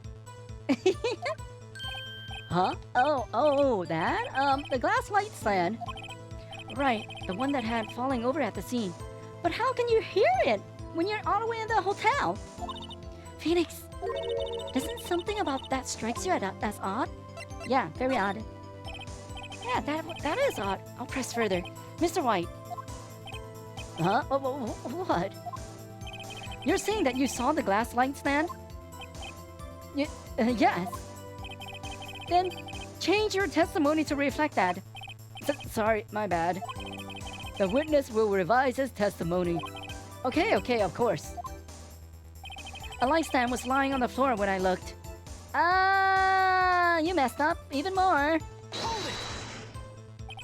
The glass stand was lying on the floor? That's the first I've heard of this. Why did you tell us about the stand before? Why? Me? Well, I was instructed not to. Wait. One moment. Give me another minute to gather my thoughts. I'm so confused. Why it's falling apart? Objection! Your Honor, please, I ask that you do not allow the witness to be badgered any further. Mr. Wright, please refrain from badgering the witness. Yes, Your Honor. Edgeworth is on the ropes. Very well, the witness may continue his account. Then the next moment I saw Miss Mia run to the left. No. I think...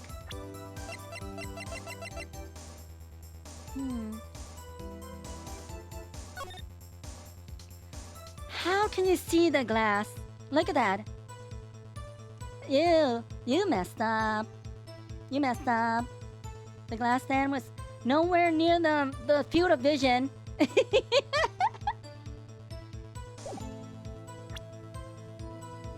Objection! Mr. White, it was impossible for you to have witnessed the glass stand. What? Look at this. These are the floor plans to the scene of the murder, yes? Correct, Your Honor. Now, look. If you were to look through the window at the office, this is the area you'll be able to see. Here. Well, note that the stand is not within the visible area. Well, Mr. White, what do you have to say to that? Ridiculosity. Mr. White, if you were in a Gatewater hotel as you claim, you could not have seen the stand before it fell over. In fact, you wouldn't have been able to see it after it fell either.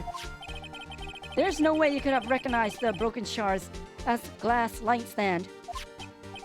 So when did you see the stand, Mr. White? It must have been the moment that it fell. And the only place you could have seen that from is inside the Fay Law offices. In other words, you were at the scene of the crime where the murder took place.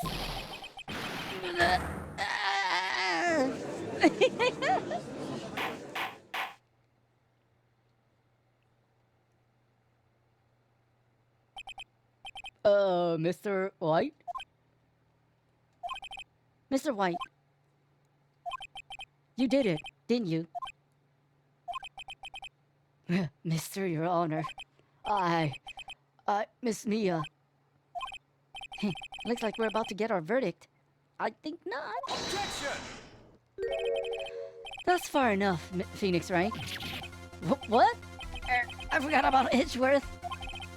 Mr. White, I think the time has come.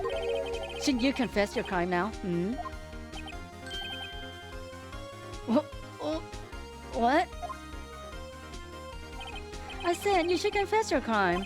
Ergo, confess that you placed the wiretap. The wiretap? That does have nothing to do with this. Order! Order!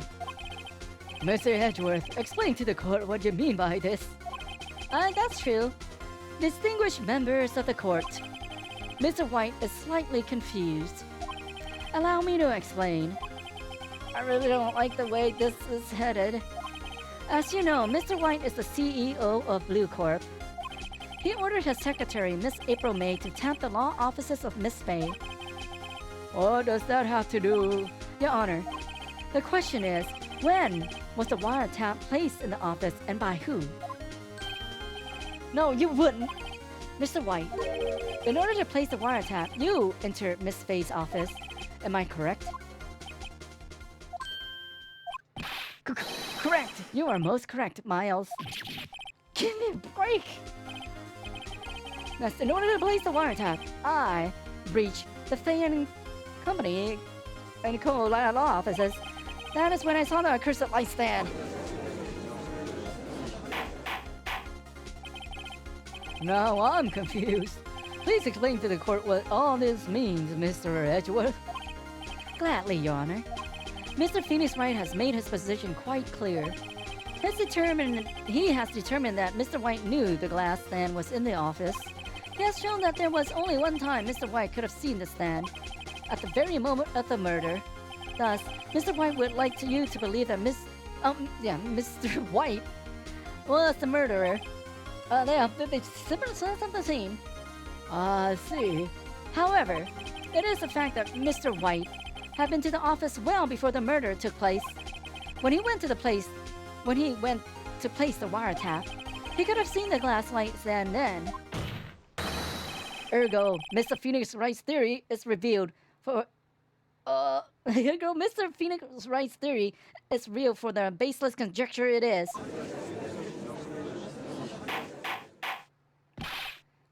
Mr. White, you would testify to the court about this wiretapping.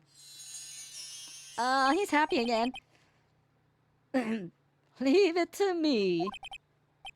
I faint. Oh dear. It was the beginning of September, the week before the murder. I had entered the Fay & Co. law offices. Of course, I had done so to place the wiretap. That is when I saw this glass light stand.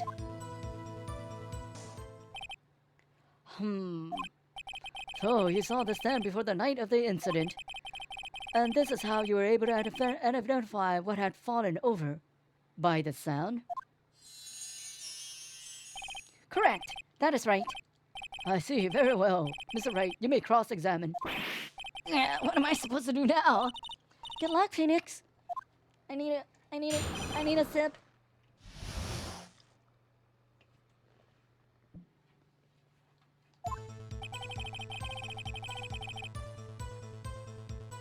I wonder if we have a receipt for that. Let me see.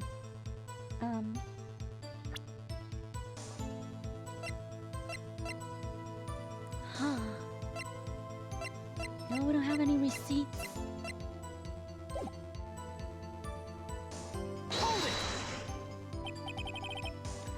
Do you have proof? Objection! Miss April May knew the details of Miss Faye's phone conversation. This proves that the wiretap was placed before the murder. Right. I had entered the Faye and Company law offices. Hold it! Was it really you who went into the office? Or was it Miss May? Objection! Unidentified fingerprints several days old were found in the Fay and Co. law offices. Those were obviously Mr. White. And if I know Edgeworth, he's already run a check on those prints. Now, Mr. White, tell us why you went into the Fay and Co. law offices. Of course, I had done so to place the wiretap. Let me see. Really? Because why is the wiretap in someone else's? No, you could have, and then she could have removed it. Why did you tap Mia's phone? Objection! This has no bearing on the current case, Your Honor. Blue Corp is a detective agency of sorts. We have a responsibility to protect client confidentiality. That is when I saw this glass light stand. Hold it! Why did you notice something as innocuous as a light stand? The light stand was made entirely out of glass. It was quite stylish, so I guess it made a lasting impression on me. Such a beauticious thing deserves attention, does it not? That is all. Damn it, there's nothing there for me to press him on. Oh well, maybe he's rattled enough that I can bluff something out of him.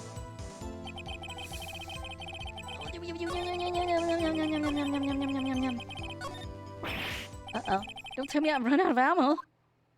Uh-oh, test. I'm afraid that's as far as you go, Mr. Wright. The time has come for you to admit your defeat. You fought honorably. No more. I can't take this anymore. Oh, Mr. Wright, are you giving up? Yes, Your Honor. Phoenix? Phoenix, over here. I know that voice. Mia? Never give up, Phoenix. Mia! Huh? Did we faint? Where am I? We probably took a break at the waiting lobby? What happened? Oh, right. I lost the trial. I was hallucinating. Ah, you're finally awake. And we fainted again. Hey, Phoenix! That is no way to greet a no friend. Phoenix, I want you to look at me.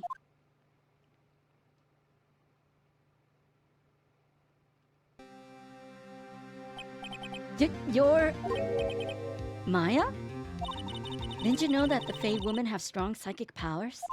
When you accepted your defeat in court, it appears that was enough of a shock to awaken Maya's true powers. So, Maya is channeling you, Mia? That's right. I'm Maya, but I'm also Mia. Now, I want you to listen to me, Phoenix. Maya never gave up. You can't either. That's what I came here to tell you. But we don't have much time, Phoenix. Now listen. You've already won. Uh-huh. You have that receipt in the court record, right? Oh yeah, we didn't use it yet, huh? Oh yeah, the one you wrote Maya on? Phoenix, White wrote that, not me. So what do I do with it? Look at the front of the receipt. The front? It's a rectangular receipt. Looks like it's from a famous department store. $1,000. Wow, big spender. Item: glass light stand. Date of purchase: September 4th. Nani? September 4th. That's right, Phoenix. I bought that light stand the day before I was killed. Whoa! Now, what did Mr. White say in his testimony? It was from the beginning of September, the week before the murder. He said he saw them stand the week before the murder. There you go. I think the court is about to reconvene. Go do it, Phoenix. You know you're innocent. Now you just have to prove it. Right. Updated receipt in the court record. There we go. September 9th, 1:16 p.m. District Court. Courtroom number 1. I mean, all of this is... we just accept it. And I mean, it's a fictional piece of work, so it's all good. We will accept all kinds of weirdness. Court will now reconvene for the trial of Mr. Phoenix Wright. As the defendant, rather. Are you alright, Mr. Wright? Yes, sorry, Your Honor. I'm fine now. Let's start where we left off. Your Honor, there's nothing to go back to. The cross-examination of Mr. White is finished. All that is required now is for you to pass judgment on the defendant, Mr. Wright.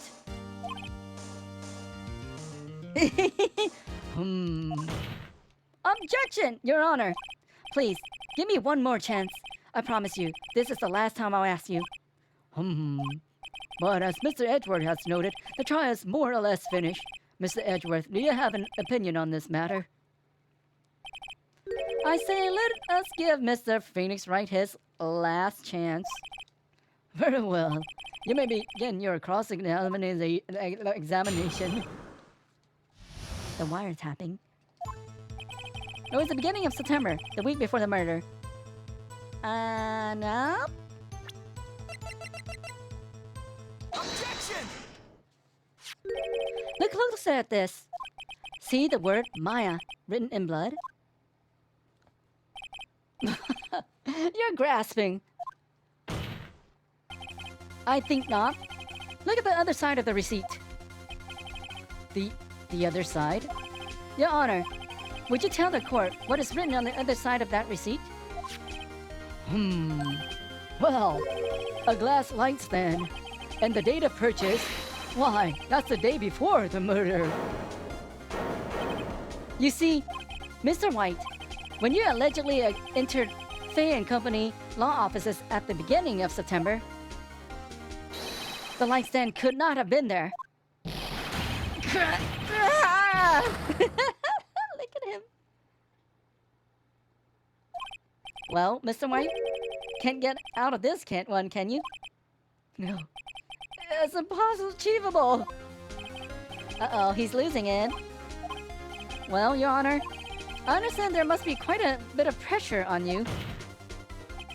But I think you'll agree you can't judge me guilty under these circumstances. Very well. Then, that is all for the trial of... Objection! What do you want now? Not so fast, Phoenix Wright. What? No way he can worm his way out of this one. Oh, wait. Oh, God, it's Edgeworth. There's a certain thread of logic to the defendant's claims. However, there's no concrete proof that Phoenix Wright is innocent. Ergo, I would like to request one more day before Phoenix Wright is granted his freedom. I need time to make one more inquiry into this matter. Another inquiry? This isn't going to be another one of those updated autopsy reports. This guy just makes some evidence as he pleases. This is bad. Object! Mr. White's guilt is obvious. There's no need to prolong this trial any longer. Well, Mr. Edgeworth. If anyone is going to call Mr. White to trial, it would be me, the prosecution. I need a day to ascertain whether these new claims have any basis in factual evidence. I see. Objection denied. What? The completion of the trial of Mr. Phoenix Wright will be postponed until tomorrow. There's no telling what will happen if I can't end this now. Edgeworth is sure to come up with, or just make up something. And after Mia showed up and helped me and all. Mr. Your Honor, may I go home? Of course, thank you for your time. The witness will stay. Mia. Phoenix, read this note out loud. Mia, what's this? Mia's memo. A list of people's name in Mia's handwriting. Your Honor, if I may. You're quite persistent today, Mr. Wright. You bet I am. My life is riding on this one. Something I would like to read to the court. Mia's memo. Take that!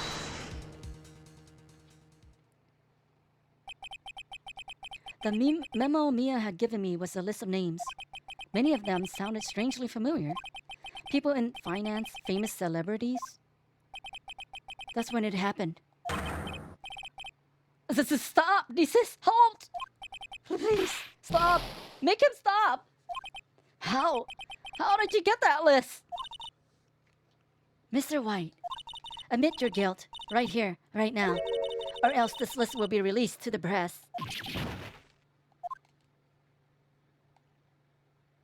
I confess. I confess. I did it. I hit her. I hit Miss Mia with the thinker. Case closed, Your Honor.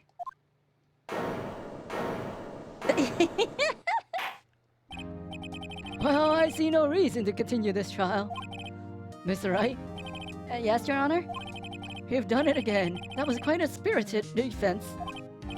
Yes, Your Honor. I guess you could say that. If only you know how spirited it was. Well, this court finds the defense. Rather, the defendant, Mr. Phoenix Wright. Not guilty!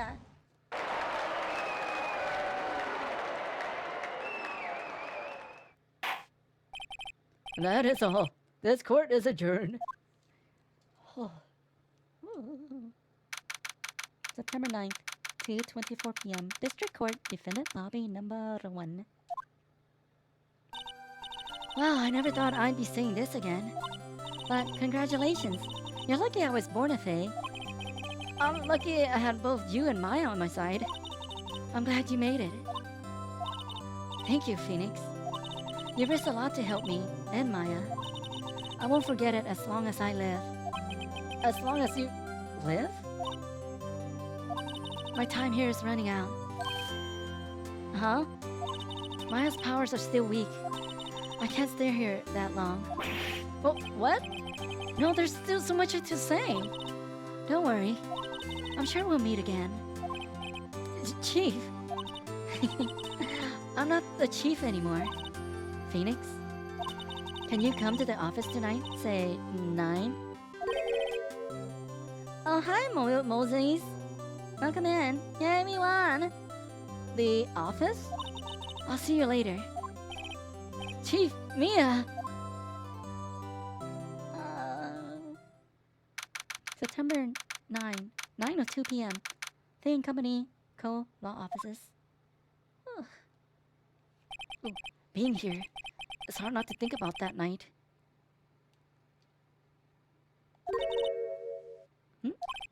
You came. Mia, I was kind of worried you might not. Huh? Of course I came. Oh, that. I'm pretty hungry. How about a burger? Mia? You should see the look on your face. Mia, what are you talking about? It's me, Maya. Maya? What, did I look like my sister? Look like you were her. I might be able to use that. Oh, Phoenix, go to the store and buy me lunch, would you? Maya, why are you here? Because of this. See? Mia wrote me a letter. Take care of Phoenix for me. Take care of... Huh? She means the office. This office. Someone has to help with the new Wright and Co. law offices, right? And who better than me? Who better but me? Maya Faye, reporting for duty. Wait, no. On second thought, let's make this casual. Yo, Nick. Maya here, ready to get down to business. You, don't mind me calling you Nick, do you? It's a great name. Mia said that's what's your friend, Larry calls you. Nick? You know what this means? We're partners. You know, when I think about it, it is Maya's fault I'm here now. But if it wasn't for her, I'd probably be in jail. Wright and Co. law offices. It's got a good ring to it. Yeah. Thanks, Maya. I might forget their voices by next week. Good luck, Phoenix. I'll always be here, watching.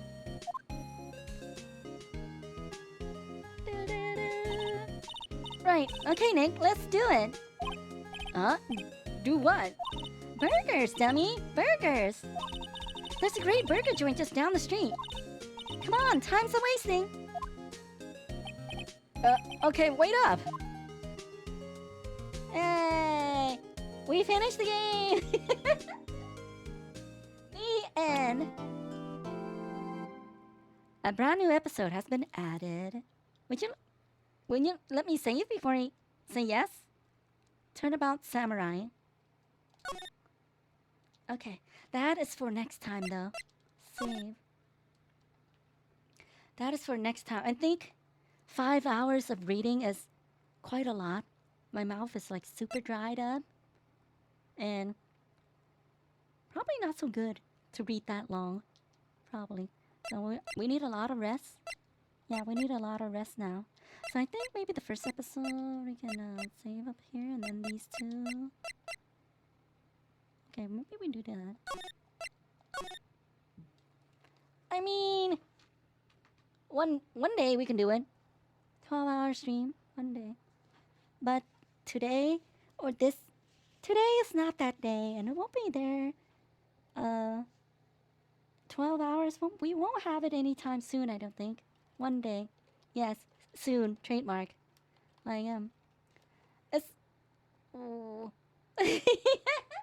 No, tomorrow's my rest day. I just rest and unwind tomorrow. Think about, don't have any, no thoughts about anything stream related and just rest tomorrow. Yeah. Soon, TM, yes, that's trademark. Soon. Yeah, let's see. Ugh, that was a lot of reading. But, yeah, it's fun. This is fun. It's like it's kind of, yeah, it's pretty much like a visual novel-y kind of game. Like when we play like Spirit Hunter, we go and find clues and stuff too. But you can die in that game. Wow. So yeah, that's gonna be it for today. I think we need to rest our voice and get some more food in the tummy. And yeah. Oh, you can die in this one? Really? When you run out of the bar? I mean, I'll be lurking in streams tomorrow and Monday. Yeah, we'll be continuing this next Saturday, and I think we are gonna play one episode. Okay, I think the episode 2 lasted like 3.5 hours. I think the first episode like was introductory, so it was pretty short. But if episode 3 lasts like around 3 hours, also, we'll just play one episode. If all the episodes like last around 3 hours now, we'll just play one episode each time we play this, and we'll do another shorter game afterwards because we want to finish like each episode the day we play it, so we don't actually forget any. We don't forget the plot and the story of the case. So we'll play like it's something shorter afterwards. If it's a short, if it's like around 3 hours, if it's like 4 hours something, then we might call it early day. But yeah. So, we finished one game this week, so we're replacing it with another game.